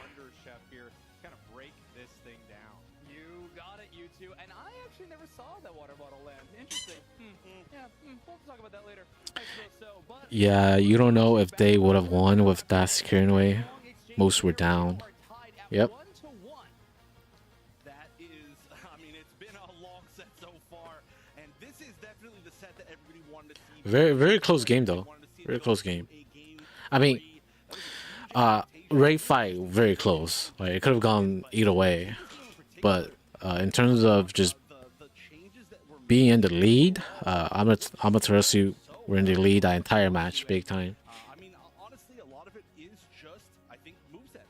Yeah, moveset swaps up a little bit here, as well as just the scoring strategy actually working. Take a look at the numbers that we were called in to discuss. 77,000 for Trainer on that Glaceon. Oh yeah, 82,000 though on the Chandelure. Pretty big damage game overall. And yeah, I mean, you mentioned that the score comp worked out really well. Of course, that is the general goal, is especially if you do have the Sableye, you want to get enough points that you can force your opponent to have to make the first move at Rayquaza. So even if you don't quite have the experience, of course, the levels, you can have the positional advantage of saying you have to come in, you have to take some hits from Rayquaza maybe, you have to at least position yourself in an aggressive space, and that's exactly what happened. Yeah, whenever you have such a gigantic lead, it allows you kind of that offer to give a question to the enemy. How are you going to get us out of where we currently are? Let's take one more look at that last game that we just saw, as this Rayquaza had to be the attention of Luminosity, but Amaterasu just too aggressive. Alright, replay here. Well, Luminosity was put out a little bit out of danger here in this game. The best play here was probably the Slowbros Unite on the Urshifu right here. I thought after he goes out, right there, they were gonna lose. Nice eject from Espeon too. Very aggressive Lapras play, of course, carrying also a teammate with them. But yes, this was a long fight at Rayquaza, and it all came down to What? How did he even get that? Secure, which is gigantic. I mean, the secure overall on the side of Amaterasu this game was huge. Yes, I mean, of course, the Espeon and the Urshifu, even Icy Wind Glaceon, three fantastic options to last hit the Rayquaza. Who won the rematch? Amaterasu? This time as Amaterasu won the rematch. with Luminosity. Your player of the game is going to be Trainer on that Glaceon. In game 4, yep. Honestly, I think Amaterasu should have won. At least I would have expected over the past month or so, but it does tend to It should be game over right now. value once you see a strong player like Trainer play it. Yeah, absolutely. And look at them, calm, cool, and collected, going up against one of the titans of Pokemon Unite worldwide. But hey, the Amaterasu is absolutely within that same category. We're going to be headed into a game number 3 as well, which means that Game number 4. first side of that draft pick screen. We've now seen a Zoroark ban both times around. I think you have to stick with that. However, your option now is most likely going to be Lapras or Hoopa. Do you have to dedicate getting Nudo on that power pick of the Lapras, or do you try to pivot? Another big question is, are they going to Man. the same interesting comp of having essentially no Are they still having technical issues? ability support, where they're just going to be playing with the Sableye as kind of their support quote-unquote pick of their team? Or are we going to see them shift to a little bit more of like a normal comp or something? Yeah, everybody's sweating. They certainly had enough experience to see like where it can work and where it can't work. Or it could just be oil. Put them into a position that was very strong. Oily face. But we've also seen now multiple situations where it hasn't worked out for them. So we'll see. They have an opportunity. He to looks shift cool. The draft very much in their favor, especially having the first pick. But honestly, it's a big question mark for me. I'm surprised that Amaterasu is actually committed to their current comp over the past 2 games. Yeah, I was just going to say that I'm definitely expecting the Espeon to come again for the side of Amaterasu. I mean, even after getting, really rocked in that game number 1, they still stuck to it, and they, have a success now in game number 2. So I would be pretty shocked if we move away from that specific selection. However, they do have their options open. Roland All right, traditional here we go. for this roster, and has a pretty deep pool of defender picks. I mean, Wigglytuff is maybe one of their most iconic that they like to select, but they definitely have a lot in their wheelhouse. All right, well, it doesn't look like there is a for Give me a sure, sec. but actually, it looks like we might see the double Zoroark ban once again, the same way that it went in game 1 of the set all that time ago. But Zoroark, we just value it so highly here in North America. These pop-up players can do Just so put this in much auto. with this Pokemon. on, but what's the first pick? That's the main question. Certainly not even Slash yet. The Lapras, for sure. And of course, banning that Zoroark again, the same way they did in Game number 1, actually opens them up to getting 2 of these top-tier Pokemon in the metagame. Wait, does this stop if I do that? Yeah, you're not getting Oh, I gotta keep it extra up. ban in there, but sure, you'll give up Lapras. You'll give it, though, in exchange for Urshifu and the Slowbro. Right, the Urshifu now has gone back and forth to who's ever getting the second pick, and it has been now the Urshifu, if you get it, you win the set. So far, I'm not sure who just don't like Slowbro or something. They never pick Slowbro. very similar strategy from what we've seen from Astral early, They should have banned the Hoopa. Both team banned Zoroark. So Hoopa goes back to Team Luminosity, which is pretty good.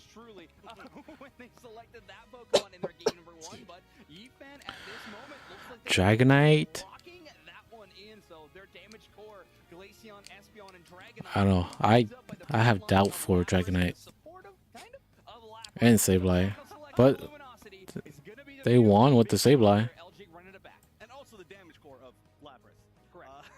Every single one of them. Yeah, no, this comp. Urshifu has been their saving secure too. Maybe it would have banned that. Mew, yeah, Mew, Urshifu, those should be banned. I don't know. Someone must be really good with Zoroark that they keep banning Zoroark. What happened in game 1? We realized it wasn't working out the way we wanted to. There's only one way to make it work. Try again. Yeah, Roland's job is going to be a whole lot harder when a Dodrio and an Urshifu are chasing them down. But look forward to the duel between JL, Sableye, and Overlord's Dodrio. It might be a game of cat and mouse, gentleman, and three-hat bird. Who knows? I know the casters do. We're going to throw it over to Spraggles and Doob Snacks. Doob Snacks game number 3, Amaterasu versus Luminosity. I mean, I'm not surprised to see this one go the distance, of course. I'll tell you what I am surprised about, seeing Dragonite back. I really want to see what their strategy is with that, because it was very underwhelming game 1. Very underwhelming game 1. Maybe they're saying, hey, we're playing with a little bit of house money here. We didn't think we'd have a game 3, so let's go ahead and run for it and run with it. And maybe it's kind of like the Rope-a-Dope strategy, right? Like LG was like, well, that Dragonite wasn't that impressive. And then, you know, you kind of turn it on here, and maybe you get a couple surprise objective secures there. That's the best explanation I got out of the gate here, because I'm with you. The Dragonite did feel a little underwhelming. But of course, one game, Amaterasu's What are they playing right now on TCG? Dragonite got some really sizable buffs recently. Gardevoir deck. Is definitely in a position to climb back into the meta, but the Guardy against what? Guardy against Lugia. Okay. Interesting to see Lugia. The random ways to disrupt it, you know, including Overlord's Unite move when they're on the Dodrio. Tyranitar, Lugia. This is actually pretty interesting. I'm interested in this deck. Damn, this guy got some gold cards. Even a Surf prevented a secure, I believe, in game 1 from Mew on Curious. That's how they secured it, because they were able to push back and take the objective. Dang, you got some nice cards, man. LG at least is using Playing with expensive cards, too. They're doing everything they can to shut this Pokemon down. I would love to see it do well. I was excited to see some Dragonite. In the words of basketball, never lies. This Pokemon out of retirement. You saw how big it was at Worlds last year. I mean, we remember Adasu's Dragonite with the Alright, we got 10 votes. Luminosity is in the lead, 70%. People are in favor of Luminosity. And what we actually need to think about for LG in this moment right now. You're mentioning Dragonite, but I think that's less of a factor here. For me, I'm taking a look at LG, and they need to reset their mental in a hard way. Yes. We're not exactly sure what the details are, what happened in the original game 2 that got reset to bring us back through. You know, They nailed it. It was a stage moment. Yeah, well, you know. How much of the tourney are they supposed to do today? Yeah, I don't know. I'm not exactly sure. I think loser brackets will just be for tomorrow. I believe in you.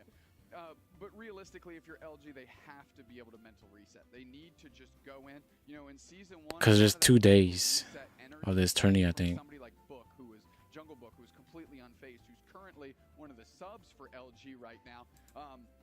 but they're not on the stage with them. They're not on the mics with them to level set, to get everybody. Wait, what? Something's going on? They're getting up? Let's figure this out. So they need to take it upon themselves to do that. If you're ASU, Something's going on.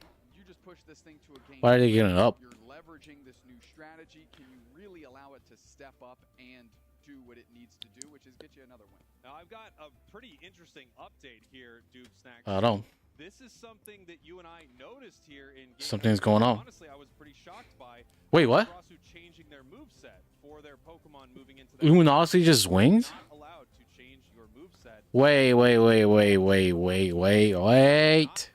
a game 3. I'm just being told that by production right now. You can see our bracket right here. Luminosity is moving forward. Amaterasu What? needs to play the same builds that they ran in that game. Well, there you go. And so, you know, in an effort, again, all Rigged, dude. It's so rigged. and whether it was accidentally selected in that second game or incorrectly or What whatever, is chat saying? locked into what you selected on that game that was reset. And, you know, if Oh, wow. What was the point of going to that reset then? select the Psyshock, because maybe that's what they wanted to pick originally. Whoa. Chose stored power, and then it Cheaters? Dude. I felt bad. Amaterasu is just getting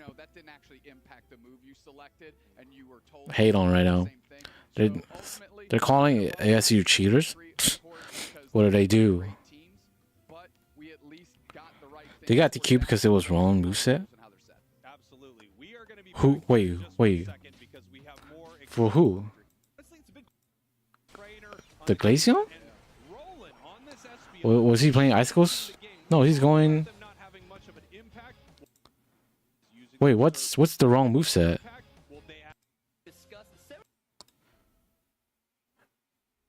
Wait, what?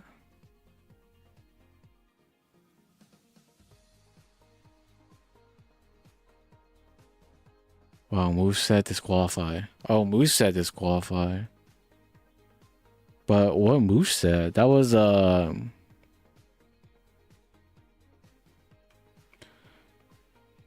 Espeon? Wait, Espeon is banned? Espeon had a move ban?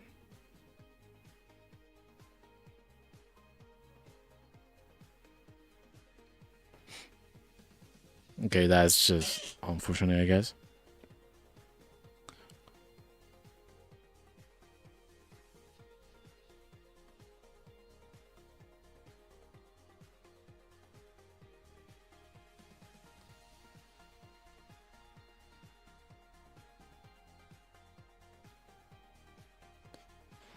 Okay, you can't. That's just bad mistake from Amaterasu side. Him. Why didn't they call them out immediately instead of wasting our time? Exactly. I would say the same thing too, right? Call them out immediately and just stop the game because that's already so much time wasted.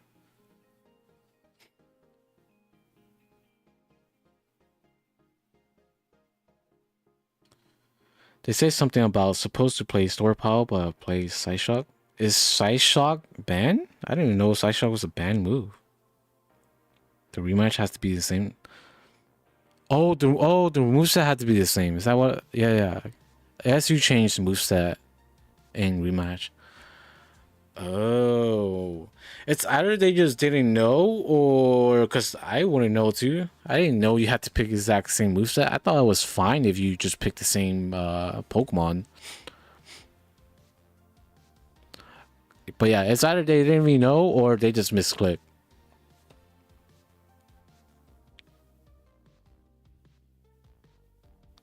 Yeah, everything has to be the same. Okay, they get DQ there, so that technical difficulty. See, I mean, I don't know. This match was just whatever, I guess. Now we're on a 4-minute, 30-second break. Mute this. I'll just play TCG. Yeah, that match was just whatever. Unless you actually get to look at your opponent's hand, you don't know, right, whether they have it or not. Alex's deck was also relatively thin, so if they have the the game-winning boss in their hand, then it goes to the bottom, right, and that's good. If they don't have it, you're getting them closer to it. And comparing that to Marty, I definitely was put in a lot of situations. Because of that DQ, it doesn't. It just feels like whatever now. Marty, and then I would actually Right. get to draw the game-winning card, right? So unless Just unfortunate. full information, there's always that risk of Iono, which you have to evaluate. Well, congratulations to Alex Shemansky. Wait, who won? The Lugia guy or the? I think that the Gardevoir guy won. It's a lie. Roxanne is a lie. Yeah, I mean, as I mentioned, like, you don't know unless you actually get to look at your opponent's hand. You don't know, right, whether they have it or not. Alex's deck was also relatively thin, so if they have the Iono, have it, you're to evaluate. I think the Cardi guy won. With United Wings, Pablo. Of Alex as a register for a lot of demand. Damn, there's a lot of people for TCG, man. Only growing. Everyone is a Pokemon fan. Everyone, yeah. All right, let's go ahead and take it. Definitely bigger than Unite. Glory days. You know, I think for a lot of people, You thought someone was DC at the start, so anything past that is invalid? or to discover for the first time even. Talking about that rematch? That we all, like you're saying, that's where Pokemon World was at. It was a pretty big hall, but it was like in the basement of a hotel. Or disconnect, not DC. Disconnect, not disqualify. For error, and you have that momentum from the first 3 rounds. And also just played against them. No, but they were able to do the rematch, so. It's not a bad loss to have. Also United Wings. And also United Wings, of course. Yeah. Wait. Not in the top 4 decks. I wouldn't even say maybe. That's true. What I'm gonna say. 7, 8. Thought someone disconnect at the start, so anything past that is invalid. Of that rematch, someone disconnected? Did they disconnect that second match too? That rematch? Is that what you're saying? Like mechanic back. I know. It's like we have That would make sense if they disconnect that rematch. Disrupt it, including example at home. But in game, I don't think disconnect, right? I mean, so much so that Like this is the rematch. If it disconnect in game, I just want to see it come to fruition for them. then what she say would make sense. I think Espion never actually picked its move. Urshifu was sitting in the base 25 seconds into the game. Because and it's not like to test out in practice. I No? just want to see it come to fruition for them because I think we're just missing a little bit of what they're driving for. And here we are, game number 2, Luminosity versus Amaterasu. And Are you talking about the rematch? Cause Urshifu's moving. It didn't disconnect. I don't think anybody disconnect. And here, gentlemen, happened with Babysit Overlord early into this either here by what? They are now They didn't disconnect the rematch. Really, not just relying on your Slash playing forward with Slowbro, for example, but really The game before where they had technical issues, yeah, that's why they had the rematch. So that one didn't count. That's why they had the rematch, but the rematch count. That's the first one. There was nothing going on. I think the second one they had technical issues. That's why they did the rematch, and that one didn't count. But the rematch counts, and they got DQ on the second, so it's fine. It makes sense. Oh, this is where things get so tough. You hate to see any of these teams go home, but you know what? You gotta. If there's no loser, Let's talk about the second game. Yeah, but what do you guys mean when anything past that doesn't count? What do you guys mean? Are you saying rematch? They shouldn't even be doing a rematch? mentioned many times that I'm a fan of Brave Birders. Hashtag Brave Birders sweep. I just really want to see them do well in this tournament today. They've got a great Boy, they're going down to loser brackets. you know, going into things, and they have the opportunity to really pull off some gigantic upsets. They were so close in the first round of today, but now that they're down the loser bracket, we'll see if they can still keep that strength strong as they go up against Rogue. So I think they're just going to do 2 loser brackets match and then that's it. I don't know. On record, we got video of it. They can't get away from it. Love their comfort zone. So I'm expecting to see some Sylveon for Colin Tang, probably the Machamp making another appearance here on stage. So what does Rogue want to try to do that, knowing that information already? Ooh, actually going with the first pick Dodrio. They have infamously gone for SB or sorry, for Sylveon almost every single first pick that we've seen them in this entire tournament, whether it be group stages or this. On the other Go to 550 mark. Of the second match or the rematch? A lot of money on the line here. I mean, this is a huge prize pool match to play. Well, great bounce on who better? Spark Band and You guys are talking about the weirdest comp on the side of number 1 just the second match. Not the rematch. But why are we talking about the second rematch?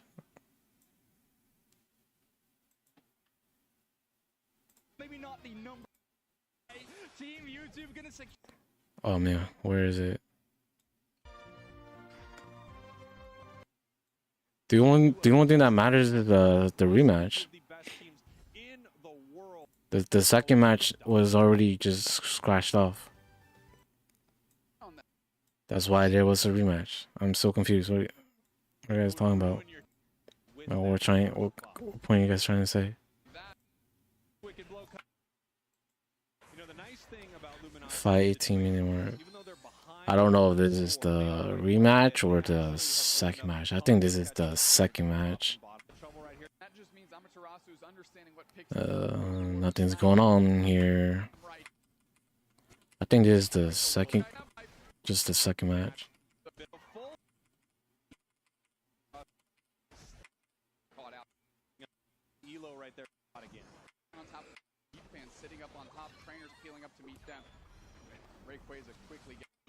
Wait, this is the rematch.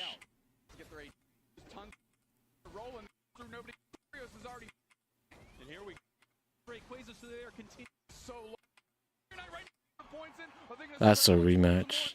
Where is the second match? But again, still, I don't know why we're talking about the second match though.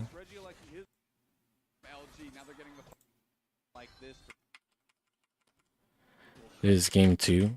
I'm just trying to figure out what Mono's trying to say because I don't get it. Game 2 doesn't mean anything right now.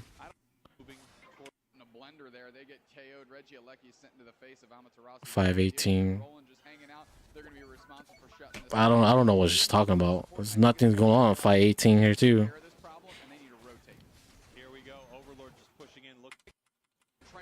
There's the disconnected game.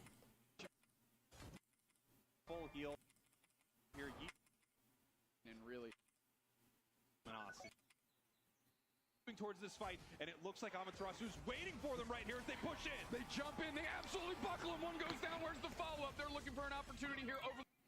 Game 3 where they had technical issues. The rematch? Oh my god. You're confusing me.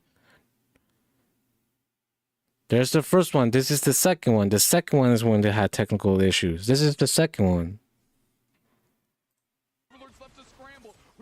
See, they had technical issues right here. And I look at the rematch too at 518. Nothing happened at 518. This is the rematch, which is the third game.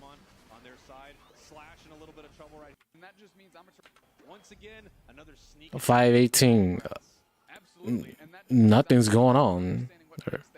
He's just hiding in the bush. It's not like he was DC. Yeah, I don't know what Mono's trying to say.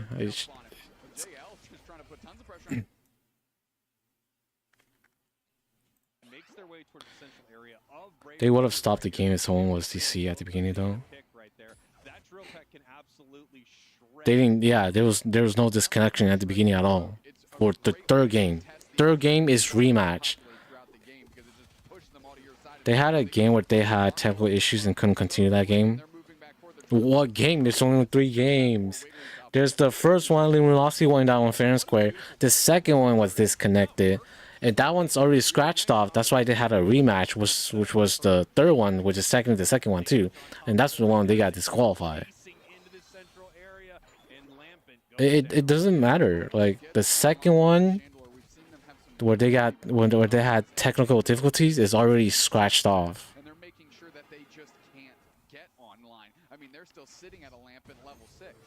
Here we go. 30 seconds now until we have an objective in the top and bottom half right. Alright, I think we just stop talking about. I'm not understanding what's going on, but I think Pokemon Unite is. They did the right thing. Guess if they got DQ, then they got DQ. We're watching Brave Birds versus Rogue right now. Yeah, and that's the biggest kind of hurdle that Dodrio always has to hop over is can it get in and then get. Wow, so I'm surprised Sableye is getting played a lot. Now we have both teams moving down towards this Registeel. Obviously, Rogue has Sableye looking to make a fun play happen right here. As the sleep comes in, Eldegoss might be going to bed. No, actually able to pull out. Yeah, and there he goes. All 5 players for Brave Birders are there. It's a 5-on-4. Rogue having the Mew kind of move around the top of the map here. And a good little engagement. They go to sleep. Can they follow up Dazzling Gleam Sylveon tandem? It's getting fair out here. Fair, the odd parents working together as they're moving back through. 2 players down for Rogue. Got to pivot through the Brave Birders. KO streak of 2 for Asha. They are on it right now. Give them 3. And Wait. What's with his reaction? Oh no, I think he's just disappointed. Now you can see the points raining in here from Dodrio, obviously stacking up that attack weight. They were looking for more opportunities to do that before that game was broken, and they are ending up peeling off of this goal. Nice Perish Song KO from Rogue. Yeah, for some reason I don't feel too excited for this game, this match.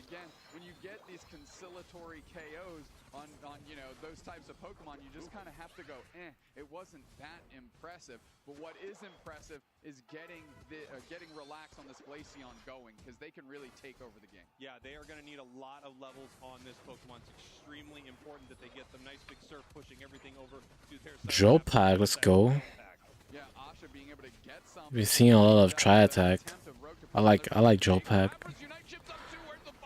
It's right there. Relax gets it. Chandelure Unite comes out. Owo's looking for one for themselves. Do they get it? They do. Sableye goes down. Rogue actually had 2 back the other way, but now Rogue is kind of forced to scramble a little bit. But look where the Chandelure is. They're caught out, and they get Perish Song. That is a high pitch that shatters that Chandelier in half. Good look by Rogue as they're all over this Regieleki. Incredible stuff. Nice secure there by the Mew. We've just been seeing Mews all day securing every objective. It's no different here for Rogue as they're pushing this Regieleki in. Looks like it's walking. Hoopa Unite move, trying to push them back right here. The big fist flying from space, but it's not enough as they are now able to rain points into that top goal and even up this. It doesn't look like Brave Bird is gonna win this one. 9/75 for Brave Birders. Yeah, so much pressure in that top path that Soup uses that Unite move to try and defend that goal zone. I feel like Brave Birds is not trying hard at all. Even the last month finals, it just seemed like they're just messing around too. As we head towards the top right here, I didn't want to cut you off. Felt like we both had a little bit of a moment there, Doomstacks. This guy looks like he could be Clonting's brother.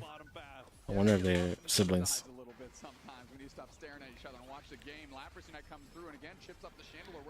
What's up, Ninja? Welcome back.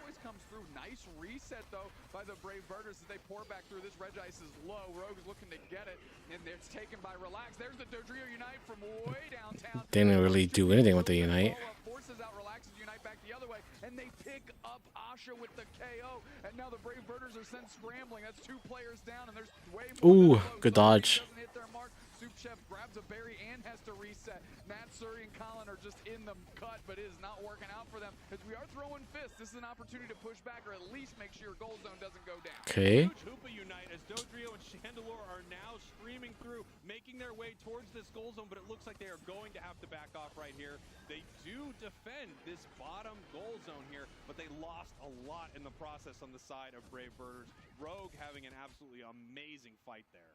Hoopa does have a recently shrunk Unite timer, so if they put in a lot of work, there's an opportunity for it to get its Unite move back in the first stages of Rayquaza, but that's what I'm watching for now, because that is such a powerful Then that's Here Rex. we go. We see the Dodrio making their way in the I didn't expect him to look like that. Just ready to take this Reggie Alecki here in this top path. Going to walk towards this tier 2 goal zone. Rogue now can do a lot of different things. It looks like they're going to be moving around the map looking for experience with the Sableye, possibly doing some sneaky moves as well.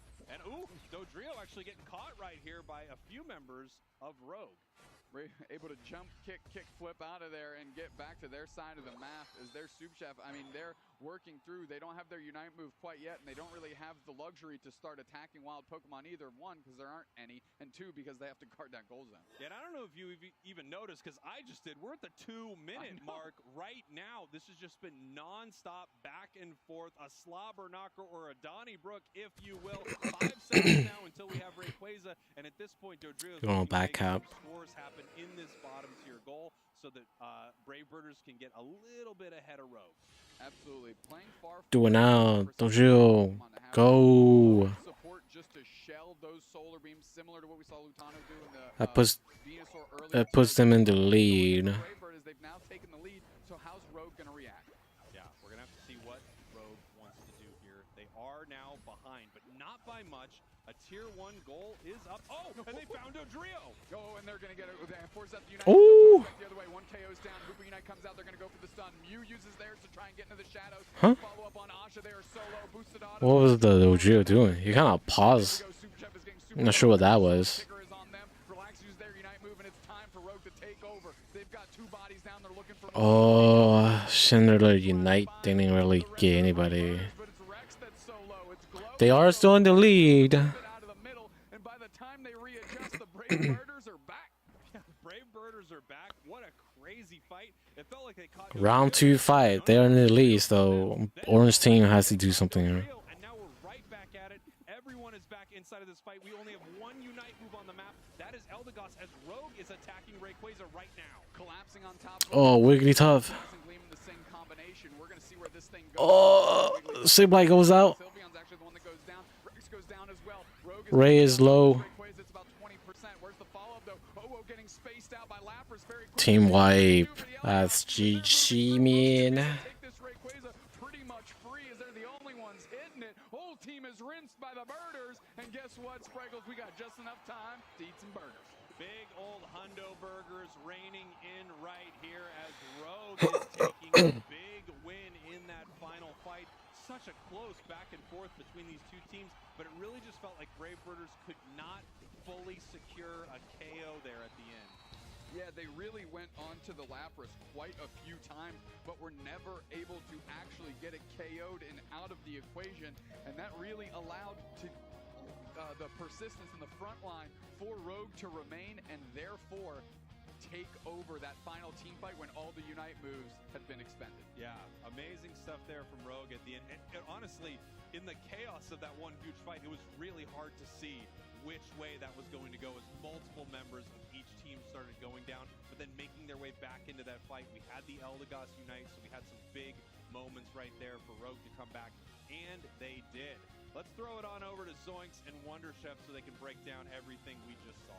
Thank you so much, you two. Yeah, what a good start for Rogue. I mean, yes, it did have some back and forth moments, but that final team fight really felt all Rogue to me. A big engage by Dodrio, but the shutdown right after was just so strong. Take a look at the score graph here. Quite a close game up until those final moments. Yeah, I did really feel like, especially really early in the game, it seemed like Brave Birders were kind of on a tear. And I was like, oh, wow, this might be kind of a runaway game. But it really does, of course, in these close matches come down to these final moments. And what did we get but an amazing fight? Rogue, of course, has that sort of synergy to be able to play in those big team fights. And they showed it off very well. Yeah, with not too much healing available to them, the Eldegoss kind of withstanding. And Barnwell doing great in that department. A 72 damage healed in this game. Fantastic work for them on the Eldegoss. Rex had a great impact at the start of the game, really made Relax and Oblivion's job that much easier in the late game. Right, but if we look at this damage data here, we can see that honestly, pretty good from everybody who needed to do damage, and even from pretty good from people who didn't need to do damage. Kwagashi getting the little cameo here. Kwagashi, what do you think of this match? I can't do this voice. I'm not going to do it, but it would be cool if suddenly we did manage to make that work. But so honestly, I do feel like I didn't feel like there was anything in this game, which I've said in a few other games, where it's nothing. There's not like, oh, we needed an answer to this on either side. It just felt like it came down to who played better in the end. I do expect maybe we're going to see a similar draft, but let's take a look at the highlights. Maybe there'll be something else that I didn't notice. Honestly, that's just the way I feel so far. No, I think so. I think that's a really good read on this game as of yet. Rogue playing really exceptional, but Brave Birders did have their moments as well. And well, this Regieleki hitting definitely was a tough fight for Brave Birders. I mean, they threw a whole lot of that defense. A Chandelure Unite, a Hoopa Unite, and Rogue was able to cut through all of that and then some. And of course, the pivot down here. And this Dodrio, we see the drill pack for the first time today. It had some impact, but it really did feel like it was falling a little bit short every single time in terms of follow-up. Rogue doing a great job of, even if they get dove by this Dodrio, pivoting, cutting down the Dodrio, or instead attacking the backline of Brave Birders that's looking to capitalize on the initial engagement from Dodrio.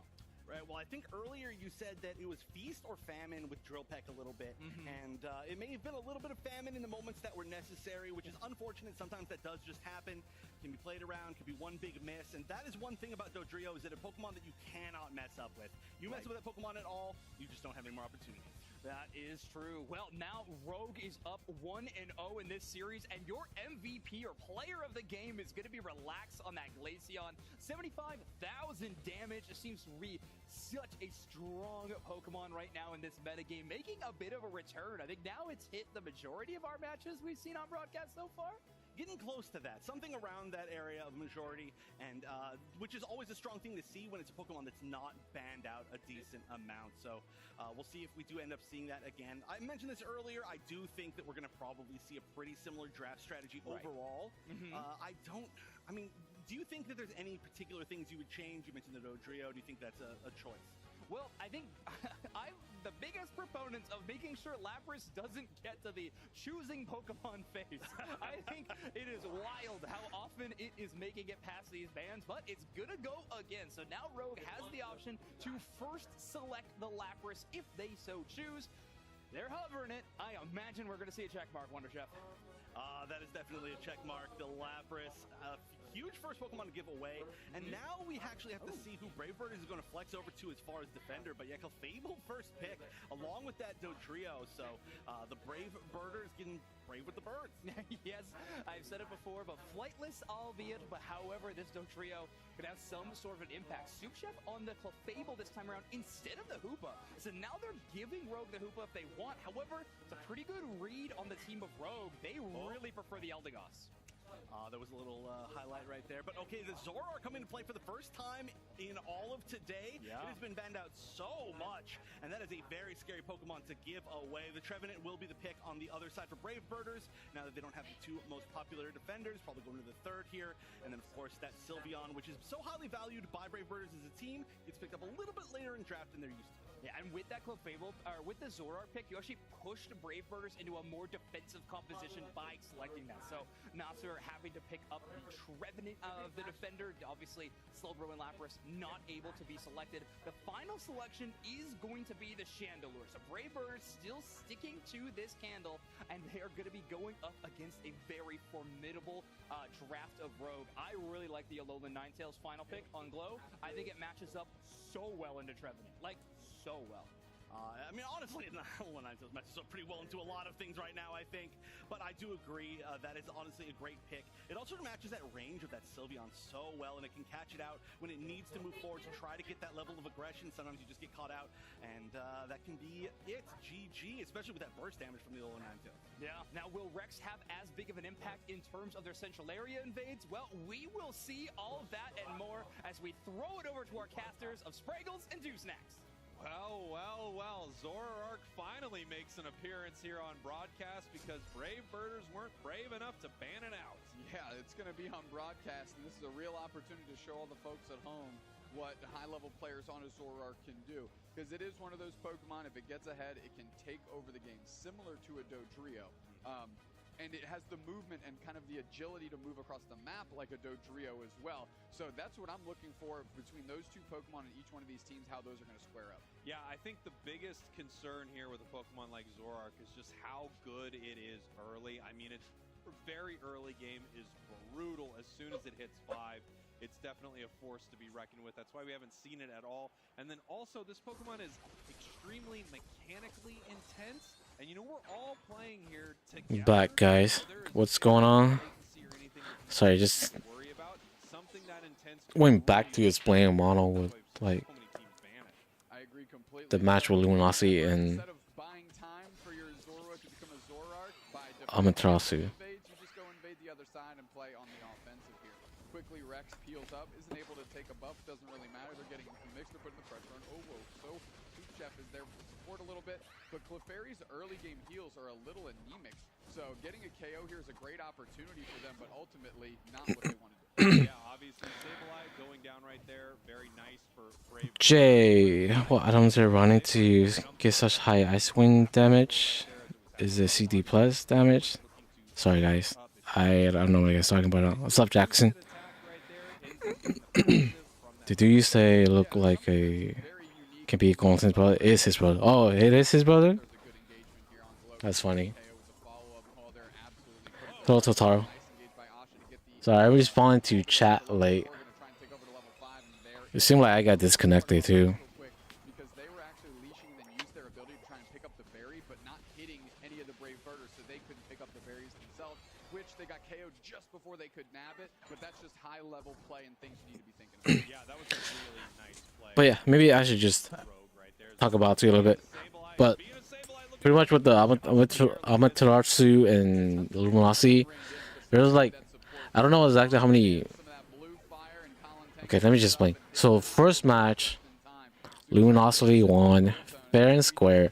Second one was the one where they had a disconnection for multiple teams, and because of that one, they scratched that game off, right? So it doesn't count.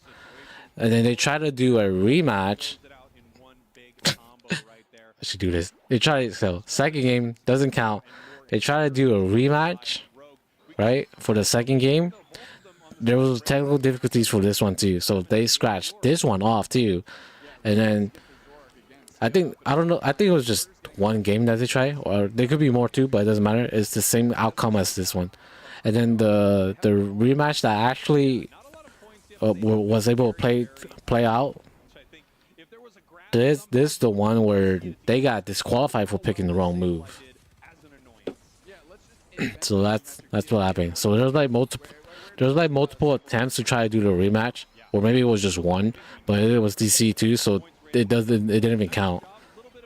I think that's just what Mono's getting confused. She's thinking of all those rematch attempt games.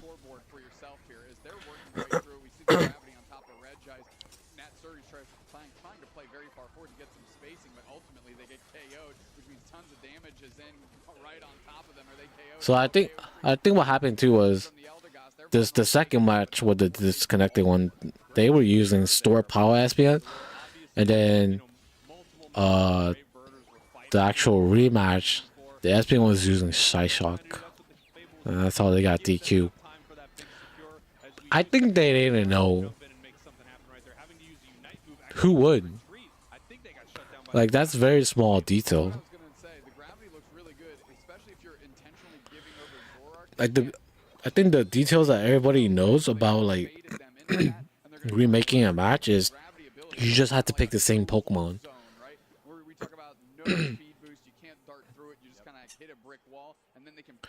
Either that or the Espeon just misclicked moveset, which is disappointing, but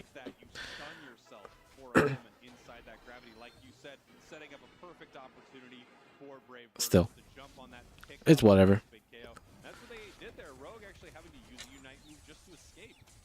That being said, this score lead is getting a little ridiculous here, 130 points. So the Brave need to find a way to, you know, leverage their good planning here because they're not finding on the scoreboard and they're not getting a lot of KOs either. Yeah, and let's be fair, Brave Birders need this game badly. If they do not win here, this is the end of their tournament. Rogue looking to move on. You know, Rogue has been talked about a lot as sort of one of the dark horse teams right here. Lapras Unite coming on and bringing Eldegoss down to the bottom path as they continue to push forward. Actually, no, pulling back right here as they see all of Brave Birders at this bottom goal. Yeah, your allergies are riding on the back of a Lapras there as they're pulling up the pollen puff and see all the Brave Birders are also on that side of the map.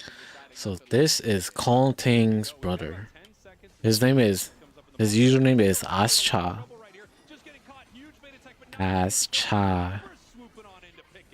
Yeah, great placement by the gravity from Soup Chef to keep relaxed from being able to finish that KO. However, Oblivion is there to backdoor a little bit and get that KO back there. Trevenant Unite picks up 2. Cotton Crush is trying to find the team so they can heal him up. Woodhammers come down, actually pops the Trevenant back. Natsers, Woodhammers go wide because of that. But there's the Zorark. It goes down immediately. 2 players down. Rex is just now coming back on top of the I don't think Brave Bird is gonna win this one. Woodhammers are going to work. Colin Tang not spoiling the Brave Birders' opportunity here. They're going right. They got Reggie Ice though. Amazing stuff there from Colin Tang. You saw that moment. Zorark coming in to pick up the big KO. Boom, right into that Sylveon Unite move that made it invulnerable for a moment, and then they just turned everything around.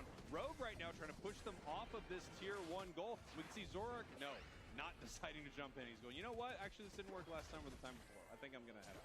Rex looking for an opportunity, causing static again. They're trying to suss out Colin Tang. No, they peel back. Soup Chef is actually on the hunt just to get eyes on Rex to make sure that they're not getting any of their central area taken.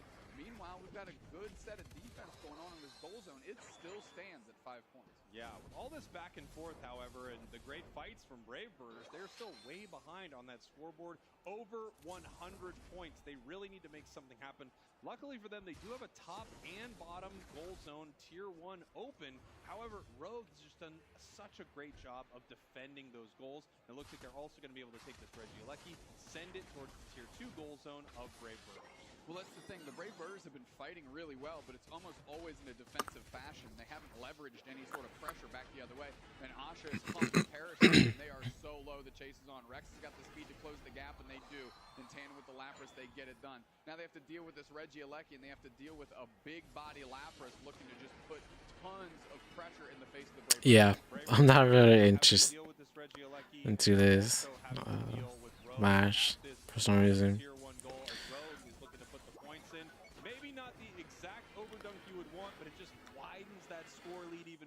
Takes away some positional advantage. 50 points reigning in here for the Brave Birders as we have 30 seconds until Rayquaza. And I have to remind you, for all those watching here, There's a lot of points on the ground. They lose this game. They are They're going home. Tournament. Their chances of going to Worlds in Yokohama are gone. And they've got 17 seconds to cobble together a game plan because Rogue has taken this basement Reggie and they can't even pressure it. So what do they need to do? They need to posture around the Rayquaza pit and they just figure Rex on Zorark. He usually plays support and defender for YT, I think.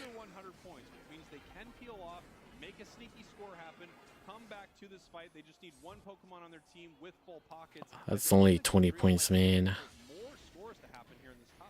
Sibyl's going back cap here too. Gotta make a play. Let's go. trying to close the door, but they're going to be too late. 70 points going in. The lead is bigger. Now the Brave Birders definitely have to do something. And here we go. We see the Zorark moving around behind the Brave Birders, trying to Oh snap. Gotta protect the chandelier. It's too squishy. Sibyl is knocked out though. Put pressure on. Sibyl's out. Come on.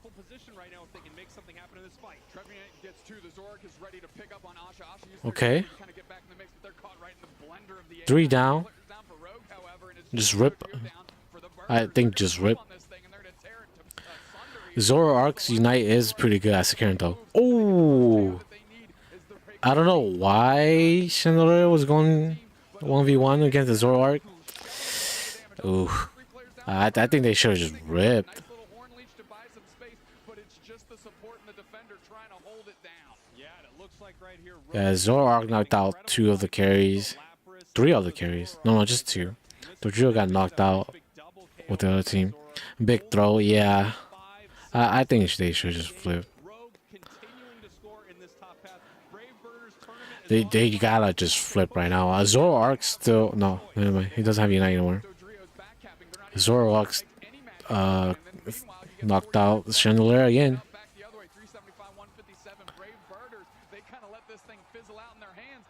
That's GG, man. Just stay next to Cliffable.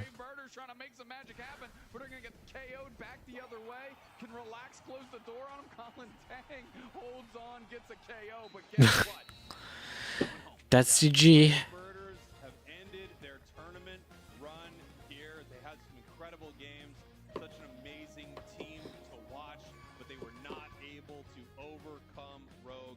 Rogue just continuing to put points on the board and then win that game in pretty commanding fashion.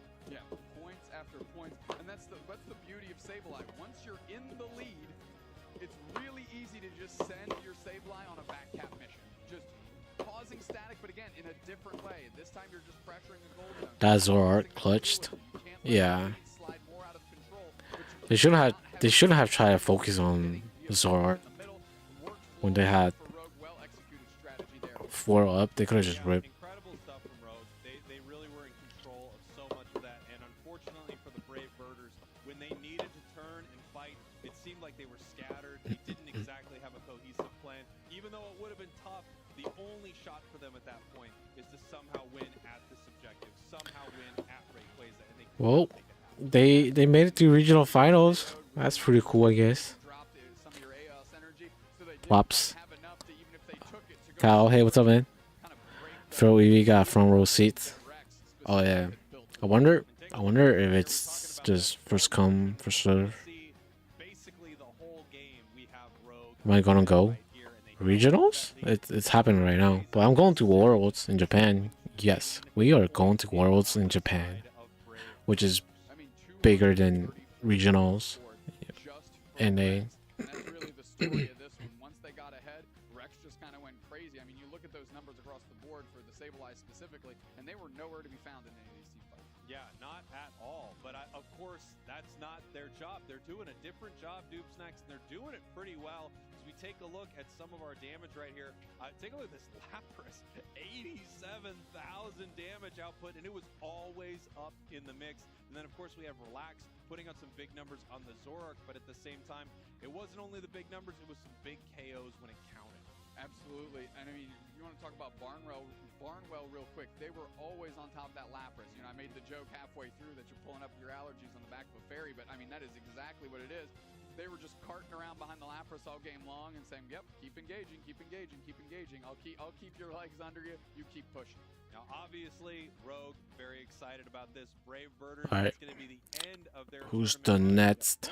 What's the next match? NA teams that have just been around for so long. It's so amazing to see them compete here at NAIC. But that's going to do it for Brave Birders. They're not making it to Worlds. Let's take a look at some of these big moments. Yeah, let's see how they got it done. And this was really the first opportunity here that Brave Birders had to get more points onto the map.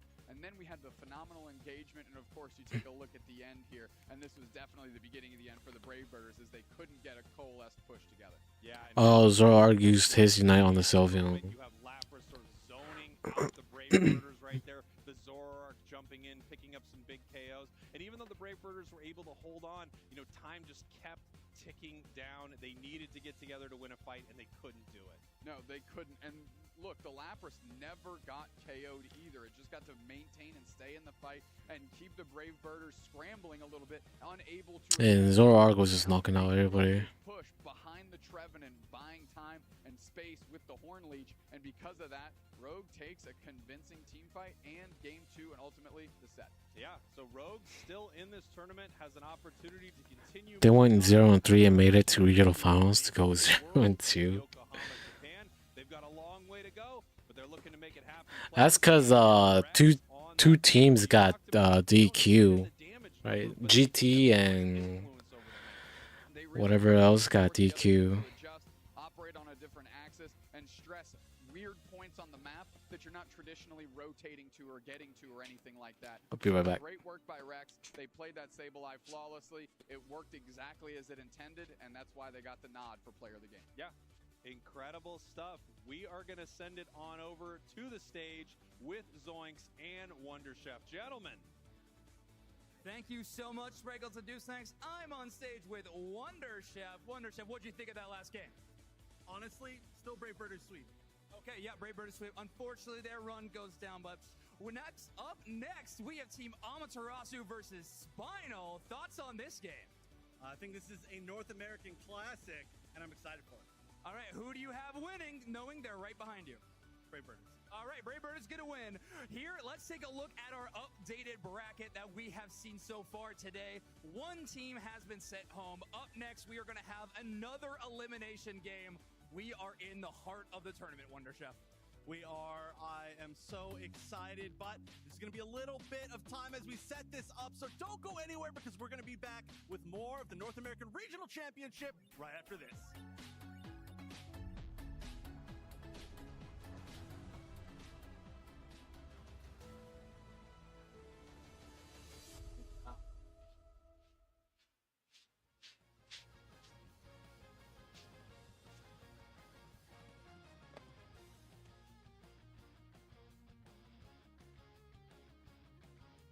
GT and Oracle, yeah. That's the other team, Oracle. They got DQ. I don't really know that much. They're not even in the top 8, I think.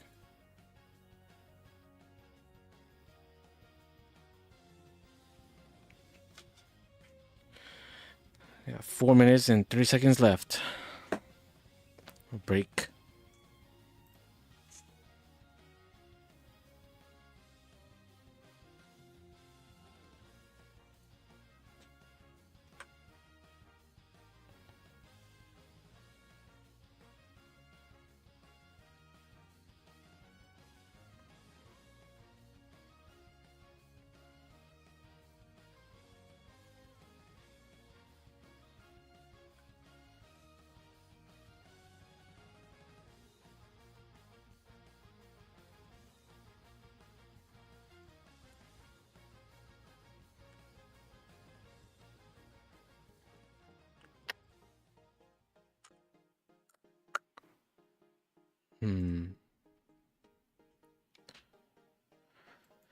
How many days I have for that?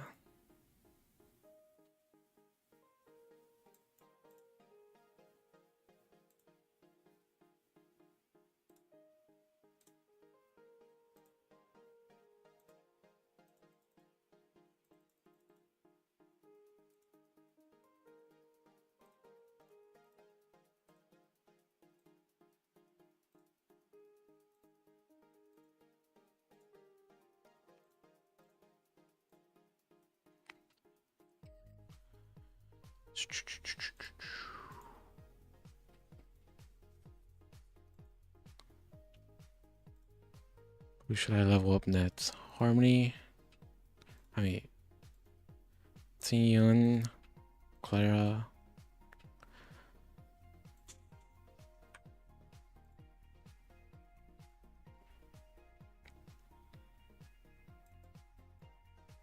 Man.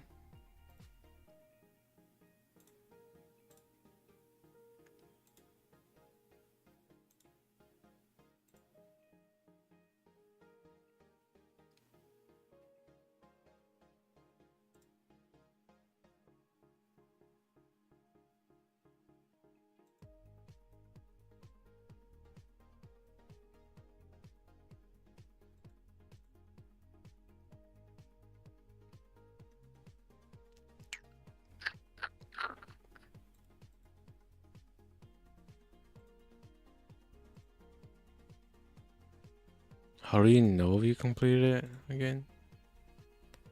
Check mark. Okay, no check mark.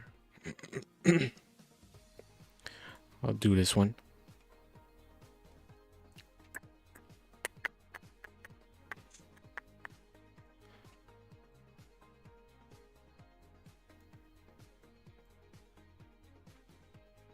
Oh, we got Maridon. Right on deck.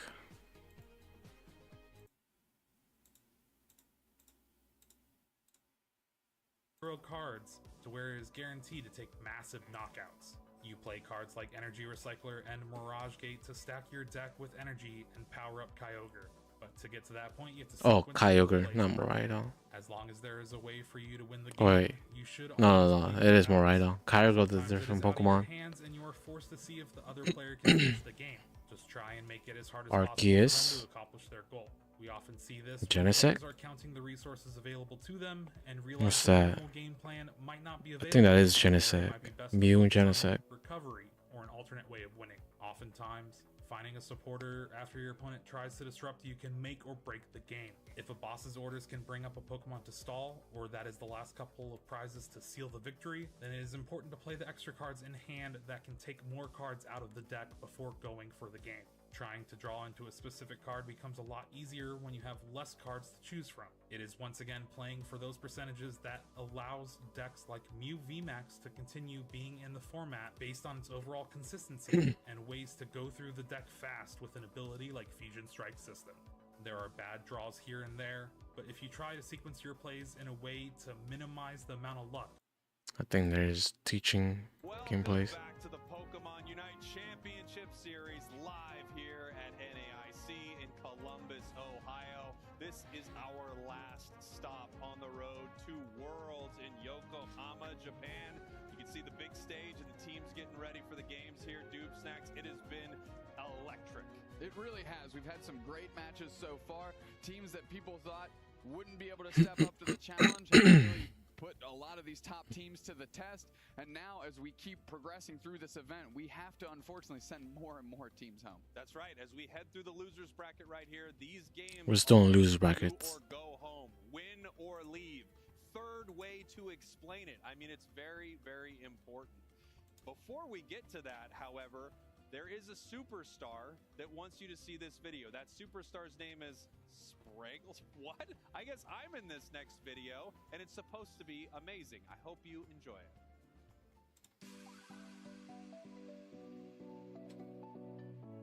Little montage. Welcome, Pokemon trainers, to the first ever Pokemon Sweep Run. Pokemon Go commentator. Pokemon Center pop-up store at the North American International Championships in Columbus, Ohio. I am joined here by two incredible trainers, Trainer Polaris and Trainer Cyrus, as they will be competing for their opportunity to win as many unique items from this Pokemon Center as possible. Trainers, you have 60 seconds each to run through the Pokemon Center and pick out one of whatever item you fancy. It has to fit in the bags that are provided, but feel free to get a little bit creative as what fit actually means. Is that his Two dog? incredible coaches to help you as well. So Coach Nefra and Coach Spraggles, please use this time to coach your trainers. Wait, this is actually a Pokemon Center. Yeah, this is actually a Pokemon Center. This is it right here. All right, so remember our plan. We're small, but we're mighty, okay? We need to get in there. We need to get aggressive handshake. Let's do this thing. Boom, boom, boom. Nice, we got this. Right. You got the height advantage. Smart so kid. You gotta get all this stuff on the top shelf, right? All right, so TCG cards over here. You got a collage over I will here. go for all the TCG cards too, man. Oh yeah, I think that's a good plan. We've got the good plan. All right, we have 60 seconds on the clock. Cyrus, Polaris, are you ready? Yes. All right, I love the energy. Let's get started in 3, 2, 1, sweep!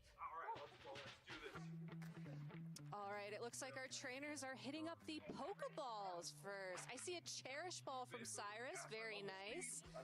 Polaris going for the Funko Pops, very, very stylish. And now it looks like Cyrus has made a Plushie. for the plush. Polaris is not that far behind, picking up the Togepi Squishmallow. Oh no, Koraidon just fell on the floor, but Cyrus saved him and gave him a beautiful home. Trainers, the clock is ticking. There is 30 seconds left. We're skipping the keychains, it looks like, going straight for the Oh, is that a backpack? That looks pretty cool. It's a backpack. Oh, that looks pretty cool. The backpack, dude, I like that. I want that. I don't know if you can actually put stuff inside, but that's neat.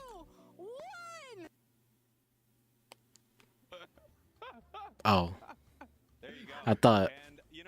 What the heck? I thought I disconnected, but I don't know if that was meant to just cut off like that. Whatever. What's happening now? I think they're just trying to kill time while they set up for the next match. Amaterasu again. We keep talking about mental strength here. They need to kind of shake off whatever happened between them and LG, whatever the situation was there, and focus on what's ahead of them. Spinal again, free roam through this. Again, doesn't matter much. You know, they're still going to Worlds, but they lose their chance on winning money for regionals. That's about it. This is the losers brackets. Spinal versus Amaterasu. Spinal lost against YT. Amaterasu lost against LG. So we're in loser brackets. I think it might end after this. And then the next, well, the next games will just be for tomorrow. I'm not exactly sure. It's 6 hours into Unite already. This is the tournament. 6 hours in.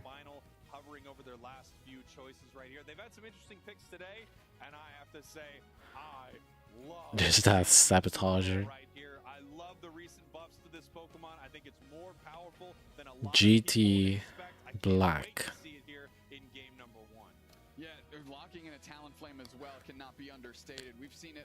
By the way, wasn't it? What's the name again? Oracle.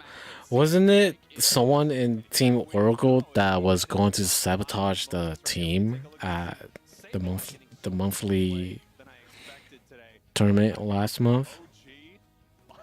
Tomorrow will be the round 2 championship. We'll have to see.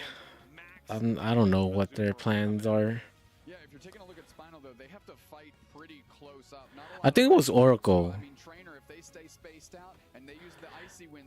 So it's like I forgot, but GT just knew something about what Oracle is doing, and I think that's it. That's why they got DQ too, is because they knew. Oh, the real reason why they got DQ, Oracle got DQ is because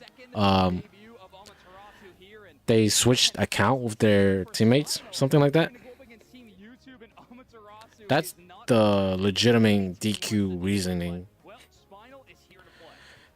And honestly, really all that matters in my opinion, right? But they got DQ because of that, and supposedly GT knows they knew about that too, and they didn't say anything. Apparently, that's why they got DQ too. But all the other stuff are just dramas, right? Like their team Oracle teammates trying to sabotage the game, all the beefs and stuff. Those are just dramas. Those had nothing to do with the reason why they got DQ. Yeah, you can honestly just ignore all the dramas because it's kind of stupid too, in my opinion. But that's the reason. The real reason why they got DQ was just switching account, right? Sharing account with the other teammates in tournament. And GT knew about that. GT knew about that too. So that's why they got DQ. From what I've heard, I think that's what actually happened. And then all the other stuff are just drama. That doesn't impact the DQ at all. Like, it had no place in the DQ. The reason for the DQ. It's just drama. You love drama? Yep, it's just drama. for. Now, Jay Hell has been on the Sableye this entire tournament so far, and Amaterasu is looking to leverage that into an early team fight win. Let's see if Amaterasu can make the way back to the top. I mean, it's tough that, you know, you have Amaterasu and LG going up against each other first round already.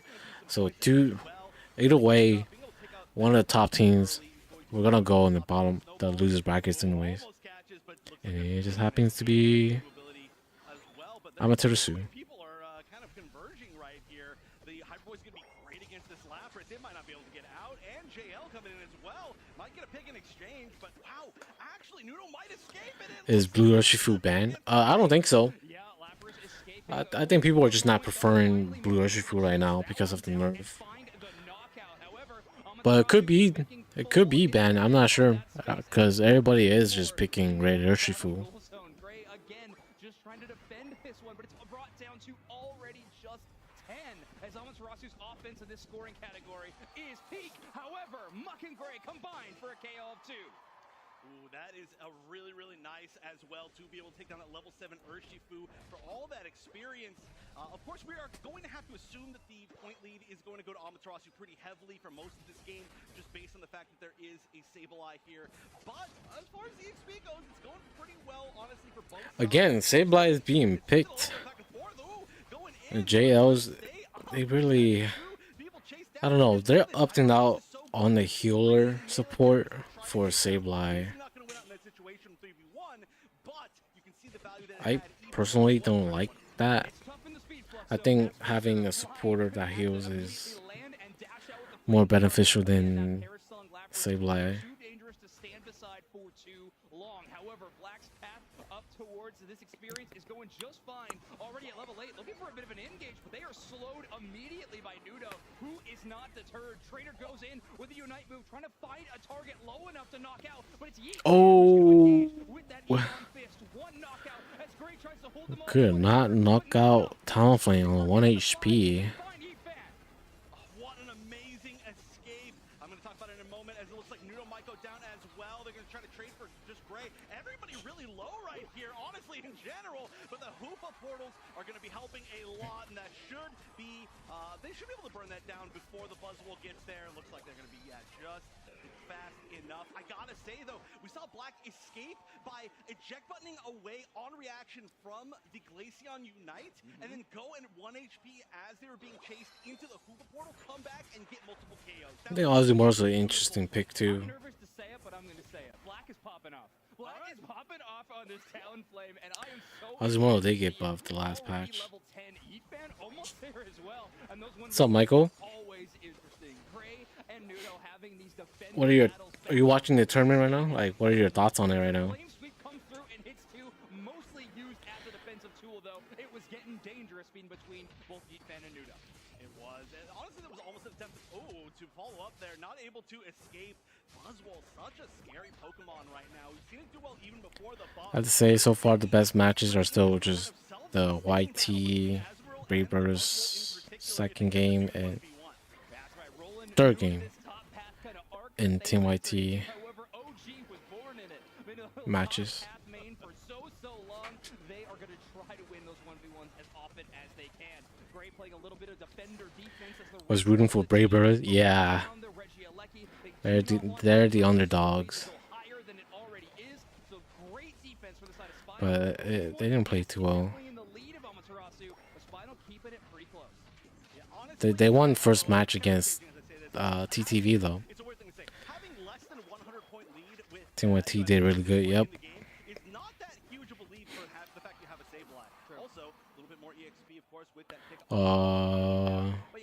Maybe you will know more. Chug and I, we were trying to figure it out, but do you know like how far they're gonna go into the tournament for today?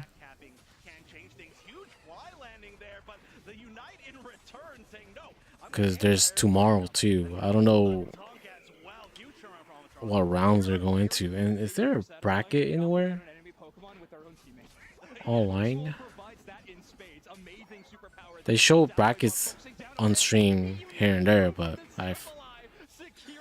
I can't recall. You're not sure? Oh, it's a 3-day event. Oh, it's not mean 2. Okay. 3 days event. 3-day event. So they, I don't know, they might stop after this. This could be the last match for today, since it's 3 days. Maybe they go through round 2. Because this is first round. If they show another winners bracket, then that would be second round, right?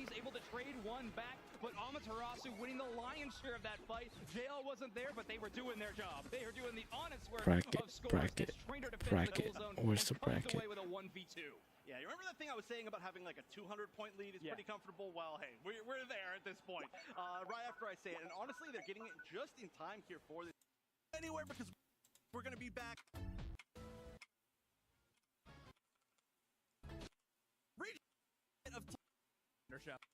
We are going to have another elimination. Okay. Yeah, we're here right now. Second round.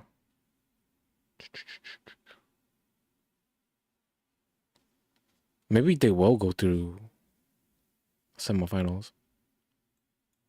Second round, yeah. I think Unite is only today and tomorrow. Oh, yeah. Okay, that does make sense. Yeah, it's a 3-day event overall for everything, but Unite is only 2 days. So they probably will go second round.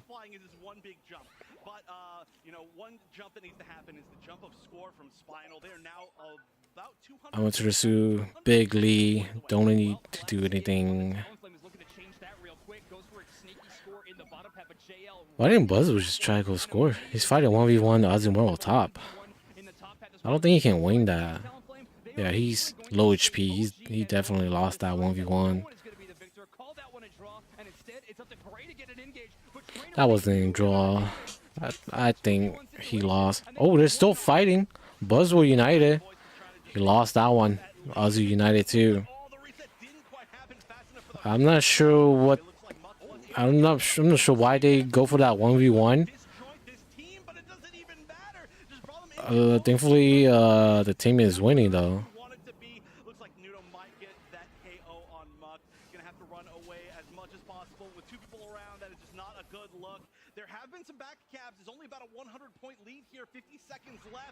Oh! Did he cancel that or did he get stopped?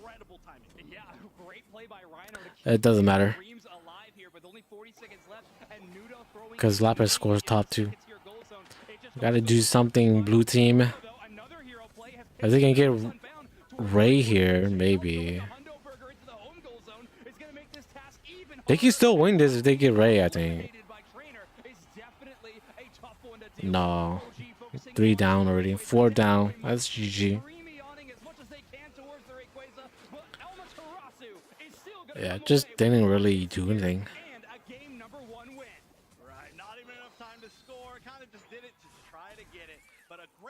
In my opinion, from Spinal at the end, especially like you mentioned with that Hoopa Unite, that was everything at the end. And you know, it was close. I mean, the fight wasn't close. There wasn't that great of a chance of it working, but it was still the best out that they had. Yeah, Black with some great hero moments on the Talonflame, but in the end, Efan really coming alive in that final stretch, shutting down target after target, and Trainer. Is that guy married? There's a ring on.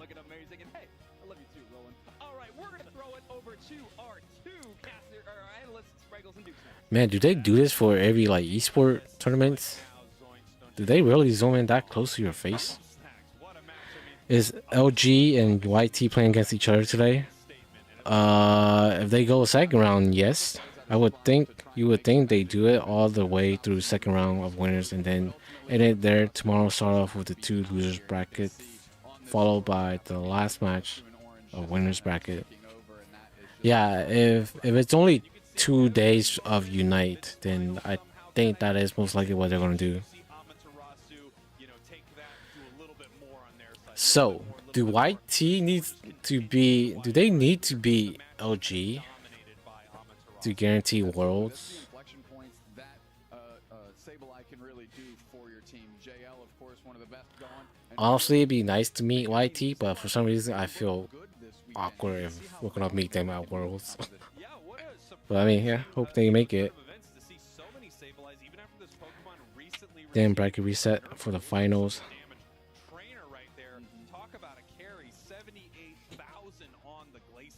Well, bracket reset is it's not guaranteed though. What's up, Malachi? Welcome in. We got the Mo peeps in here. You're getting bigger, so much less in a team fight. You can just hang back and absolutely lay it in, and that's something we talked about specifically about this. If Spinal loses, then YT makes it there. Going to these team fights, and they're just going to be able to shell in damage and keep them from being able to engage in the way they want to. Now, obviously, Spinal needs to do something right here. Okay, let's see what they say. Amaterasu, they're already feeling pretty good. They're secure. Their spot is there for Worlds, but at the same time, they want to win today. Let's take a look at a few big moments from that last match here, Doopsnacks. Yeah, I mean, They didn't say nothing much. Just say that it's on the line. They quickly get gobbled up though because Urshifu is just a powerful Pokemon follow-up KO back the other way.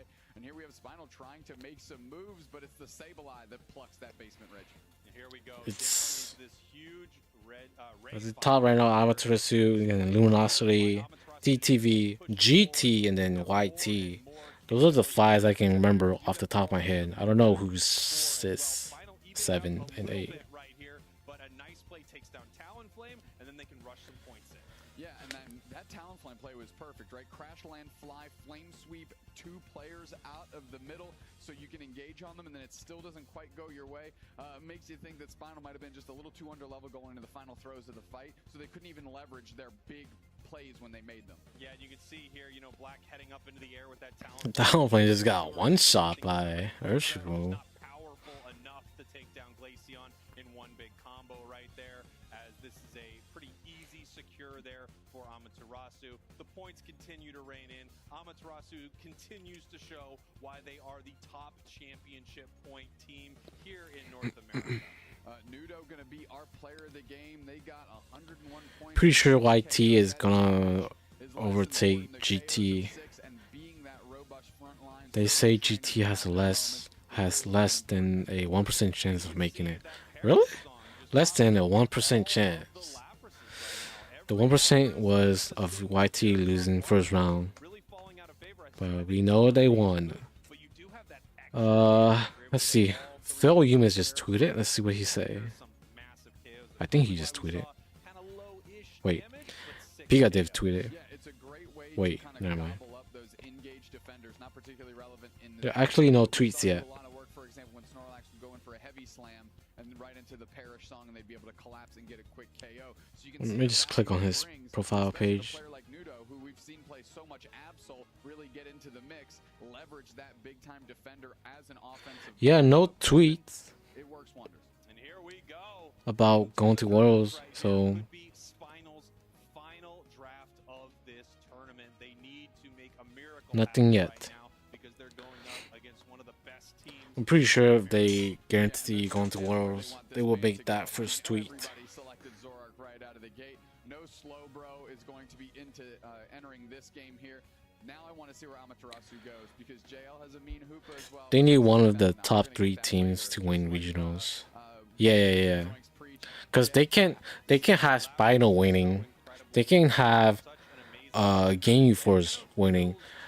Brave Bird has already lost, so that's good. Although Brave Bird would have been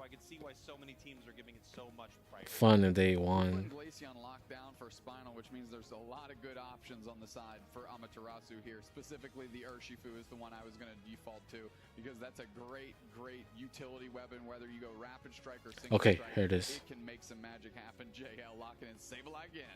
Can you see this? It's too small. Here, obviously, they want to make sure they snap that up. It's been such an important Pokemon today. Probably the So, Game Force against TTV. No, they will have to. TTV will have to knock out Game Force. They can really turn the tides of people's expectations of that Pokemon. And then actually, I don't know. I don't know. As long as none of the other teams win first. I mean, Trainers Greninja is one of the best on the planet. Do they already have enough points to pass GT in the standings? They're like 1,000 points. A little under the 1,000 points away from passing GT. Right. GT is like 4,100 right now. YT is at like 3,300. What plays do they need for 1K? Okay, earlier I saw first place 2,500K. I mean, first place 2,500, second place 2,000, third place I saw 1,500 and 1,600. I don't know what it is, 1,600 or 1,500, but it will make sense to be 1,500 because it's going in increments of 500. So I would assume fourth place is 1,000 points, and so they just need to place fourth at least. That's how I was. That's what I assume it. What's the standing right now?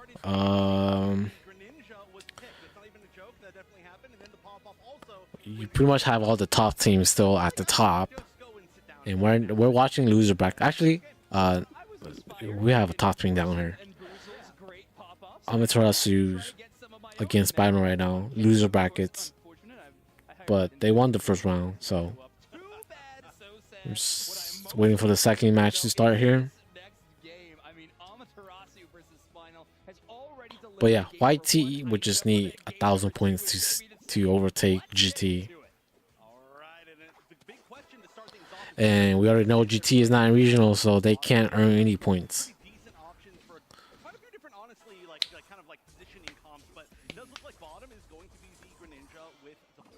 Yeah, you gotta get Cubfu out of being Cubfu as fast as possible. So great call. Put Ethan in the central area until they can hit level 5, and then Trainer can farm away to their heart's content. Currently, just a little fro. I should have just taken a screenshot of the bracket. Let me find it again and try to take a screenshot. Trying to cause a little bit of a disturbance. Rolling on this great Lapras, going to see them on this Pokemon for the first time, as they've normally been playing a bit more standard top path Pokemon. Right, and by the way, this is a very scary set of two Pokemon on the bottom path to have to fight. That Froakie is going to have to find some really solid EXP somewhere. I wouldn't be surprised if we did Screenshot. take a lot of the central area wild Pokemon after these, or at least in the next time that it spawns. But whoever gets the most here is going to be huge, actually. And wow, Gray almost being one of the Altaria that gets last hit right there. Wow, just barely we see the Urshifu escape at about 10% life, even that. I was going to say, great adaptation by Spinal to try to cover for Gray's only level 4 at Phantom. Not going to be relevant for that first fight. Instead, they bring 4 members down. But Amaterasu reads them. They match 4 for 4 in that bottom path. I took a screenshot of the bracket. Into that top path. They're trying to take that fight, making sure the top path Pokemon is getting leveled as much as possible, seeing as they are such a big reason that those Reggie in the bottom get secure. Right, and as we're watching this down in bottom, as we're watching down in bottom, we're going to see JL really try to get some sneaky stuff going on as expected. But there has been a little bit of a 1v1 battle going up here, where we're trying to get to a Garchomp on the side of OG, and then of course the Lapras there just being one of the most obnoxious things to deal with when you're trying to either stack or get EXP or just walk anywhere as a melee. Oh, Amaterasu actually picked a healer this time. So let's see. They still have to Sableye, but they have a healer now too.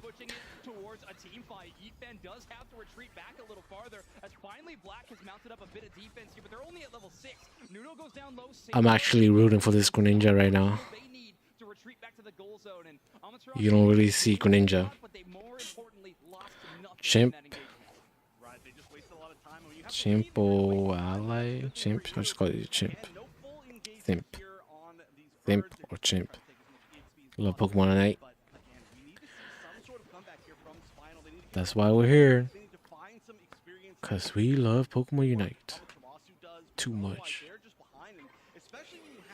Welcome into stream. Which is a weird thing that I'm saying that we're actually watching here in this top 8 tournament, is that you just need to be the stronger player. Absolutely. Well, Spinal having to basically forfeit that fight around the bottom Reggie. Wait, why aren't they just doing bot?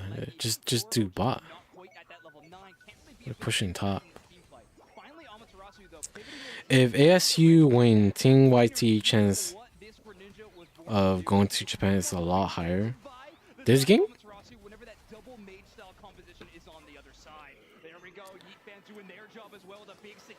Yeah, because they can't have Spinal overtaking them. Let me see where Spinal is placed. Are they right below YT? I'm gonna rewind back to try to find it.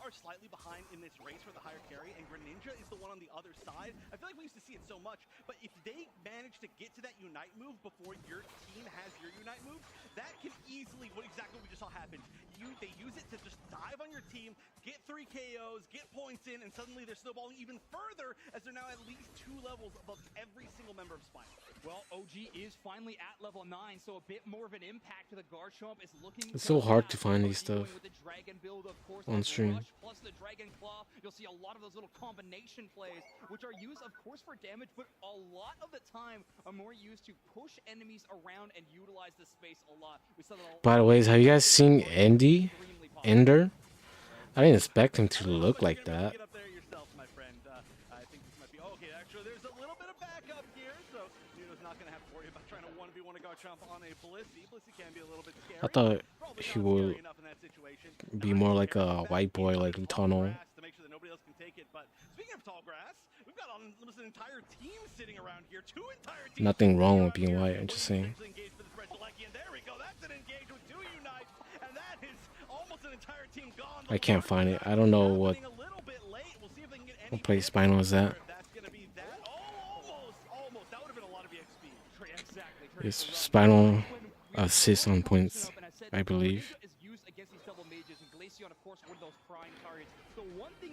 It's called Ender Bear for a reason, I guess. Because of that slight invincibility they have on the first instance of damage. However, Trainer just does it with an auto attack.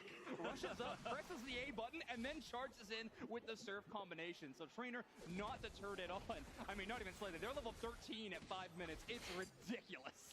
Yeah, I would say that the Greninja fan, you're the Greninja fan, that's you. The Greninja pick is working out very, very well. They didn't really show the placings of teams, but they show more of the brackets. I can't find them. Very well outside of just even the draft. They are at a 219 to 80 lead, which is what we have come to expect when watching this team play against competition. They are always going to find a way to get a score lead here. Roland absolutely undeterred as they actually use the Lapras Express Unite move to cruise around, not picking up anybody. I guess no one accepting the ride as they completely make it around as Rhino brings the crew down to that bottom tier goal zone. Well, yeah, there's a lot of potential rides going on here. You can go through the Hoopa portal, you can go on the Lapras, but right now we saw way more people go through the Hoopa portal. Obviously, that is going to be a pick once again.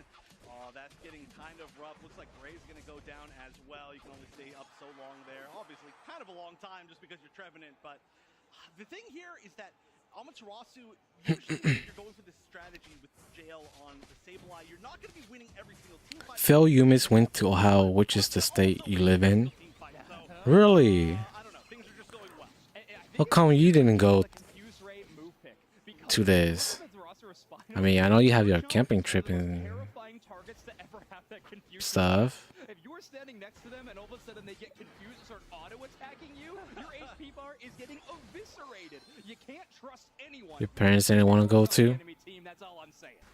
I don't know how far it is from you guys, but even though you guys are in Ohio. There's only about 30 seconds left before the Rayquaza spawn. Roland sees this. I don't know if they're going to try to engage here. Back capping.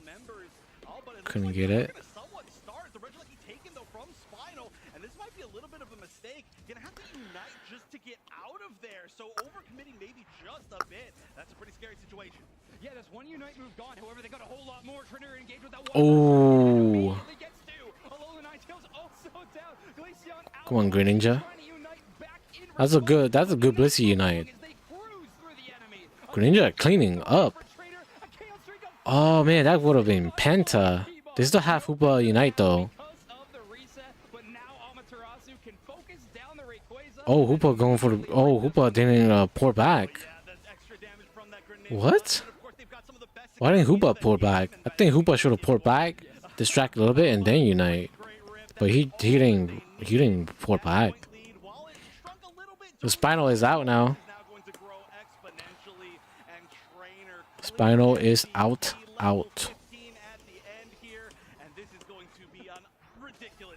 That Greninja killed.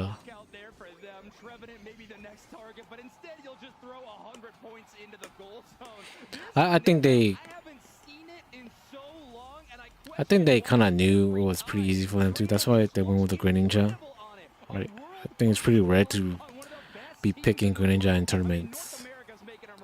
I like Greninja, but it's rarely picked in tournament. That may have been the first time getting KO'd in the last 45 seconds of the game when it's almost unnecessary.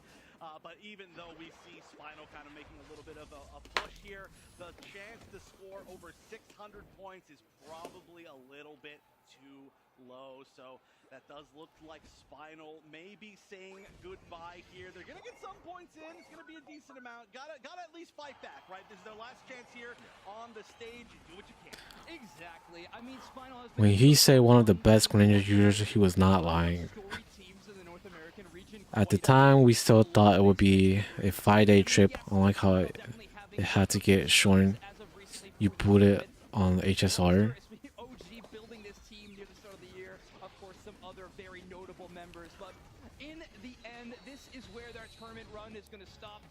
Oh, wait. At the time, we still thought it would be a 5-day trip, unlike how it had to get shortened. Your camping trip? Wait, you're not going today? Aren't you leaving today for a camping trip?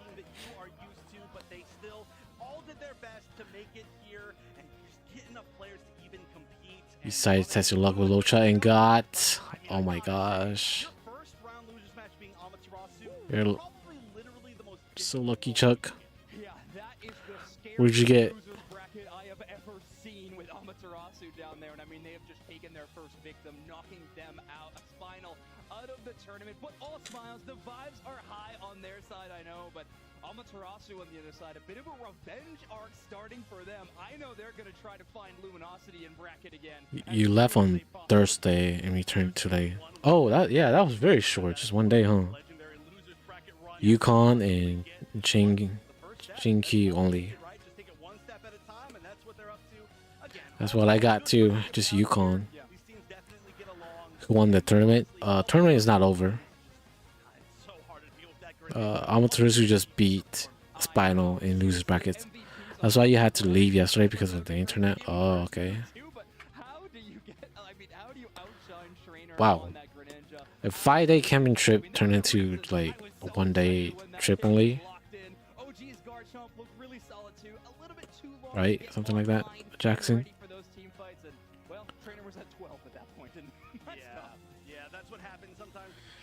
First round loser just finished.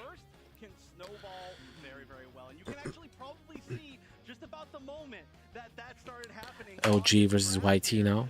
That's what we all want to see. And I'm pretty sure YT guarantees if they beat Luminosity. Right?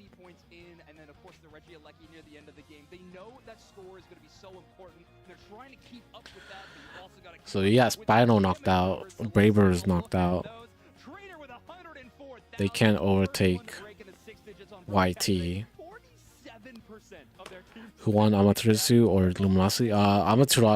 Luminosity won. They beat they beat Amaterasu. If YT wins this round, it's like guaranteed now. It's gonna be tough. They did beat Luminosity last month, but I feel like a lot of the times they they struggle against Luminosity. The Greninja is crazy. Yeah, it was nice to see Greninja in the tournament. Thanks. You won $20. Did you actually bet with someone? Of course, they've been going with this strategy with the Sableye for JL pretty consistently now, but this seemed to be the first time that it worked out to 100% maximum capacity. There's definitely been times where it worked out, but this felt like they were just in control the entire time of the score, of the levels, of the map, every single thing, every objective. It was just all there. And I do have a confession to make. I did know this Greninja was coming. When I asked Trainer about any secret techs, they said, yeah, we got the Dark Tech. If they go double mage, I go Frog. And well, it looked fantastic in this one. I'm so excited Amaterasu felt confident enough to employ this pick. And You bet on Luminosity versus Amaterasu on Lumi? I don't, but did you bet with someone? in that team fight to keep Trainer up and running, and Yeet Fan comes in for the cleanup. What a team fight from Amaterasu. Can we do that highlight For like $20. Oh, your friend. Bet with your friend. But honestly, there were so many highlights in that game, and guess what? Big surprise to everybody. He was on Greninja. Must have been attack weight. Scope lens. That wild 6-digit numbers worth of damage. So, I mean, a lot of credit to that. With yes, they are in losers bracket, but they full are heal. Interesting build. We have an interview Rogue beat BB, so Rogue will play against ASU. Brave Bird. Let me see. I have to bracket him.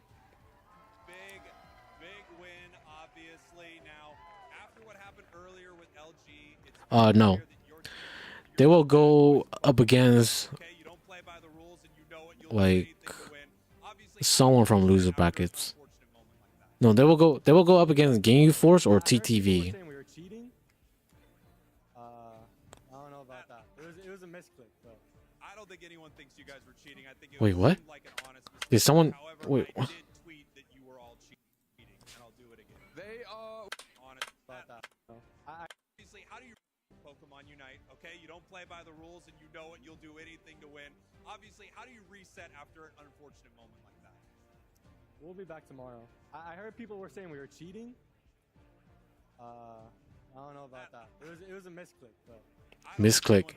At least he said it was a misclick. Even if you, I don't want to consider that too. I won't consider that cheating. What the heck? But yeah, people in chat is toxic, guys.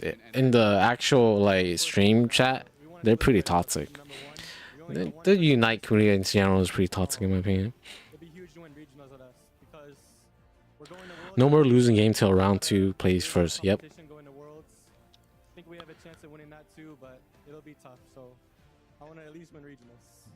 I hear you on that. I mean, it's a great event to spike for sure. Okay, I see Lutano over here, Indy over here. So it's next up is TTV against Game Force. Yeah, Dragonite got buffed. It's pretty strong right now. Yeah, I could have played better on Dragonite for sure. I messed up a couple of Reggie secures and I showed at Ray. They killed me and he flipped. That's how we lost the first game. I was a little disappointed in how I played today, but I'll do better tomorrow for sure.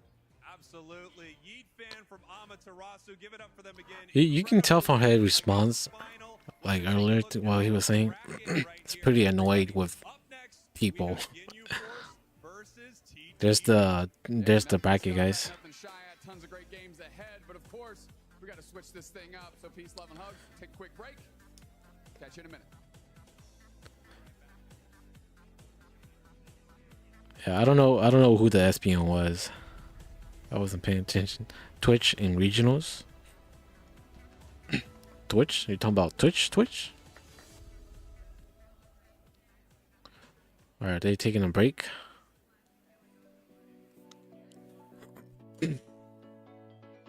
Yep, 5-minute break.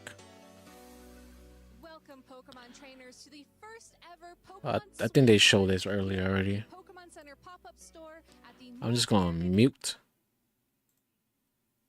and watch some TCG. Today, love to see see it. That's gonna and be... the fleet-footed into the boss. Exactly what Guy wanted to draw, I think, nodding the head. Yeah, I was about to say shaking the head there. He's ready. Like, yeah, that's very nice here. Does have the beach court. I don't think he has another switching card, so he kind of has to put that in play. Could we have Miraidon against He didn't have to, just kind of gives Tyler a free that but it might be your legendary? That's a popular one right now. far ahead. Or getting this, taking this knockout on Excalibur. Yeah, it is coming down to the wire in this game for sure. We see the Ultra Ball just failing it, so shuffling up the deck again, thinning out those two Pokemon into the discard pile as well. This is that regionals too. Still has an attachment for turn. It's all of this. Raikou. And Beach Court will move into the Miraidon. Here comes Boss's orders. Here we go. Goodbye, Excalibur once again. Excalibur is absolutely getting bullied today on the stream. It has not been good for our icy friends. I haven't played against this deck, so I don't really know too much about it. And that has been Guy Bennett's strategy. But man, they are playing with money, dude. And it is paying off.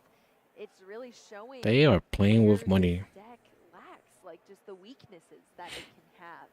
Taking out those Excalibur just proves to be. That's no ordinary energy card, man. That is gold energy card. And you can see Tyler's not playing Bibarel in this deck, which is something that's been pretty popular in Chien Pao, and that's really something that can help smooth the draws over. The fact that you're having to play a supporter like Irida every turn, it just helps you see more and more cards, and especially in a version like this. Might as well just play Pokemon cards with like actual cash and just whoever has the most wins. Chien Pao, that's the name of the legendary. TCG is pay to win. He can win. He has two. It's pay to flex. He is flexing some high value cards, man. Like, I would just have a basic energy card. What he hits off this Radiant Greninja. I don't think something like Where's the regular blue energy card? He hits off of this Metacham and Battle VI. It's just a regular blue energy card. Oh no, that's But he has a gold. He has like, I think he has all gold blue energy cards, man. Super easy win lined up on the next turn. Miraidon did attack. It's Photon Blaster. It cannot Not only that, his Guy's gonna need to have his Chien Pao is like alternate arts too. Full art trainer too. But I don't think he hit everything. Irida. We'll see. We'll have to see. Yeah, like I said, I mean, it's really hard to tell sometimes what all is in the hands here for Tyler. Bro brought the gold, yep. But we love to see it on the stream. It's just we have a difficult It looks really nice though, you know, when you play it. It looks really nice. A Pokemon and an item card here off of that Irida. This guy has basic energy Kind of cards. bracing himself, like, okay, do you have Superior? If Tyler has a Rare Superior, candy, gold rare candy too. over, but hasn't played it just yet. Oh, what's this card right here? I can't tell. See it, unfortunately here. Here comes the rare candy. Rare candy into the Excalibur. That's gonna be solid. And then what? Who did he just evolve to? Like who? The active retreat into it and pass. Is that What's correct? this? Is this that crab? There's a lot. The Spiritomb does cut off. I can't tell what Pokemon this is. I'm not familiar with this set. The only thing I know right now is the Radiant Greninja. Which is another way to just dig. So Spiritomb comes out. Chien Pao does have 2 retreat, but because of the beach court in play, he is able to retrieve it for just 1 single energy, and it is the pass. Yeah, that's all Tyler can do to survive this game here. And Guy is so close. You can see him tapping away with his hand at the cards. He is so close. He's got the boss. He's got the beach court. All he needs is a switch card, an escape rope. Any of those pieces would get him the win, and he just doesn't have it. That is unfortunate here for Guy. Can taste the win here. Taste the 2-0, but yeah, it just has a bit of a clunky hand here right now. Doesn't have the switch card, unfortunately. And I think we're seeing a little bit of the downside of playing 16 Lightning Energy, as there are 3 in his hand currently. Yeah, a little Free bit retreat. Cannot use fleet-footed, so hopefully he doesn't go for that. No, oh no. Oh, he is going to KO the Excalibur. Boss's order. Yep, that will mean Tyler cannot close out the game. Even though Guy does not win with that play, he goes to 1 prize remaining. Yes. Tyler has no way to set up another Excalibur. and all Guy Bennett has to do is KO that big icy boy 3 times to get the 2-0 victory. Absolutely, both players. He was just gonna take one card. Why did he concede though? But it is going to be Guy Bennett who emerges victorious with Maridon EX, and we don't. I probably wouldn't have conceded. And TTV currently squaring off against each other. They're getting settled, getting into lobby, and I cannot wait. Both of these teams have put on an amazing show. All right, here we go. Ginyu Force versus TTV. Did he have the type advantage too? I don't know if Champa was water type or not. He did have a little bit of type advantage. Let me just look. The Venusaur in game number 2. Will Ginyu Force have an answer? That is something I'm really interested to see. However, I do think historically, Glaceon, a pretty decent Venusaur matchup, but that's back when Venusaur was Pedal Dance Giga Drain. Yeah, Champa, even though he's a water type, his weakness was steel, so yeah, he was fine. The Champa was fine. There wasn't really a type advantage there.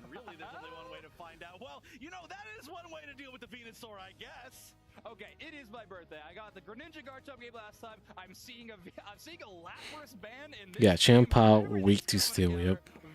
Even though it's a water type, it's usually water type is weakness to electric, lighting, but they're always changing stuff. Slowbro would make a lot of sense to me, but no, a last second pivot over to the Urshifu.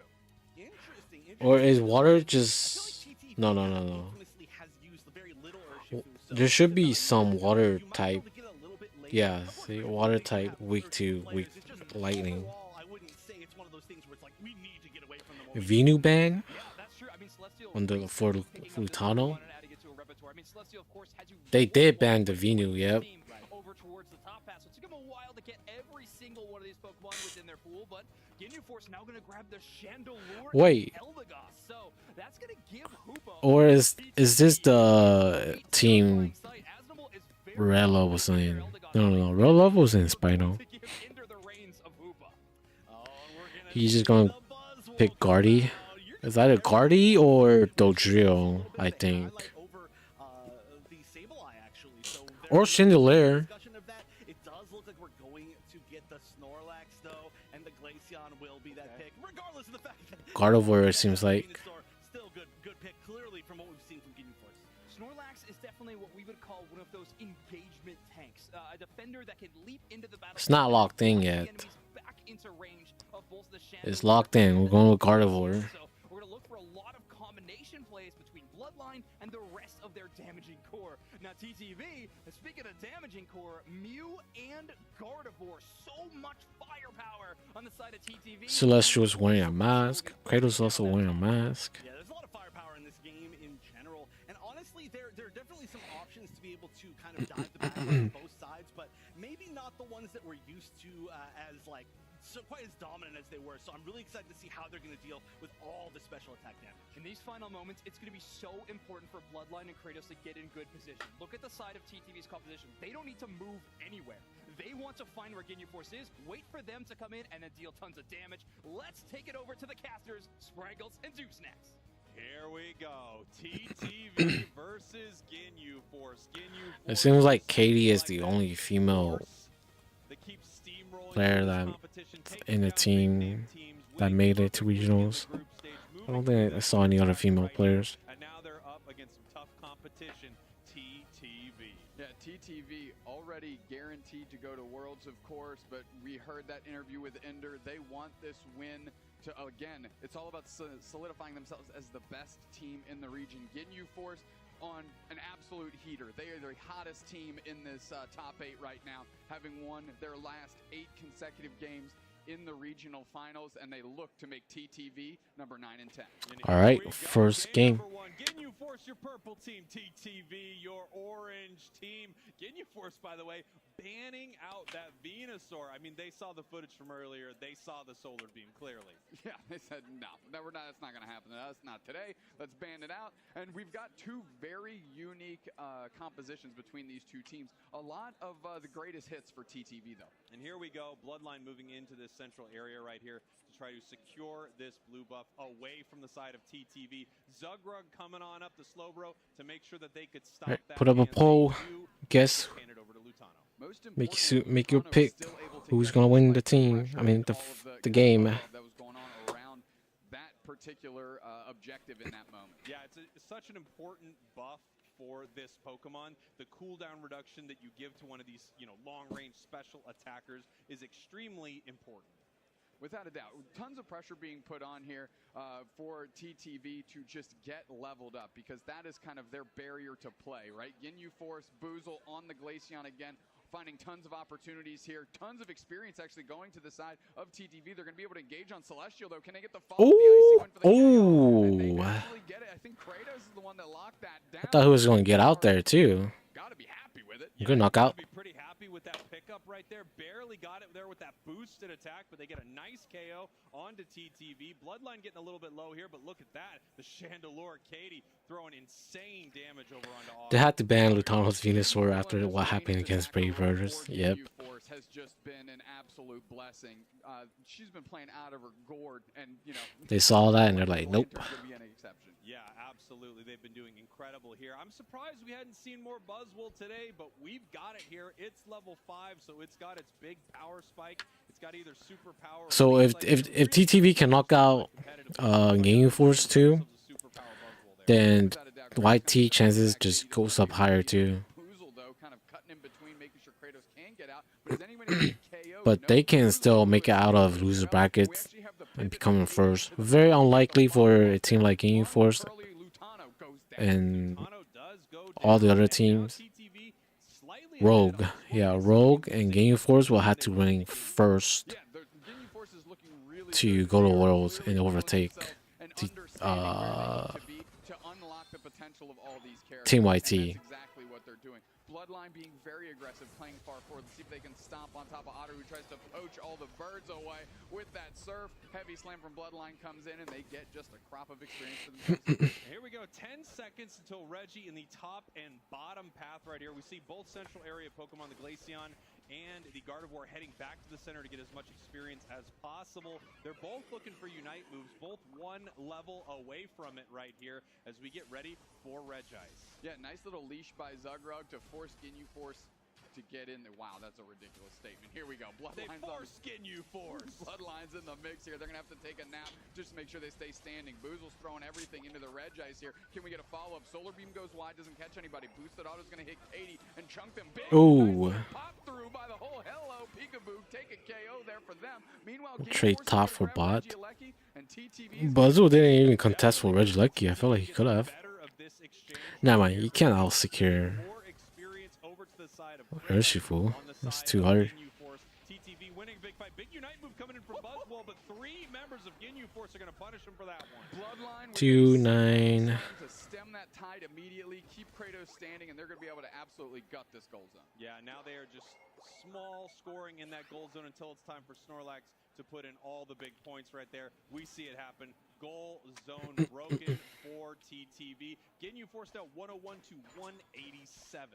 Shrinking that score lead a little bit for Ginyu Force is paramount, because they're doing pretty good in these engagements. And the only way this thing can really get out of control is if that score board gets absolutely out of control. TTV, a team that really likes to get big ahead and then kind of shell up in the middle and try and protect that objective. Yeah, TTV has a few modes as they move towards the later stages of a game, and one that is definitely classic TTV. Just wait and nothing to do. No farm. No need to push. Nothing to do. Stall them out so that they can win the game. However, lately we've seen TTV get a lot more aggressive. Earlier today, I mean, trying to take a Rayquaza right in front of Brave Birds. Yeah, and I like that TTV is operating in different modes. Before it was a little bit more predictable, but again, Otter and Celestial are going to get credit for kind of flipping the script, making sure TTV is always pushing on objectives that they have a good probability to take, and making sure that they're not hemorrhaging essentially percentage points of In solo queue, you have someone trying to go back cap or just trying to score, but there's nothing going on for a long time there. The Buzzwell goes down again. Not really able to do much right now. Buzzwell. They always say a moth to a flame doesn't look too great, and it certainly didn't look good there. Katie with the big-time KO. Meanwhile, TTV is going to take the basement objective. Ginyu Force going to get another Regieleki. So the prioritization between... Oh, get the Urshifu. Nice. Clutch KO then, a nice follow-up on the Urshifu. Kratos goes down. Bloodline's getting chunked, and Otter's kind of staying persistent. They're going with the follow-up. The yawn. Eject. The Electro Ball and knocks out the Snorlax. Things I feel like in Pokemon Unite. You can see why. Just able to pick up so many amazing KOs. The level of mastery he has over this Pokemon is truly impressive. It really is, and because of that, it really allows the rest of the team to not have to babysit Otter. Typically, your ranged attackers, you want to have a little bit of structure around them to make sure that they can withstand and stay in the fight and deal damage. But with Otter, they're so good and they cycle through those moves so quickly and so efficiently that they are actually sustaining themselves. Yes, absolutely. And that's one of the other huge advantages just of Mew in general, is unlike a lot of these ranged attackers, it's FWO? FWO what? difficult to lock down. Its Unite move can help it get away. It's got multiple dashes. It's just really set up to be a very self-sufficient Pokemon. And then you get someone on it like Otter. Mew is such a versatile attacker, yeah. Boozle really needs to get in the mix. We saw them take over Especially because it technically has like and in the regional finals pool play prior. assist boost set. Needs to get online. It's used to being the biggest thing on the map, and right now it's just shades behind Lutano. Yeah, and it seems like TTV right now is just playing in a very safe way. They Why didn't anybody get the red buff? Continuing to extend their level lead right now. Ginyu is going to need to make something happen as this match gets closer and closer to Rayquaza. Are they saving the red buff for a Rayquaza fight? Probably. As Zugrug the Slowbro watches that top path tier 2 goal. This could be Rayfire Air. Pollen Puff out there to see where TTV is, actually sends them scrambling like roaches once flip the light on, but good engage by Inter. They're trying to make some magic happen. They pop in, pop out. Oh! And TTV is just going for the opposing team here. Tons of damage. This is Rayfire right now. And they're going to see if they can catch a reset. They do. No, it's not. Does TTV have enough time to take this Registeel? They do. Good call from Ginyu Force to back out right there. That could have turned to Ray fight. Has a Registeel buff. Ginyu Force is in a really tough spot right here. They're going to need to make something happen. That's a good pullback. You can see TTV moving around this Rayquaza, just looking for some vision. Why did I say FW? Because you say FW. At the same time, pick up this red buff and continue to stay strong and more powerful than their opponents. Yeah, Ginyu Force wants to chip this Rayquaza. Poking. You can see that bar come up. It's Cyclones, and it doesn't matter if you're hiding in the tall grass or not. You can get hit by that. That's a great way to see where the other team is. Yon goes wide. They don't really have anybody that can poke too. Where's the follow-up though? Solar Beam chunks Katie as well. That's huge. The pollen. Oh man, they're already so low in HP. Fortunately, TTV didn't follow up because that would have been a Do that Solar Beam. Rayquaza's kind of getting chipped, sitting at about 55%. Yeah, and here's a nice moment for Ginyu if they can get Kratos, he's not in the bush. Did he realize that? What the heck? But buddy, you were not. We all saw you. Yeah. Jake made a comment too. He was not in the bush. That's kind of funny. Oh shoot, they knocked out Buzzle and Slowbro. That is not looking good for TTV. I'm not sure what happened there. What?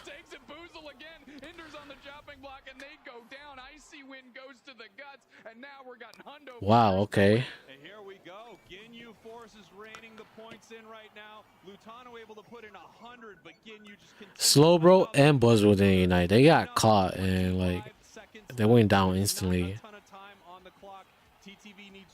Yeah, Celestial didn't do much as Buzzle this game. TTV is going to have to make. They're down by 120 points. That needs to close the gap right now, but Celestial is farming up. They don't Game Force takes game 1. People are getting votes for Team TTV, but Game Force takes game 1.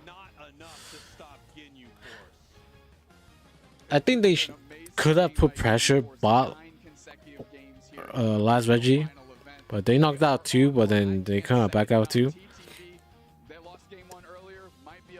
Because I think that should have been Ray fight. They would have won that one. Good job from Game Force too, backing out. So.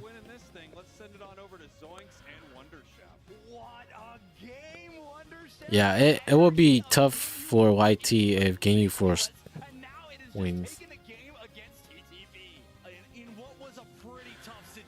Crazy comeback, yeah. You never know. You never know what's gonna happen. The TCG done? They're not doing more tournaments. I don't see anyone on stage. Seismito, Warlord, Suicoin.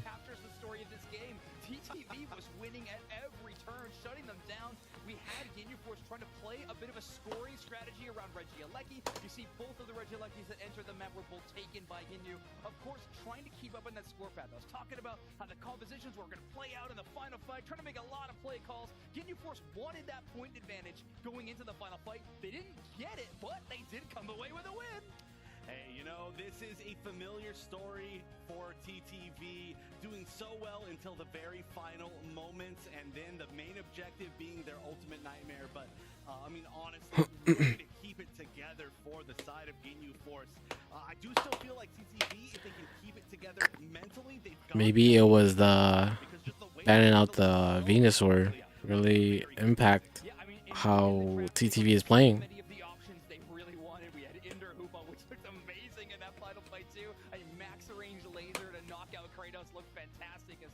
I mean, so many awesome options for TTV, but Ginyu Force coming away with a game #1 win. Now, harken back to the beginning of today, which feels like eons ago, but TTV has been in this position before. Their first game on stage, they did go down 1-0, and let's take another look at that last game. Oh, yeah, I want to watch this a lot. I mean, honestly, I was very, very happy with the Buzzwall, but, I mean, in the end, of course, you know, the gameplay... Do they record the audio of the players too? They should, like, play their audio and let us watch them from their perspective too. But they haven't done that yet, so I don't think they are recording their conversation, audio, and stuff. Well, I mean, Ginyu Force definitely grabbed the Glaceon Chandelure, which was the only reason that they were able to knock out the Slowbro of Zugrug. I mean, Zugrug had a great shutdown onto Kratos. That's what I was worried about, that anti-dive style of defender in Slowbro.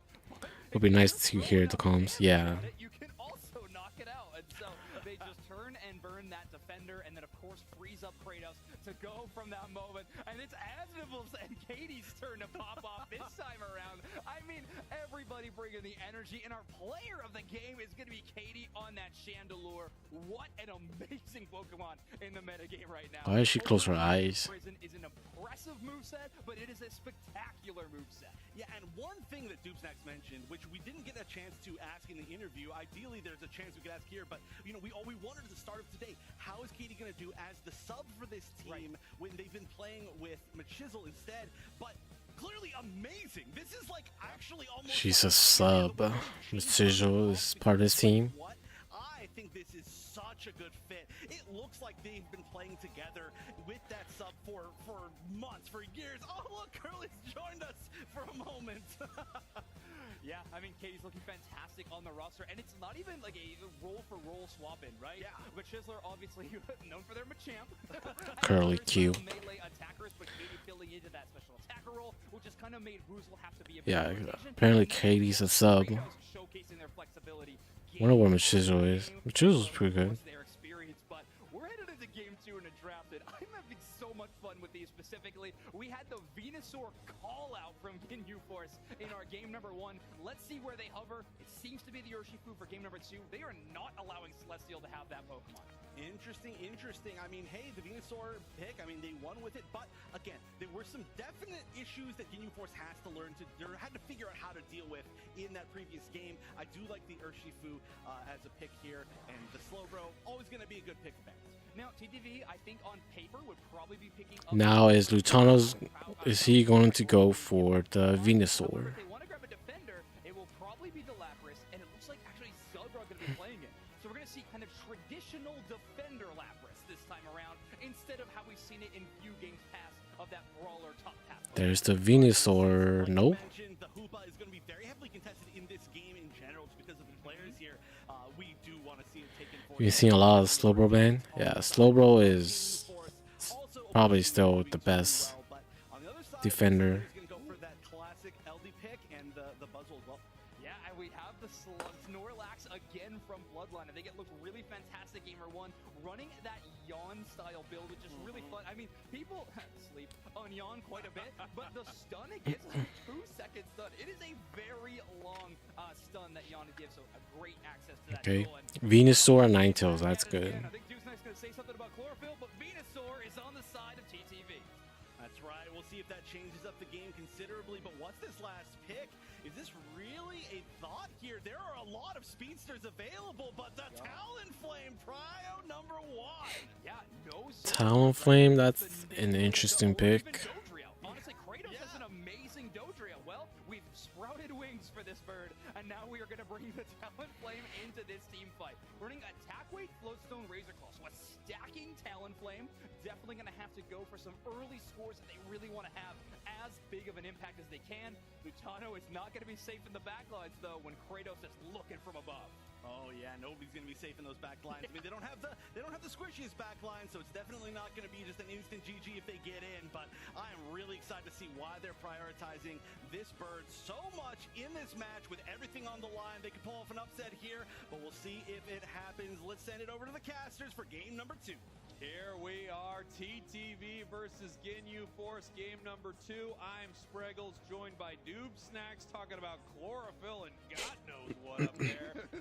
Talonflame is good early game, but he kind of falls off late game. Chlorophyll about Lutano's Venusaur, that's for sure. They're putting money moves out there. Now, actually, Lutano was playing Giga Drain as well last time we saw it, which actually makes Kratos backline engage with this Talonflame a little bit more awkward. Because yes, the point is to crash land on top of that Venusaur so they can't pepper in those solar beams, but when it can sustain itself just enough time for maybe Otter to pull up and get the stun on the Talonflame and the subsequent KO, it's going to be tough sledding. So Ginyu Force are bringing the right tools here, but they have to be able to know how to use them. Yeah, let's see what they can do here in game number 2 as Ginyu Force takes a game off of TTV. Now, this could be the same old story for TTV as earlier. They lose game 1, come back 2 and 3 to win this thing. Obviously, they want to stay in our winner's bracket right here. But this team, Ginyu Force, it just seems like they can't be beat.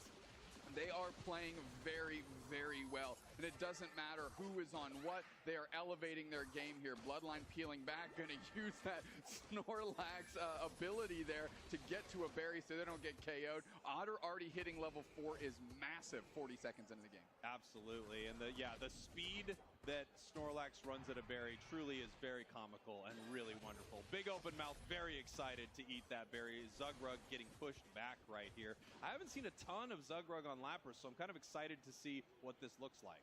Look at Kratos already menacing Lutano, knowing that Lutano needs to scale quickly, able to shell with tons of damage, forcing Inder to peel out of the path and try to give them the support there, so much so they're not even an Eldegoss yet, still hanging out on Gossifleur. And here we go, the 850 Swablu Altaria spawns right here. A lot of that looks like it goes over to the side of TTV. We got the level 5 now on Celestial, that Buzzwole. It looks like in this bottom path, I'm not sure who got what, but it seems like everybody's feeling pretty good. Everybody's feeling pretty good.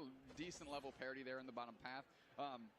We got to watch Boozle. Boozle is going to try and leverage the Icy Wind. They might try and make a little pop shot on Inder while they are still sitting at level. Eldegoss They go in. That's secured evolved. Gossifleur evolved to Eldegoss now. Peels back. and they're able to make it back to the goal zone. Nice little barrier there, so they're playing well in tandem. Yeah, playing really well here. Boozle possibly looking to throw some icy wind right now, as we have Talonflame coming out very, very soon for the side of Ginyu Force. Once it hits that level 7, it gets Fly. It just got it, so this will be a huge game changer for Ginyu. I also want you to keep an eye Utah's on not 7. It is a trick hoop of this game, Spraggles, which Very is not close. something we see too often.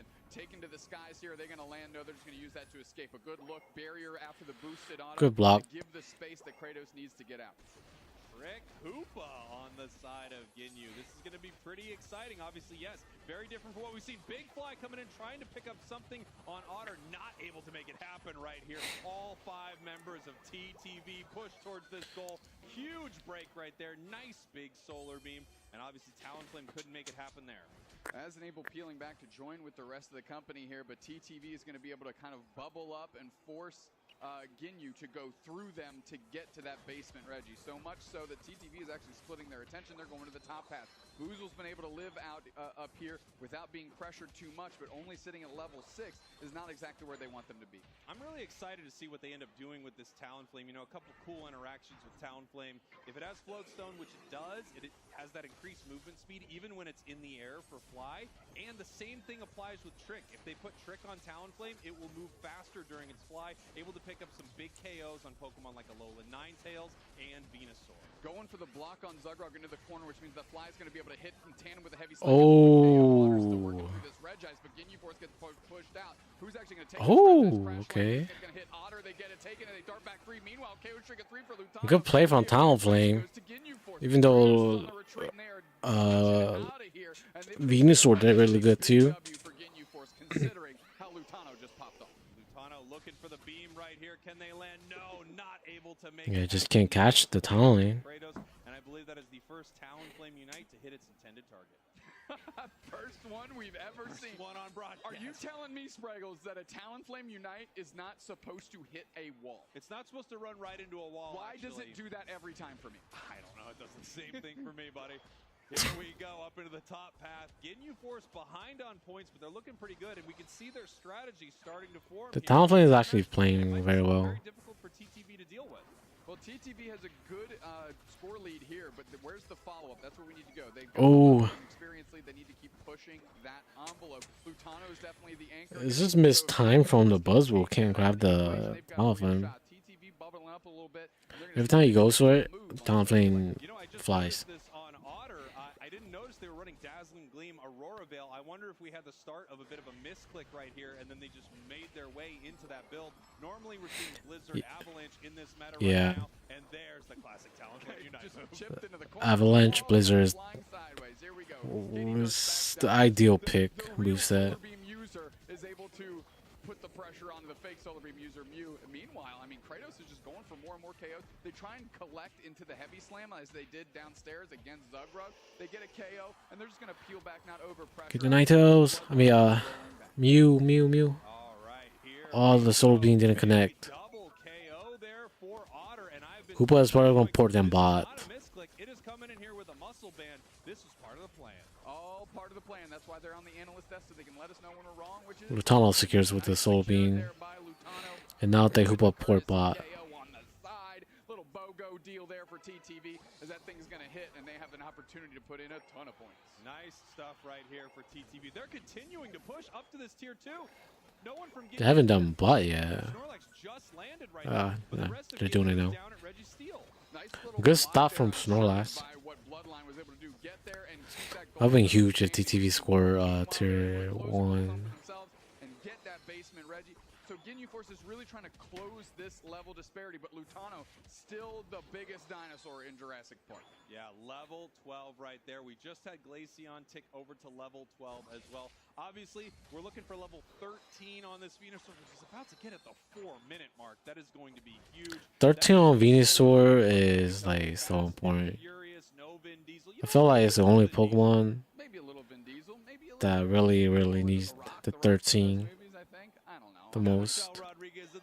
What are some of the audience's favorite characters? Excuse me. Fast and Furious moves that Celestial Oh, Mew gets caught. pick on that that Mew. I mean, that is just a choke slam into a solar beam. That's a heck of a combination. That's a quick KO. VW Bugs are the main cars in Fast and Furious, I'm pretty sure. That is correct. There you go. Bang. Bubble beam coming through. And Kratos is going to be able to escape crash on top of Zugrug. And they're darting through a lot of speed. Oh, Zugrug uniting. This is what they want. Flame Sweep actually kind of repositions and makes it out, which is a nice, crisp play by Kratos to get out of dodge. Yeah, that's that reposition using an eject button. Something you can do with a lot of Unite moves. And obviously, you could see the value in using Get that 2 soul beams. A Unite move that's honestly a lot trickier than you think it should be. Absolutely. And especially I wonder if you can hear each other just playing this. If the teams can hear each other just being next to each other side by side. Well, it was ruined by too many Talon Flames hitting the walls. That's what happened in the Thea Sky Ruins. It was just the Thea Sky Field. And then it became the Thea Sky Ruins because of Talon. They're not gonna do it. They could have done it. They could just do it. Just do it. Just do it. Just do it. Just do it. Just do it. Like to take this Reggie, Alecki, obviously. They're setting up some perfect timing for this to walk towards tier 2. Enemies are positioned though. They are positioned to just do Ray. No. They just have position. So instead of going to the objective, they take position, which is good. They're in position for like good ambush right here. But Lapras was there to have vision, so they. Oh no! Lapras might get caught. You gotta be careful here. I mean, Bloodline's at half HP, and they get a berry that they're going to be able to poach because that tier 1 goal zone is still up for TTV. Rayquaza is just getting. Okay, here we go. They're gonna position themselves boss side. TTV. Oh, there's no has to go out. That's huge. Big Venu Unite too.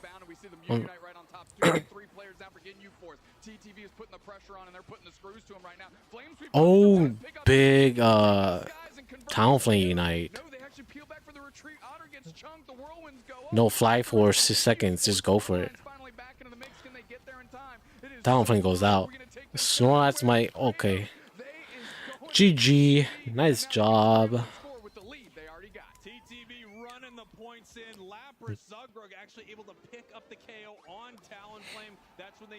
TTV for the win.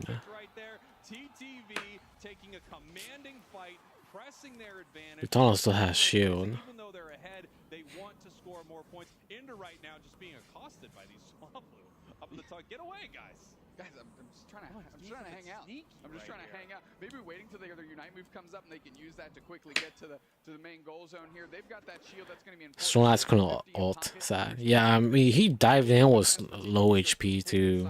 They still have a hundo burger in the back pocket that they can eat whenever they want. Is LD going to go score here? Yes, he is. TTV play Ray well, getting Snorlax out early. Yeah. Since the top 16 started. Yeah, Ginyu Force actually getting taken down right here by TTV. I mean, of course, 2 amazing. Alright, I'm gonna go wash. I'm gonna use restaurant actually. I'll be right back, guys. This thing is exactly what happened earlier for TTV, losing game number 1, adjusting, and then coming back here in game 2. We'll see if they can repeat what they did earlier with game number 3. Well, that's obviously the goal here, and finally somebody had to put an end to the reign of terror of the Ginyu Force. So, hey, it's TTV the Goku we've been talking about looking for. Let's talk to the analysts and find out. Zoinks, Chef, do it to it. Ginyu Force dropping a map now as TTV finding a way back in this game. After an incredible team fight, some interesting moveset adaptations, and well, building what I would love to call an anti-dive composition. You bulk up, you stay defensive, you stay in that bunker, and you shut down whoever enters. Bloodline a little bit unlucky to be the one chosen to do so, and they demolish that engage. Oh yeah, that Aurora Veil was working so well. I thought it was so interesting to see it picked again. It's been kind of a while since that's been the moveset that you really want to choose, but honestly, it worked exactly like you just mentioned. It made it so much harder for all of those flies to land and just do massive damage to a bunch of their team. And on top of that, it does give a little bit of extra mobility to Alolan Ninetales to get out of the way. Yeah, absolutely. And look at that scoreline. I mean, TTV just cruising ahead the entire way with a very, very solid game number 2 win. And whenever TTV comes away with game victories, that feels like the storyline that we are reiterating. TTV started hot, they ended hot, they kept it the entire way. Now, TTV playstyle-wise is very different than a lot of our other top teams in the region. And yes, Pokemon selections might be the same, but let's take another look at the highlights so we can really break down how this team likes to operate. And the way I like to say it is TTV is one of the safest teams that we have in the upper echelon of Unite. They are definitely not going to be over-pushing, taking big risks, disrespecting their opponents. Instead, a measured approach where they get the easy knockouts in front of them, and then they go back to get their wild Pokemon. TTV at every step of the game is keeping level-headed and calm. That's true, but that does unfortunately lead them to some tough situations like the previous game that we watched them in where, you know, they can lose in that last fight because they're playing so safe, but this time around their positioning was so strong overall, and that engagement completely went to them. You can see it was very split up on the side of Ginyu Force, and despite the fact Why Mew isn't banned? Mew's been nerfed a few times. So Mew's in a perfect spot. It's not like over OP. If you're good at playing Mew, then he's just gonna look like he's OP. But Mew has been nerfed a few times already. That's why it's not banned. I think swaps in the last couple of seconds in their held item loadout move looked amazing, but the one I want to talk about is Zugrug. Wake up, Zugrug! You're in semifinals and you're tied 1-1. Well, I think so far they have been wide awake as they come away with 4 knockouts and 43,000 damage in that game. Oh yeah, definitely not getting hit by Slow Beam right now. You're not going to sleep. But yeah, honestly, it was a really cool pick. You pointed it out really perfectly off broadcast. Zugrug. Muscle band. So honestly, that was probably a switch of ideas of what moveset you want to go once you've seen what the other team has drafted, which is something that's so cool about United. That level of I wonder if there's like any other things to do. Let's see Critical Cure there at Pokemon Regionals.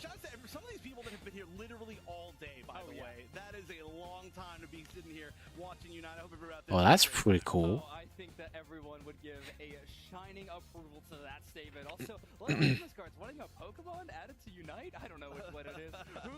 We are headed into draft very soon for what is sure to be an absolutely exciting game number 3. This match is tied 1-1. Maybe we should go to a Worlds, and I should just hold a sign of Charlie's hair too. Maybe it'll be on stream. And like, what the heck is that? On the other side, but I'm curious as to what we're actually going to get as far as picks. I feel like the bans weren't going to be all that different. It was kind of a decision of whether or not they were going to go back to Venusaur or not. Should we do it? I didn't feel like the Or just have a random picture of Jackson? or the reason why they lost. You know, it's just down to, I think there's so many comfort picks from both these sides. Or FWO. I mean, Venusaur definitely. I usually say not the one to make hero plays over Lutano. Completely random. Urshifu going to be locked up for Kratos, meaning that Boozle will most likely be going over to one of these long-range special attack damage dealers. Ideally, the And they banned the Venusaur. Otter has Mew available, and they are going to lock that one in. Yes, their Alola Ninetales looks acceptable. You Jackson? You want me to hold a sign of your head at Pokemon Worlds? So you be on TV. On the side of TTV, but it looks like we're going to be switching over to the Chandelure on the Ginyu Force side, which we have seen as a very strong pick for them, and also taking away the Eldegoss. Yeah, I mean, Katie's Chandelure is so fantastic. And yeah, as we're going back to the Eldegoss that they had in game number 1, and of course, Uba will be available, and they're going to be picking that one up for TTV. And the pickup of the Gardevoir, that spot was reserved for last pick last time around for TTV. Instead, they're going to pick Celestial selection last. So we don't know the top path Pokemon quite yet, but the final one for Ginyu Force is almost assuredly this place here. They've been sticking with pretty similar comps the entire way through. Charlie is streaming. But what's the pick? There are so many different options we could see here. The Zoroark being kind of hovered over. That would be an amazing pick. We could see the Buzzwole once again that was working out, but here we go. That's going to be such a threat to the back line of Ginyu Force. Give me a face reveal. You give me a face reveal, I'll print it, I'll cut it, I'll take it to Japan. I've seen your face accidentally. I think he did on Discord. I think I've definitely seen it too. Maybe. Well, they've got some options on their side as far as once we actually get into the game, where they're going to decide where their EXP is going to go, where their Bet. Pokemon's going to go, and that's just another level of flexibility. The whole world will see you, Jackson. Are you sure? I'm just kidding though. I don't think it would be safe to have me expose you to the world. Here we are, game number 3, Ginyu Force TTV, and I have to say, looking at that draft, it feels like you just gave TTV every single Pokemon they wanted, except for maybe... Wow, he's so loud you can hear Indy. I mean, Lutano. You've got Otter on... Ender is on Hoopa. What happened here? Well, those is because we're synonymous with TTV and those Pokemon. But I wonder how it is live. Like, do they hear the like whoever's watching, spectators, do they hear the announcement for everybody too? So, you know, there's comfort on both sides here, and this has been the recipe to Ginyu Force's success so far and why they've been able to make it this far. I'm pretty sure, right? Everybody just goes on speaker. Here we go. Game number 3. Ginyu Force, your purple team. TTV, your orange. Promote your YouTube channel. Semi-finals right now. So whichever team loses this stays in the Welcome back, Delta. You have to head down to our losers bracket.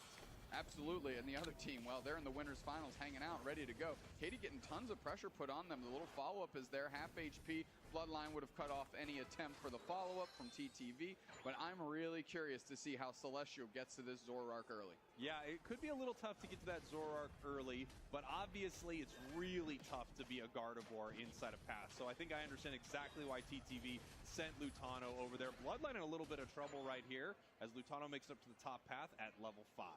Yeah, fortunately, Celestial has the support of Ender to make sure that they can get in and out of these fights, you know, by plucking berries up, using the ability. Of course, you know, Astonish to stun, so there's no KOs that go on top of Celestial there. But as an able... I like it when people play Zoroark, or able to play Zoroark, because I can study. Zoroark is really good, but I can't really play Zoroark. I don't know how they do it, man. Oh, snap. Nice eject. Oh, man. I mean, the eject button heavy slam follow-up was That was nice. in just theatrical fashion. That was a great play. Here we go. We've got Celestial. It is now level 5. They've got their combo ready to go, and that's going to be so difficult to deal with. I mean, Go mid. Can we watch mid?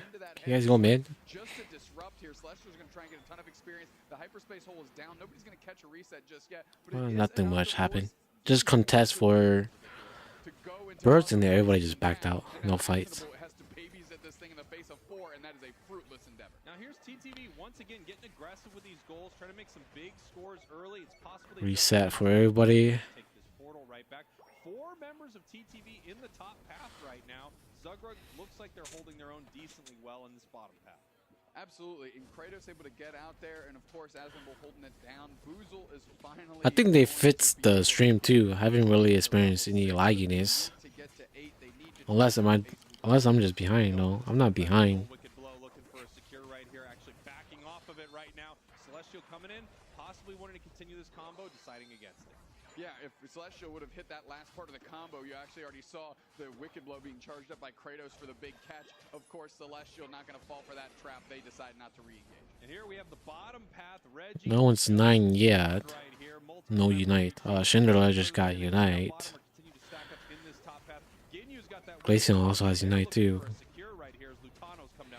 I'm pretty sure Bloodline just yawned over the wall and actually caught Otter, and that's huge. And now that gave just enough time for Kratos to come in and seal the objective. Celestial's caught on the backside, and if they can keep the pressure on, they can. Oh! Down here, They lost Reggie Eyes, but they pick up a couple of knockouts. This feels like one of those moments where everybody got a little bit of something. No one really won that fight in a big way. Couple KOs for TTV, nice secure for Ginyu. Levels are just about even. Score is only 2 points difference. I mean, this is such an incredibly close match. Yeah, we're operating on razor-thin margins here, and it's literally going to be who has the first misstep and how big can the opposing team capitalize here. But I have Bloodline going forward here, and with the Yana, they've got an opportunity to make something happen. Oh, Carnivore actually secured Regieleki. Unite, single Unite on Urshifu. 30-40, that's big overcap. Are they gonna leave it? I think they're gonna leave it at 1.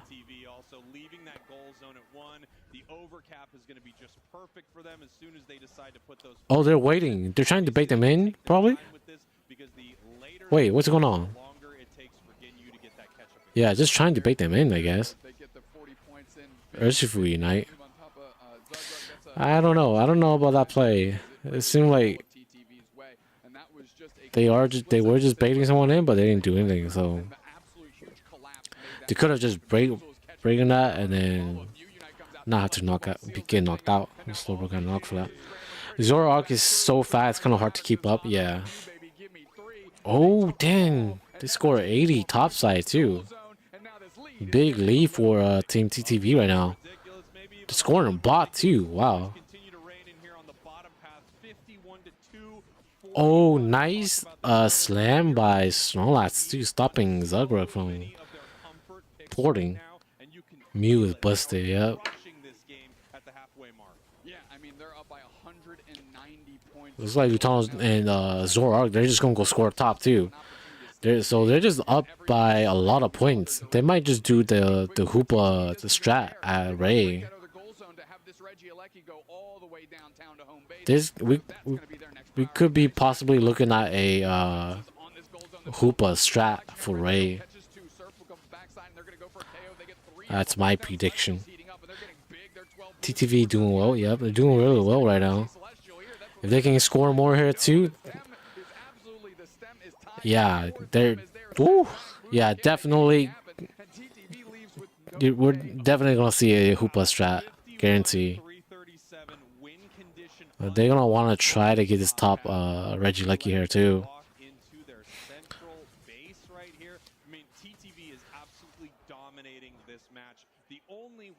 They can lose this right now is if Ginyu Force makes some incredible plays or TTV makes some big missteps. There's still a lot of time on the clock.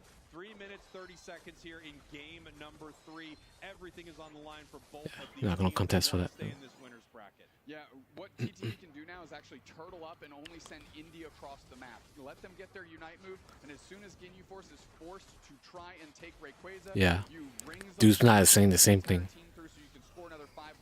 They've got a big enough lead here. Forcing out KD's Unite is not. Oh, that actually goes in. That cuts the lead down to like 200 only-ish. Yeah, the lead is insane. Over 200 points still. So TTV is in an amazing position. And just like you said, they have this amazing play available to them. They can do the full goal zone portal. They don't need to even really participate in Rayquaza. Ginyu is in such a bad position right now. Yeah, and it's especially bad because Ginyu can't, like, they know that Indy's not really getting in position, so I don't think they're gonna do it. defend against it because they're getting split so many different. They're gonna contest for this ball objective right now with Tunnel farming top. And right now, Steel just being taken by TTV. There's really not much. They can still do it. Lutano's just hiding top, watching out for any back halves, I think. I'm pretty sure Ginyu Force should be anticipating a Hoopa strat too. So yeah, it doesn't seem like they're gonna do that. Okay, Hoopa is on the. They are bottom side. They have the Urshifu there to anticipate that strat, that exact strat. I'm pretty sure they saw the Hoopa. You gotta be careful here. Might get caught by Urshifu. Okay, yeah, they're not gonna do it. They're playing very safe right now. Very safe, very passive. It's not worth it. Like Chris say, they don't have many points. Ginyu, however, knows that they need it. They know they need a big fight. They know they need a KO somehow to start this. That's true. Game Force, they're holding more points than TTV right now. Game Force, they need to make a play here though. They're just getting poked by Mew. Yeah, sand is falling through that hourglass right now. They almost catch Celestial, but they're able to peel back and make it out, and they're going to have a nice hyper. Hoopa has a good. A huge lead indeed, and Ginyu Force needs to make a play here. There's 55 seconds left. They need to do something. Like Hoopa can go back cap right now. Oh, Zora jumped into that fight. Ooh, 2-3 down from. Oh, 4 down now for Game Force. That Hoopa beam was good. That's GG, man. Indy hyped up. Indy hyped up. Let's go, TTV, securing this game in a big way. They don't even need Rayquaza, but they're going to do it anyway. Guardi ult. Game TTV win. Yep. Winners final. Yeah, TTV doing really good. They've been doing really good. Ginyu Force pulled up. TTV pulled up. Ginyu Force taking game 1, and TTV said, "Hold on, we are Goku. Let's just take off all the weighted clothes." Guardi ult was Chef Kiss. Oh, I didn't really pay attention. I thought it was more of just Hoopa doing the thing. But let's watch the replay highlight. Your prediction was right. Yep. Whoever voted for TTV, you guys are right. Yeah, Zoroark last was wild. Celestial's gotta just be like, what did I do to deserve this gift? Let me check Twitter. See if Team YT posts anything yet. Oh, nothing. Lutano Unite right on top of that first goal pad to allow them just absolutely collapse and really get Celestial online, and after that, curtains, my friend. Huge victory for TTV right here in the regional finals. And I mean, what a difference a year makes. You can remember, last year, TTV getting knocked out, essentially, back when they were GG here in the regional finals. And now they're heading to the winners finals this year. Let's take a look at this scoreboard because, yeah, you can season your food in different ways, and TTV is finally getting another ingredient in the mix, and that's taking a I'm reading a post from Chris too. This is regarding Luminosity versus Amateurs. Right? He made a post regarding the game. Phil Humans say it wasn't stated in the rules. They just didn't know. So changing your moveset wasn't even in the rules. That's not true. That's not true. Let's take a look at these damage numbers. I mean, leading the charge here is Lutano, and of course Otter right behind, and that is a heck of a 1-2 punch. I mean, Celestial, like I said, they only really came online the back half of the game. That's when they needed it, and they did just enough damage to close the door. Yeah, I mean, just such incredible stuff from TTV. We saw so many huge plays from them inside this game. Obviously, when we had that Lutano Unite move, right on top, we had Inder with that incredible, Hoopa Unite, just chef kissing their fingers. It was magic. I mean, getting 3 players in that stun from the Hoopa with those space fists coming through, and then that big old Moonraker laser just burning down the Theia. Look, if Talonflame made the ruins, they certainly added to the mix there with that Hoopa Unite, because that was massive. And it should be common sense not to change moveset when you get a remake. Chris Hero said, I don't think that should. That's the unless has it happened before? I feel like this is like the first scenario of changing a moveset.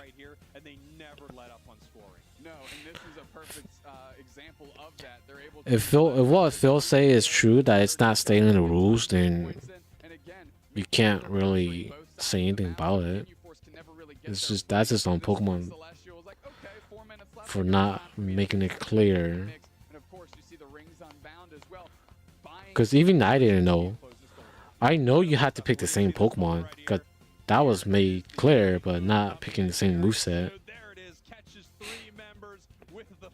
from space. There's the laser, and that really is. What's going on? There was a game earlier, Luminosity against Amaterasu, the two top teams in the region right now. There's a lot of things happening. There was technical difficulties, and then there was also like a ban. I mean, disqualification. So a lot of things happening. Just complication, drama-ish. It's not really drama. It's just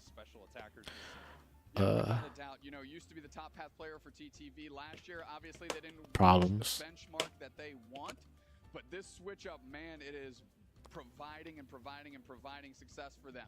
That being said, let's pitch it over to the Either way, like that second match, I feel like Amaterasu should have won.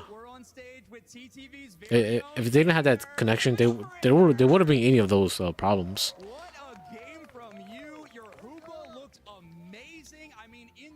That's Indy. Team YT getting set up right now, going up against Luminosity.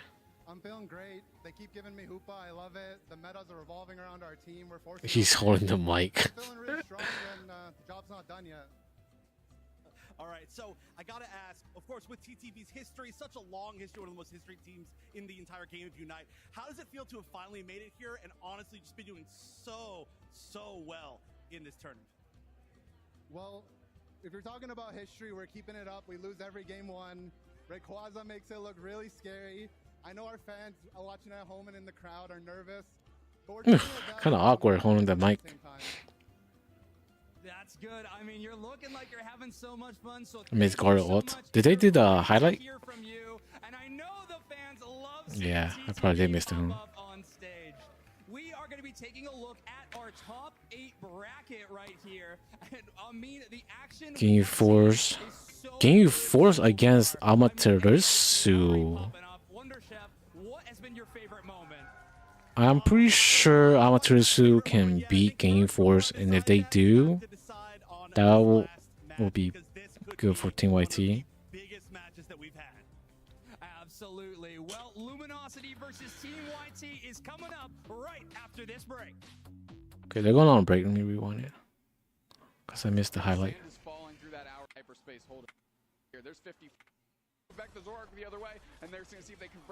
Right there, caught 3, and then I didn't see the Guardi ult, but it's because of the Guardi ult that gave Andy a good hit on 2 of them, knocking them out.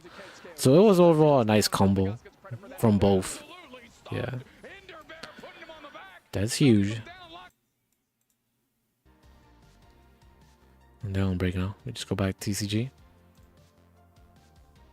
4-minute break. Let me mute this actually. We got 4 minutes. We'll go back to TCG. It looks like we're playing Genesect, Mew, and Arceus. Okay. And Ray Pit. In Ray Pit? A different one? Is there a different Guardi ult that you're talking about? Take out that Arceus V, and that is just going to be Jackson clipped it. See, how come when you clipped it, it showed up? It is a lot to get, but if there's a deck that Wait, oh, you just posted it. Oh yeah, absolutely. Never mind. That is the benefit to this version of UV The Guardi was in the pit. Okay. Here we go. We'll Jackson clipped it too. The Shampoo deck is charging Champao for a big hit. Potentially that could absolutely cripple Lock in the future of these turns. And wow, having the Forest Seal Stone is huge here for Nate. Mew and Genesect. Flip that V-star marker that's able I've been in this deck multiple times. to get any card out of the deck here. It looks like another VIP pass will be the grab, but Nate did. It's just kind of boring to see the same deck over and over again. I see this deck a lot. To the Meloetta. Now all he needs is an Alessa Sparkle and an Escape Rope, and he's got plenty of Fusion Strike systems to do it. Yeah, that's really not a lot to ask if you're playing UV Max. I guess you could have some very awkward hands happen. He does need a power tablet still. We can't forget that piece. That's one more piece to. What card is this? I can't tell what card that is. Yeah, there's one power tablet in the prize cards, but plenty still left in the deck here. So Guardi ult into the Hoopa Fist was crazy. Yeah. They also got Beam from Hoopa too. That's what killed him. It was the CC and then the Hoopa Beam. Just knocked out the other two. Allowing you to draw up to how many Fusion Strike Pokemon you have in play. So lots of draw here. I do see a power tablet now for Nate, so that's one piece of the puzzle here.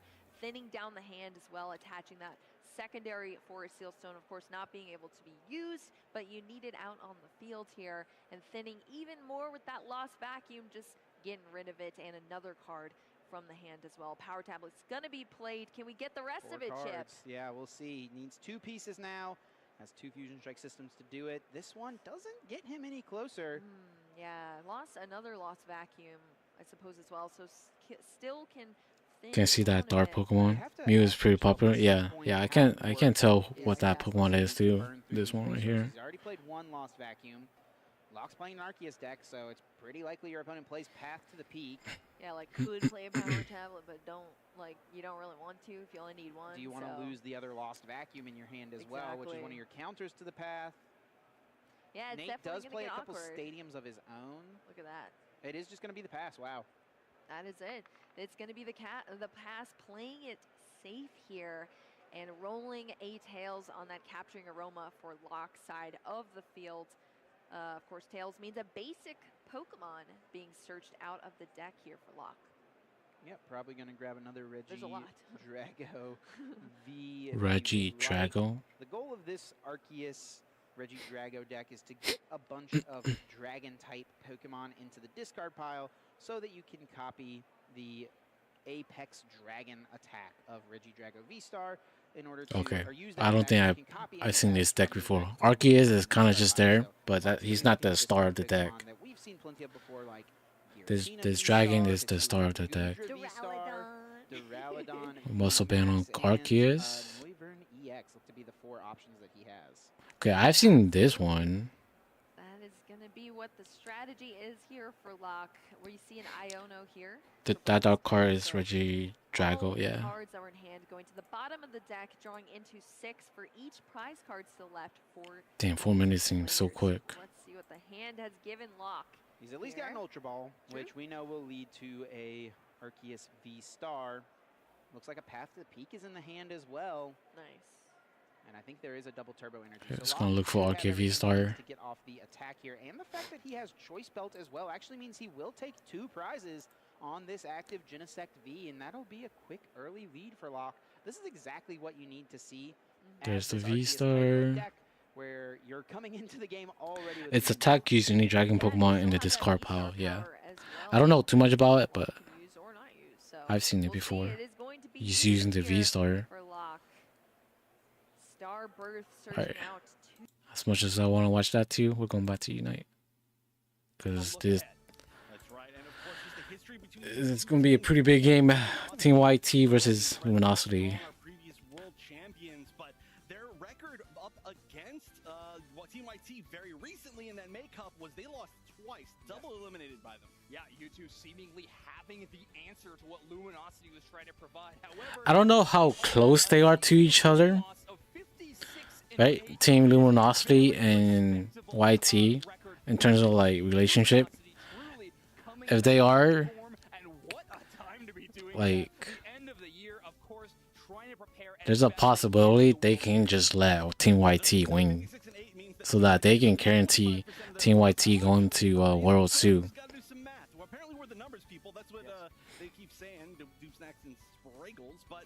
When I was watching Phil's in real life stream yesterday and whatever, I think they were hanging out too. Your bad's on Luminosity. I should make a new poll, huh? Chaotic on this roster just last year, right up until the World Championships, until they were no longer there. So obviously, Chaotic wanting to play for But the money, yeah. 20K. They can Luminosity can still make it back to the top in losers brackets. They're a good team. Against Luminosity, the drill makes a lot of sense. And Slowbro picked first on the side of Luminosity as well. Yeah, and now this is opening up the chance for Overlord to get their hands on Zoroark with no Slowbro on the other side. Team YouTube gonna stick to those comfort picks, grab the Alola Ninetales for Chaotic, get the Buzzwole for Fui. Now Luminosity starts getting to cook. Looks like we're hovering the Mew and the Blissey to round out the support core and find another piece of damage. Overlord undecided currently. Yeah, this is not an easy pick. Actually going to be going for the Chandelure. It's been a little bit of a pick today so far for Rin. I'm excited to see if that works out as well, but again, similarly going for that damage core. Yeah, exactly. Now Phil has their choice of defender, hovering the Goodra, and it's locked in. Phil becoming the goo guy here on stage. I can't wait. I mean, this pick has been notorious from Phil in terms of the competitive metagame, and with the Eldegoss healing, that is going to be a tough Pokemon to knock out. But the Overlord Zoroark is locked in. There's no Slowbro on the other side. Let's see if Phil's Goodra will be enough to answer. Well, I do have to say, this is really interesting overall, regardless of what this last pick is. It may end up being Phil is crazy. so good with, but it does mean that what this comp is that Team YT is going for is very similar to the comp they won with twice in the May finals. Going back to the Goodra, going back to the Buzzwole, going back to just exactly what LG team is stacked. Luminosity has all their comfort picks. YT's composition is completely built to win and dominantly win team fights. Small engagements are going to be Chandler and Zoroark still pretty squishy. I think it's pretty equal. I'm a little iffy on the Goodra though. Phil, you miss. Very big win condition in front of them, and then it's going to be wiping LG off the map. Can't wait to see Spraggles and Deuce next. Take this match away. Over to you two. Here we go, the last match of our broadcast day, and what a game. Last match. So yeah, this is just the second round, and this is the last match. Then we're done for today. You know, as I was watching LG earlier, I was just saying this to YouTube Snacks. I don't know if this team can be beat right now. They just look so good. They look very crisp, and of course the follow-up to that is look at their lineup for this game one, because it is crazy good. Getting the some teams were picking Zoroark and Urshifu. LG getting them with their last two picks. Yeah, incredible stuff. And then when you look at the composition from Team YT, you would think, I don't know what they're trying to do with this, except this is the kind of composition that they are able to win games with. And this is the kind of composition that they chose to beat Luminosity with previously. Without a doubt. And, you know, Goodra's making an appearance here. And So Sad Sam is going to have to leverage. What's going on? It seems like they're resetting. That is how that has just been a key recipe for their success, is to make sure that when Phil goes, Phil kind of dictates the pace. If something happened, they're resetting too, I think. Everybody needs to go in critically, Sam. I mean, this is extremely fun to watch. Obviously, no teams are bringing in Goodra. Very few teams are playing Buzzwole.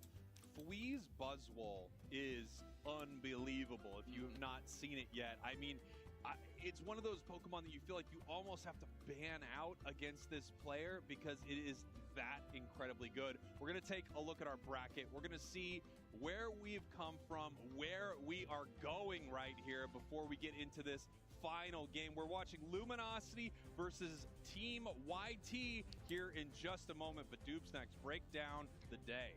Yeah, TTV, we just watched them dispatch of Ginyu Force, send them to the losers bracket. So TTV is waiting in the winners finals for whomever wins this matchup that we're in right now. On the backside, down in the losers bracket here of this tournament, we've got Ginyu Force and Amaterasu, and to be determined Rogue, of course. We know that's there. But the loser that's going to fill that spot is either LG or Team YT.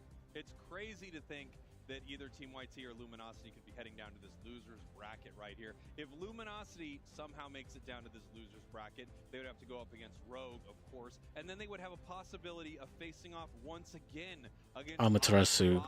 That should happen again, I think. Crazy if that matchup happens once again. Obviously, I think it should. sitting pretty. They're in our winners finals right now, and that's a great space for them to be. Team YT, obviously they want every win that they can get because every win moves them closer and closer to securing their spot for Worlds. They're kind of that last team on the bubble. Yeah, exactly. For a lot of these teams, they have to win this event to qualify for Worlds, right? Kind of the crazy stuff we saw to the OC region, the big dark horse underdog coming through, winning the whole darn thing, punching their ticket to Worlds, pushing off some of the other top teams. That's a similar item for a lot of these teams. YouTube is one of the only ones, it is the only one, that can still go on championship points or win the whole thing, provided that one of the top 3 teams wins. Yes. And we'll see what's going to happen here because all of the teams have been playing fantastic today. So we're going to take a look at our CP standings. Okay. This is a huge game for Team YT. This moves them way up. Okay, they don't really have to worry about gaining force. It's Rogue that they should probably worry about. Rogue would need to get second place at least. Wait, third place only. Third place would be, wait. Third place is 1500. And then that team would have to get through YouTube to make that happen. Let me screenshot this actually. Not gonna just rest and let that happen, not let that opportunity get taken away from them. But sitting right across this stage is LG, your current world champs, and quite frankly, a team that is kind of tired of people putting cross words in their mouth about them because they think they're the #1 team on the planet and they want to prove it on this stage. As long as Rogue don't get third, it's a real team that you root for here. I think Team YT will be fine. They're trying to get their squad together. They're kind of trying to get their comms together. They're trying to figure out how they play. Right, Team Gaining Force will have to get first place to go to Worlds.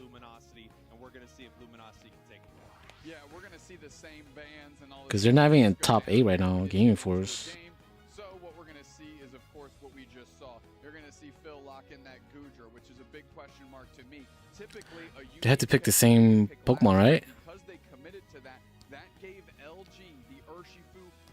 I think this is a remake. Yeah, these are big power Pokemon for the side of Luminosity. And you've got things on the side of Team YT that are very strong, but they're definitely not first picks. In fact, some of them aren't even last picks when you look at a Pokemon like Gudra. But Phil has been able to make it work. You can see he's got the Assault Vest on this Pokemon, just giving him that big shield Yeah, so that they're able to... I think as long as Rogue loses, who are they going up against? Regular attacker or a non-special attacker to go into that. But again, we've gone through this. Something I mentioned earlier that I want to bring to everyone's attention here as we go into this game. Slash, known for their Blissey in Season 1, and they are going back. Oh, it's one of these two. It's either Luminosity or Team YT. Gudra is interesting to say the least. Yeah. I personally don't like Gudra that much. But if Team YT loses this game, I think they need to beat Rogue in losers brackets. If they are wanting to go to Worlds. Is this the team that consistently can take them down because they've gone up against them multiple times and Team YT has looked amazing? Yeah, I mean, LG is one of those teams, if you throw a 110-mile-an-hour fastball down the middle, they'll take it out of the park. However, all Team YouTube throws at you is slop. They're just throwing you the curveballs, the screwballs, the sliders. They are just, nothing's in the strike zone. They're just making you hack and slash away to see if you can actually do something with it. And really, they are like polar opposites. You mentioned they are the yin and yang to each other in the NA region, and seeing them square off on the Yeah, as long as Rogue don't get third. So even if I think even if actually I don't know. Team YT is not exactly, I don't think they're exactly guaranteed to Worlds yet. Right? If they win this, they are guaranteed. But if they don't, I don't know if they have to beat Rogue or not. good look on Pika. We'll talk about that maybe tomorrow once the brackets slim down a little bit more though. This is a look I have not seen. So let's see what can happen here. I mean, it looks like it's going okay. It's really wasting the time of Rin. Might even get the KO. Oh, can he knock out 2 right here? This will be big. He almost, if I'm pretty sure if Zoroark didn't come help right there, he would have knocked out slow roll too. But yeah, Phil is wasting a lot of time there. So much so that we didn't get to see Zoroark make it to a path for this fight. What incredible stuff for Team YT. I didn't look at the map and see what Ninetales was doing too. But I feel like Ninetales could have just helped right there too. They would have knocked him out. But you know, play safe. Tons of points in here, and something I want to just shine a light on. Chaotic was in this bottom path alone. All right, guys, we're gonna judge the game. All right, we're gonna judge if Luminosity purposely let Team YT win. Incredible stuff here, and obviously we have that EXP share. Right now, it kind of seems like it. Team YT for that Goodra, so even all that time, if they're not getting a ton of experience, they're still able to tick up that passive experience for their team, very similar to what we saw earlier with a Sableye. Yeah, so now Phil's actually lagging a little bit behind, right? We know it's a 2-stage Pokemon to get to Goodra. They need to get that knockout to tick over into Sliggoo, and of course another one to Goodra right down the line. So they can make sure, yes, Phil had a lot of great plays. Phil did good with invading and everything too, but that puts him behind. That actually puts him behind. Right, he's still level 4 only.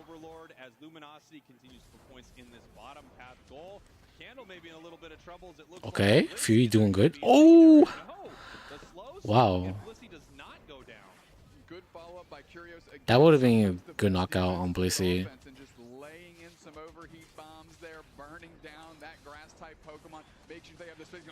I don't know if Fury saw Zoroark coming there or not, but he should have backed out.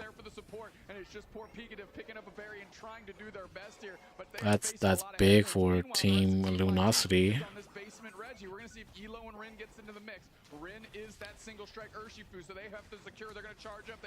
Oh no. Why would you attack when Urshifu's right there? Yeah, and that's what you always have to worry about when the enemy team has a wicked blow on that Urshifu. Okay, Luminosity is on top now. Very slim, but they are on top. Uncontested, you can't contest with this. Can't let that go in too. That's... Oh, you're just gonna let it go in. They can overcap this big time. Chandelure can score its 9 points, and then 40 goes in. That's huge, man.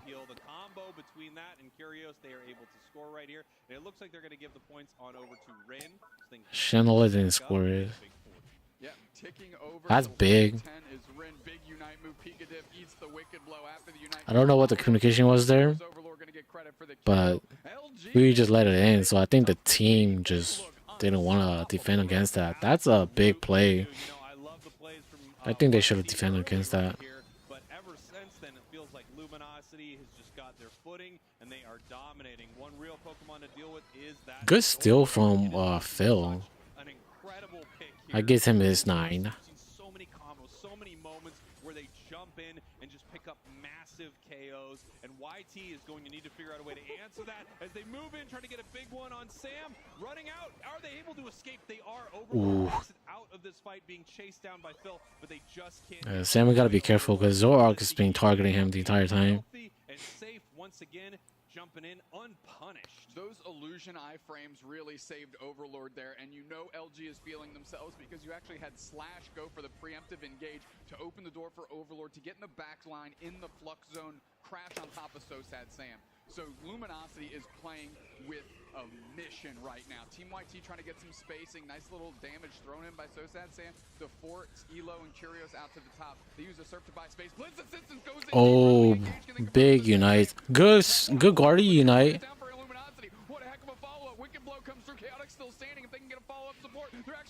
Buzz with the Unite now. Okay. That's a good fight. Few is low though. Phil is zoning out. That was a good fight. That was a good Unite from Sam right there. I thought he was gonna get knocked right there because they also had a good Blissey Unite. Back out, back out. Phil goes down. Everybody's low HP. Dang, dude. Oh, I don't know if that was. Oh, wow, wow, wow, wow. I don't know if that was a full heal from Urshifu or not, but you couldn't grab it. Dude. Zoro arc, man. This is what I'm saying. That's why Zoro arc was banned a lot too from that one game. But Zoro arc right now is he just killed it. One thing is for sure, Overlord is an absolute monster, but they know this. They are watching this Pokemon. They are watching this player. And they're trying to do everything they can to shut that Zoroark down. And they've actually caught it more times than I would expect. This Zoroark is different. You just got a triple knockout. Easy. That was crazy. So yes, LG is getting some KOs. They are catching Overlord, but it's not showing up on the scoreboard here. And now LG is going to be able to take this Regieleki at the low cost of free. Yeah, this Regieleki going to walk towards that tier 2 goal zone here of YT. Luminosity way ahead on the scoreboard right now. Team YT needs to win a massive fight. There's really no other option for them at this point. They're way too far behind. Even though they have a tier 1 and 2 goal, they could, of course, put 100 points in each one as soon as we hit the 2-minute mark. But really, it feels like the only shot they have is beating them in a big fight, which they've done a few times in this match. It could happen, but they are behind.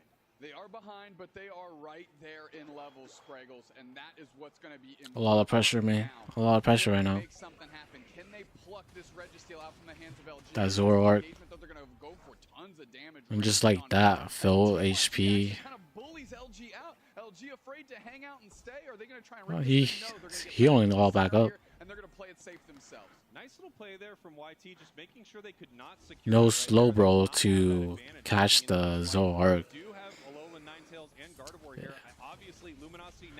Yeah, Luminosity comp is just a little bit better.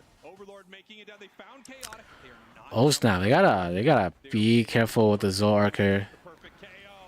It will definitely one-shot the Guardy and Ninetales. Why is we positioned way top? I don't think that's a good position. Fu's not really doing anything right now.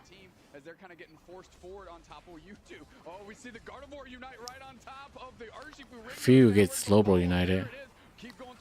Zoroark goes down, but they're all low HP.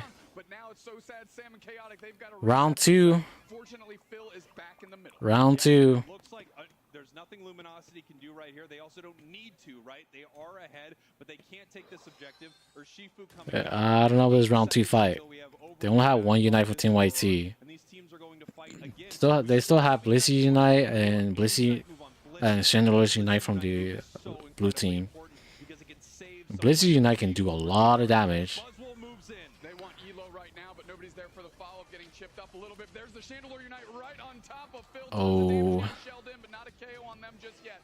Finally, they go down. 2 players down for Team YT. LG's looking for more bodies for the follow-up. It's Overlord. They want so sad Sam after the follow-up, and they get it. And now it's I think yeah, everybody just targeting the different players right now. Because Few was just on the back, and then nobody was really helping Sam and Chaotic. YouTube just not able to make anything happen in that final fight. A couple amazing catches there from the side of Luminosity. I don't know why Few is engaging in the defender and supporter. You can't knock them out. Over again, these powerful Pokemon. You have to give credit to Team YT, though. They were finding opportunities left, right, and center. When they could get a catch, they caught them and then converted into LG. That's huge. That being said, sometimes going so far off the reservation gets you real lost instead of get you somewhere you want to be. And I think maybe okay, first round goes to Luminosity. Quite make the results that they were looking for.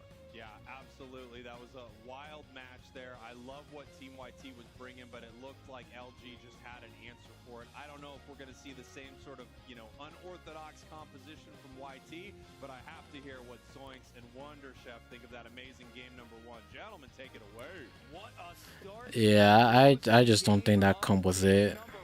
Luminosity with an incredible win. I mean, I don't say this too often, I really don't, but I do think Luminosity won that game in the draft screen. I have that. Exactly. Yeah. LG had such a strong composition. Team YouTube tried to find a couple answers, but they didn't break 100. It's just the comp. I absolutely agree. And Spraggle said, are we going to see them do anything different, bring anything different? I think it's more about almost what you can take away from LG at this point, because they were just getting all their comfort picks, and you've got to throw some sort of wrench in their plans. So Gonna ban the I think there's one Zoroark. Team YT was very separated during Ray, going for different players, yeah. And the very first round too, V was topside.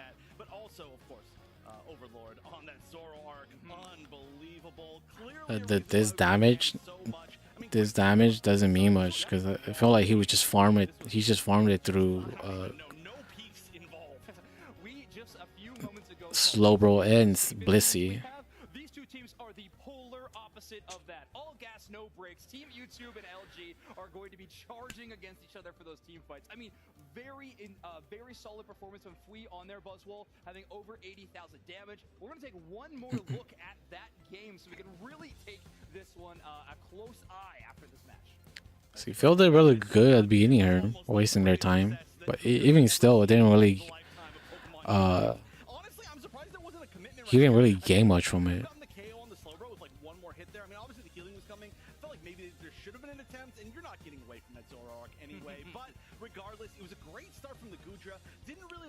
When Fee was distracting like 3 there, I feel like they should have put pressure top or something. Yeah, and I think a big shock to me was Team YouTube not picking up the Hoopa.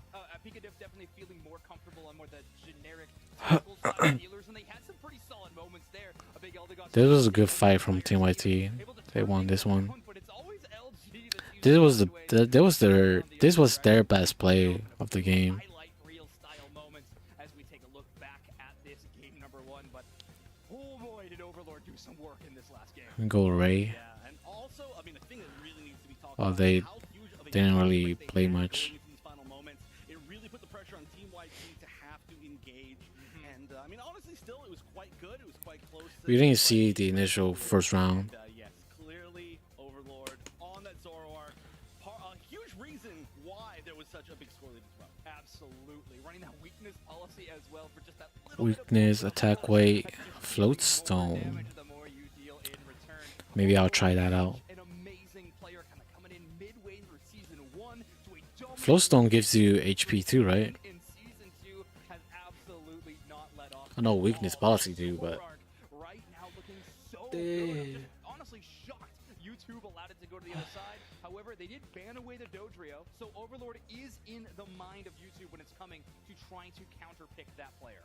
Right, it is pretty interesting to me. Of course, the Dodrio ban totally makes sense, but it's interesting that they fear the Dodrio more than the Zoroark, as they're kind of in similar areas, and we see way more Zoroark bans at the moment. So it seems like the overall scene does tend to value the Zoroark a little bit higher, and realistically, when you're LG, like, you'll take either of those, right? Like, you might be like, hey, I would almost rather have Zoroark.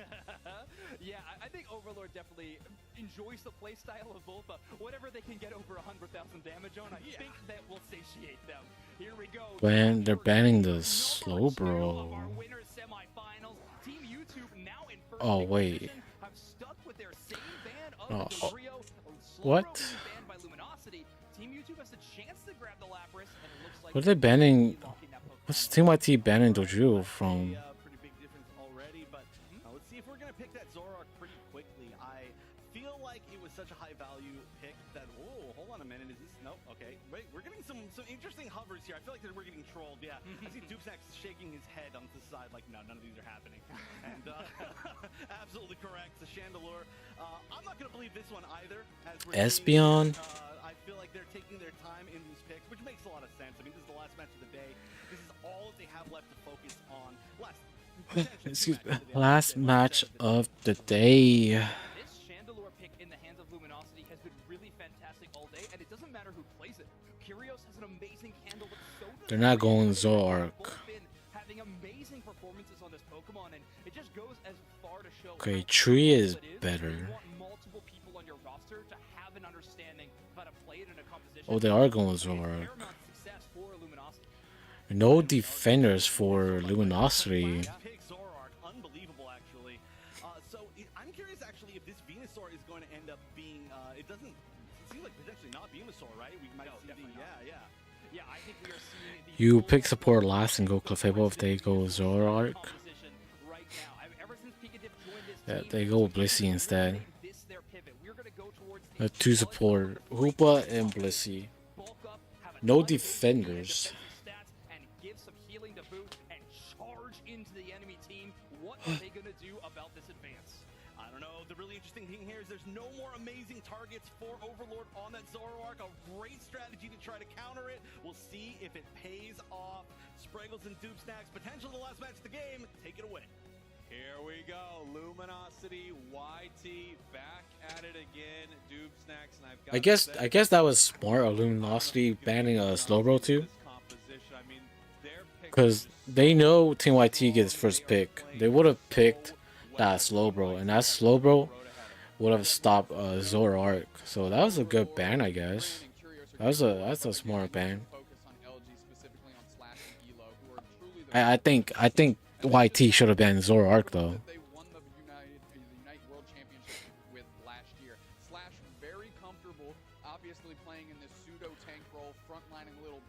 I think their plan of counter is just to have the two tanks. Venu is a little more tankier than Guardy, so the only squishy Pokemon is the Ninetales. That's the only one that the Zoroark can really catch off guard.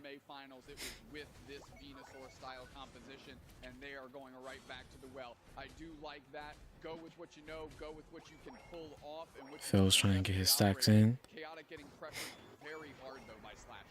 Here we see Overlord just looking to stack up in this top path early so that he can get very Dojo ban is confusing, coming from the fact that Overlord ripped last match. Yeah.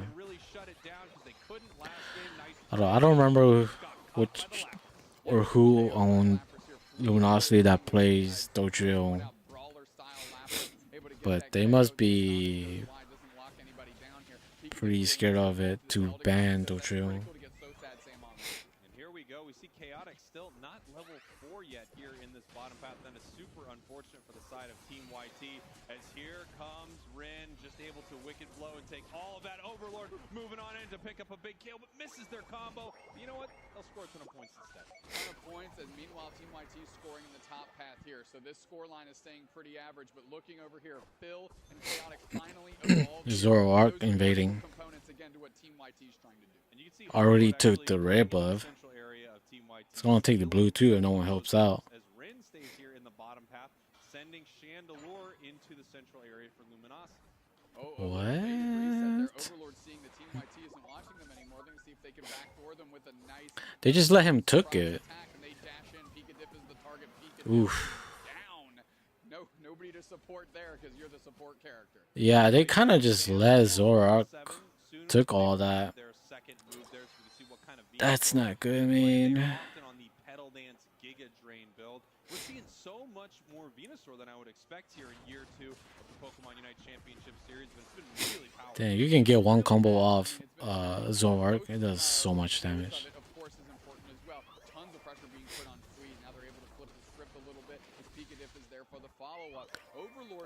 Oh, I didn't. I think they should have played aggressive right there. I don't think they see the Urshifu. Nope. That's huge.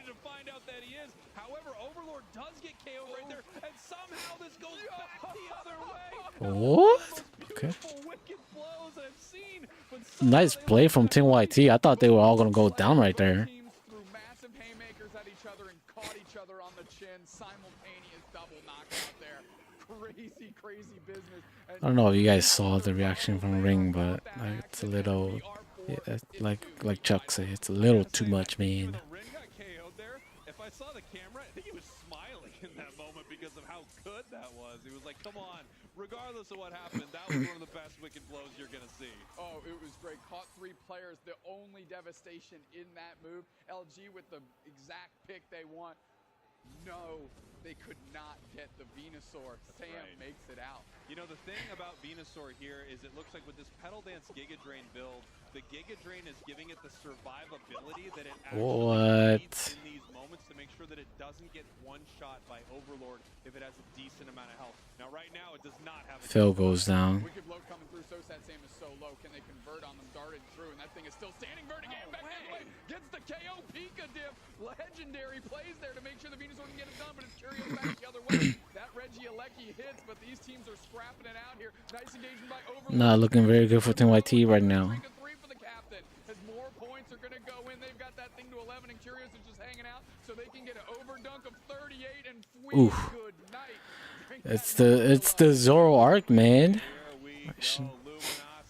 OG on the, I mean, Overlord on the Zoro arc. They can't stop it. Ooh, good combo. Try to get out of here, and it looks like they're able to do it. Chaotic coming in with the Alola Ninetales, but not able to grab Overlord. As Overlord, are you possibly coming back into this fight, you absolute maniac? Okay, it looks like he's heading up the score now. Yeah, but Okay. doing exactly what they're supposed to. Make sure Overlord Shenlord wasted Unite. and how many times have we said Bliss assistance onto Overlord? Yes. Slash is like the fairy godmother. Are they? Is Team White? What?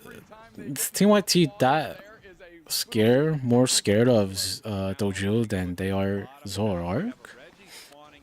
They should. I think they should have banned Zoro arc. We got ourselves a level 10 and a level 10 on the side of Team YT. Unite. On Chaotic Overlord lair for the support just in case, but really that was all of the Rin work that was put in. That's huge. That's big, man. Big score. But Luminosity's comfortable scoring. They have such a huge level lead here that they can just take any fight they want with less players in the area. Oh, look at this. We got the Lapras Unite move looking for a KO on Overlord. I don't know Fury didn't click it again. He just ran into Zoro arc. I think if he pressed the moveset again, he could have surfed and that would have done more damage. Zoro arc could have been knocked. He had time. I didn't see the surf. Excuse me. Big Unite from Zoro arc. Just gets away easily.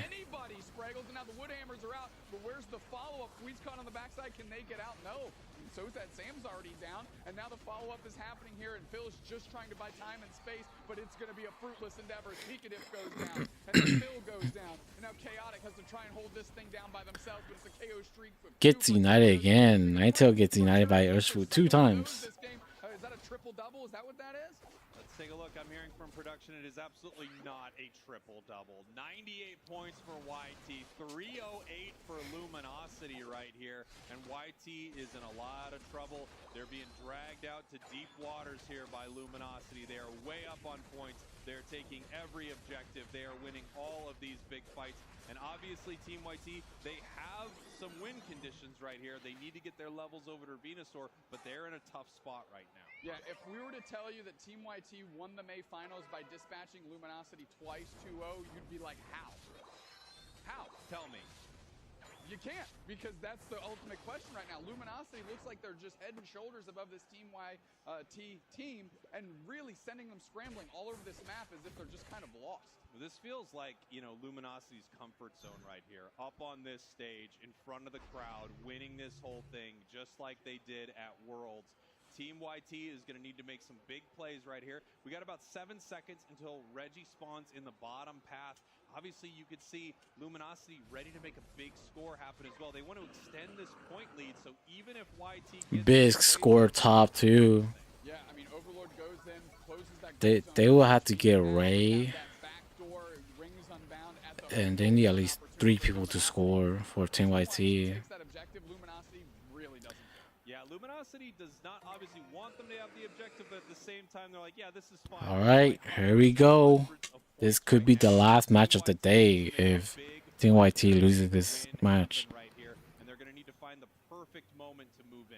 Well, it starts with trying to catch Overlord. Ray is the only chance right now. Yeah, for Team YT, it is the only chance. Why is Fury always targeting the defender and supporter?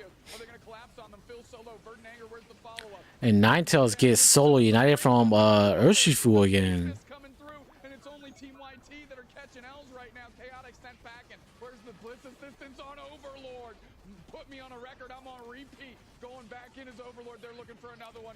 Kyrios gets credit for number Oh 7. man. Overlord's getting Pika Div, 3 players down. So sad Sam is the last bastion here of this attacking front of Team YT, and they get the Ooh. chip shot from the long range. Chandelure That's GG, man. in the room and lighting them up one more time. Dude, they just can't stop the Zora arc. Is going down to the side of Luminosity.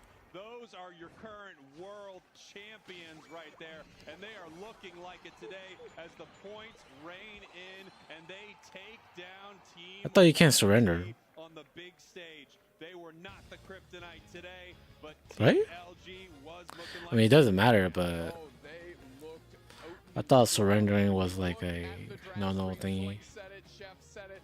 Man, when you look at that draft screen for game 1, it looks like LG just kind of won before they even loaded into the Thea Sky Ruin. And game 2 wasn't too Zorark is him. He is him. They locked in Hoopa and then Slash on Blissey right away. They say this is our foundation, this is our bedrock, this is our recipe for success.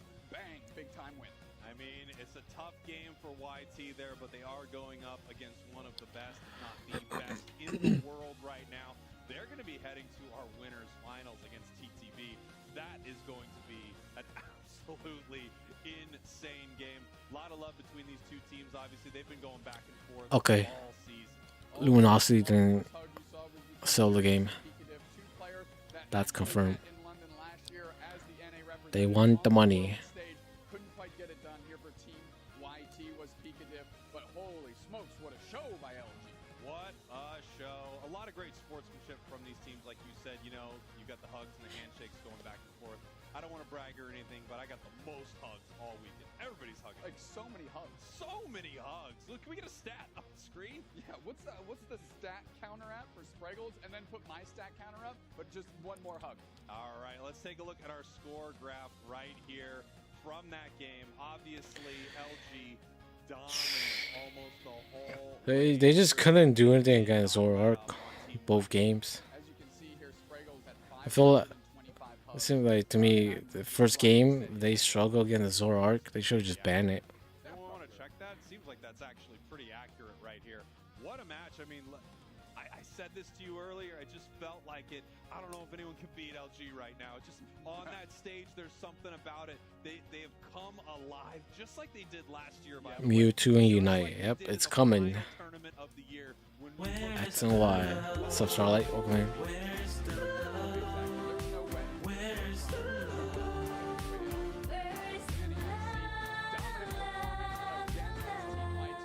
Team that was on a heater as well. They're the other team that was really riding this wave of momentum. And as we look at the stats here, poor Curios couldn't hit that 6-digit, but man, 99,000 K damage and really showing out on this Chandelure, the best we've seen today. You know, I gotta say, I feel like on the side of LG, you've got Kyrios and you've got Slash, who are putting in better performances than I've seen from them in a little while. These are great players. They always have great games.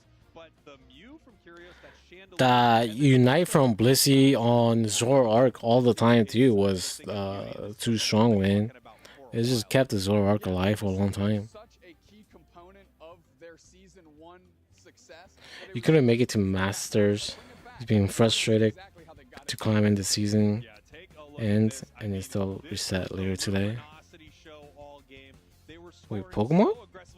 Oh, Masters too. The wicked blow, the eject button. Yeah, and you can see how much Rin enjoyed that moment. They didn't even get the better exchange out of that, but I mean, come on, what a moment. Yeah, it was a great moment, and honestly, if SoSad Sam goes down in that, I think that's truly the end of the game. I don't think they could have bounced back from that. Fortunately, Team YT holds on for just a smidge longer, and Luminosity says, okay, we might not have closed the doors now, but how about at the 5-minute and 25-second mark? This moment right here, that's called limit testing. They're just seeing how long Overlord can survive in the central area of Team YT. And the truth is, forever, apparently.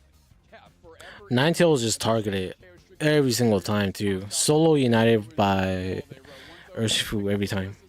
They go for the feint attack, deep engage here. The follow-up is nasty. Slash is literally just in Overlord's pocket. Of course, Curios pot shots from the long range, just burning holes through every single member of YT, and it was curtains after that. There they go, the pop-off moments from LG. You can see Curios feeling it right there. Are you surprised? Mewtwo X and Y coming as well. Y is your favorite. They should have picked Clefable. YT? Team YT? I don't think they really pick Clefable. I don't really see them picking Clefable in like scrimmage and stuff. Big L for Team YT. Yeah.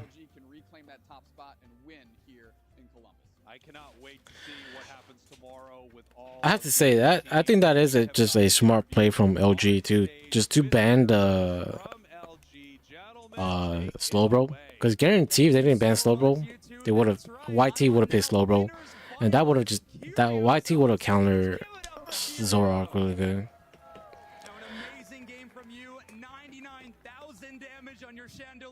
They should have banned Zoroark. Yep, that's what I was saying. What did you do to prepare for this regional final? Big 4 Mewtwo is crazy. Really thought about what had been going on like the last couple months. You know, lots of ups and downs, but we learned a ton from our downs, and I'm glad that that happened kind of early on the season. So we've learned a ton. We're very ready to take this whole thing. That's what we all like to hear. All right, a question from me. So you guys had a pretty rough time against Team YouTube in the May finals. Obviously, huge adaptation, amazing work. Is there anything Akira was needed. all really adapted to make that happen? I think what works really well for us is understanding their comfort picks and our comfort picks. So a lot of teams just have certain mons that they just do really well on. And they have just so many reps on it, so many games that if we give that to them, it just like kind of plays into what they want. So we kind of play around not only Without Akira, Team YT is incomplete. I mean, he just couldn't play, but he's still technically part of the team. completely confident that was going to pick Chandler every game. Well, it worked out quite well. It sure did. Amazing. With the Clefable idea, if they didn't want to ban Zoroark. Yeah. Everyone is excited to watch LG competing, so good luck in the rest of your run for your I feel like they didn't really have plans to stop Zoroark at all. It was okay.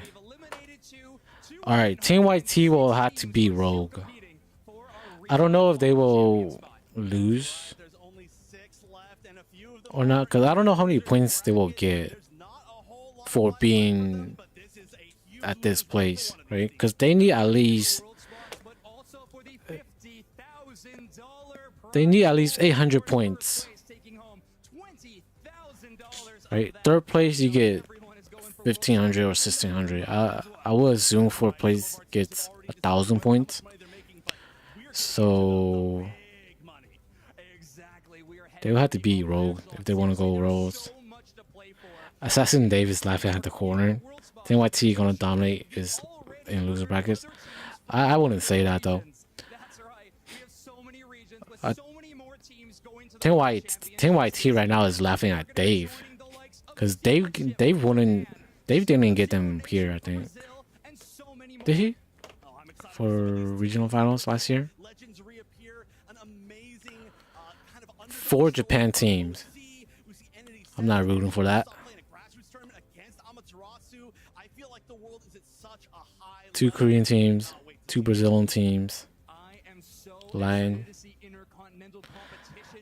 Assassin Dave crying because he could never. Yeah, exactly.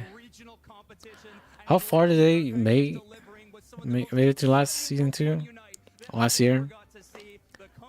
Was there a regional thing? I don't remember. There wasn't like a regional thing. but I think they made it far further this year without Assassin Dave than they did with Assassin Dave.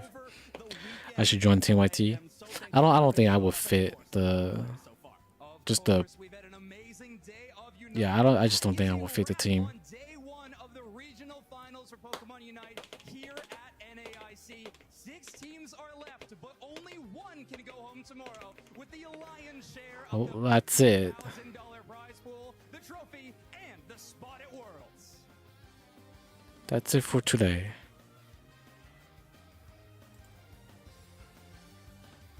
Back from that moment. $20,000. There's not a whole lot of. Okay.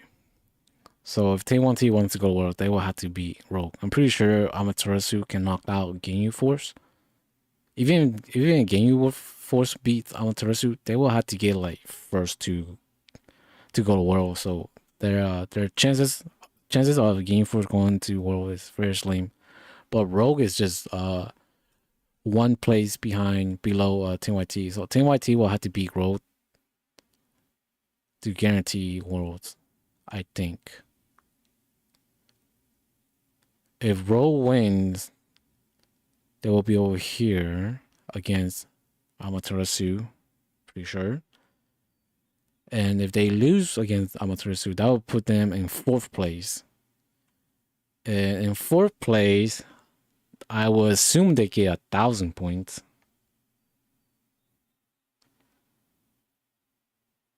Just 1,000 points, maybe. That means they will only be at 3,700 points.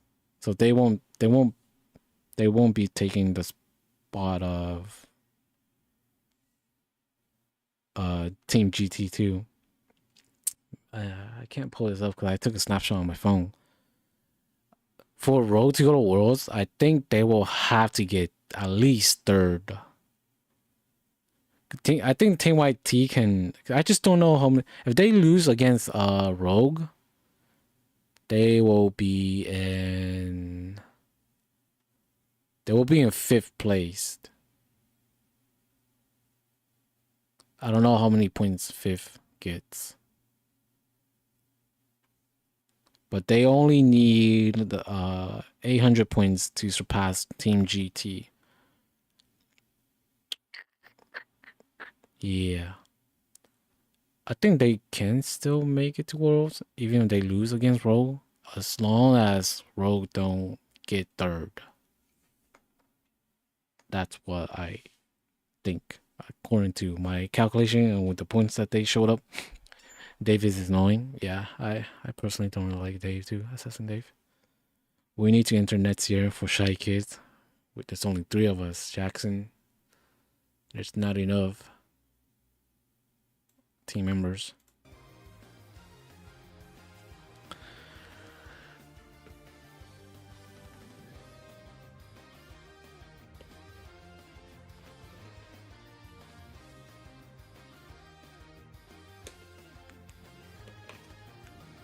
Tune in tomorrow for day 2. What time? Same time? Alright guys, I think that's gonna be it for me too. Thank you guys for tuning in for the stream and watching the games. I will be ending the stream here. Let's take a look at the vote very quick. 12 votes. I think people are in favor of Team YT, but Luminosity won.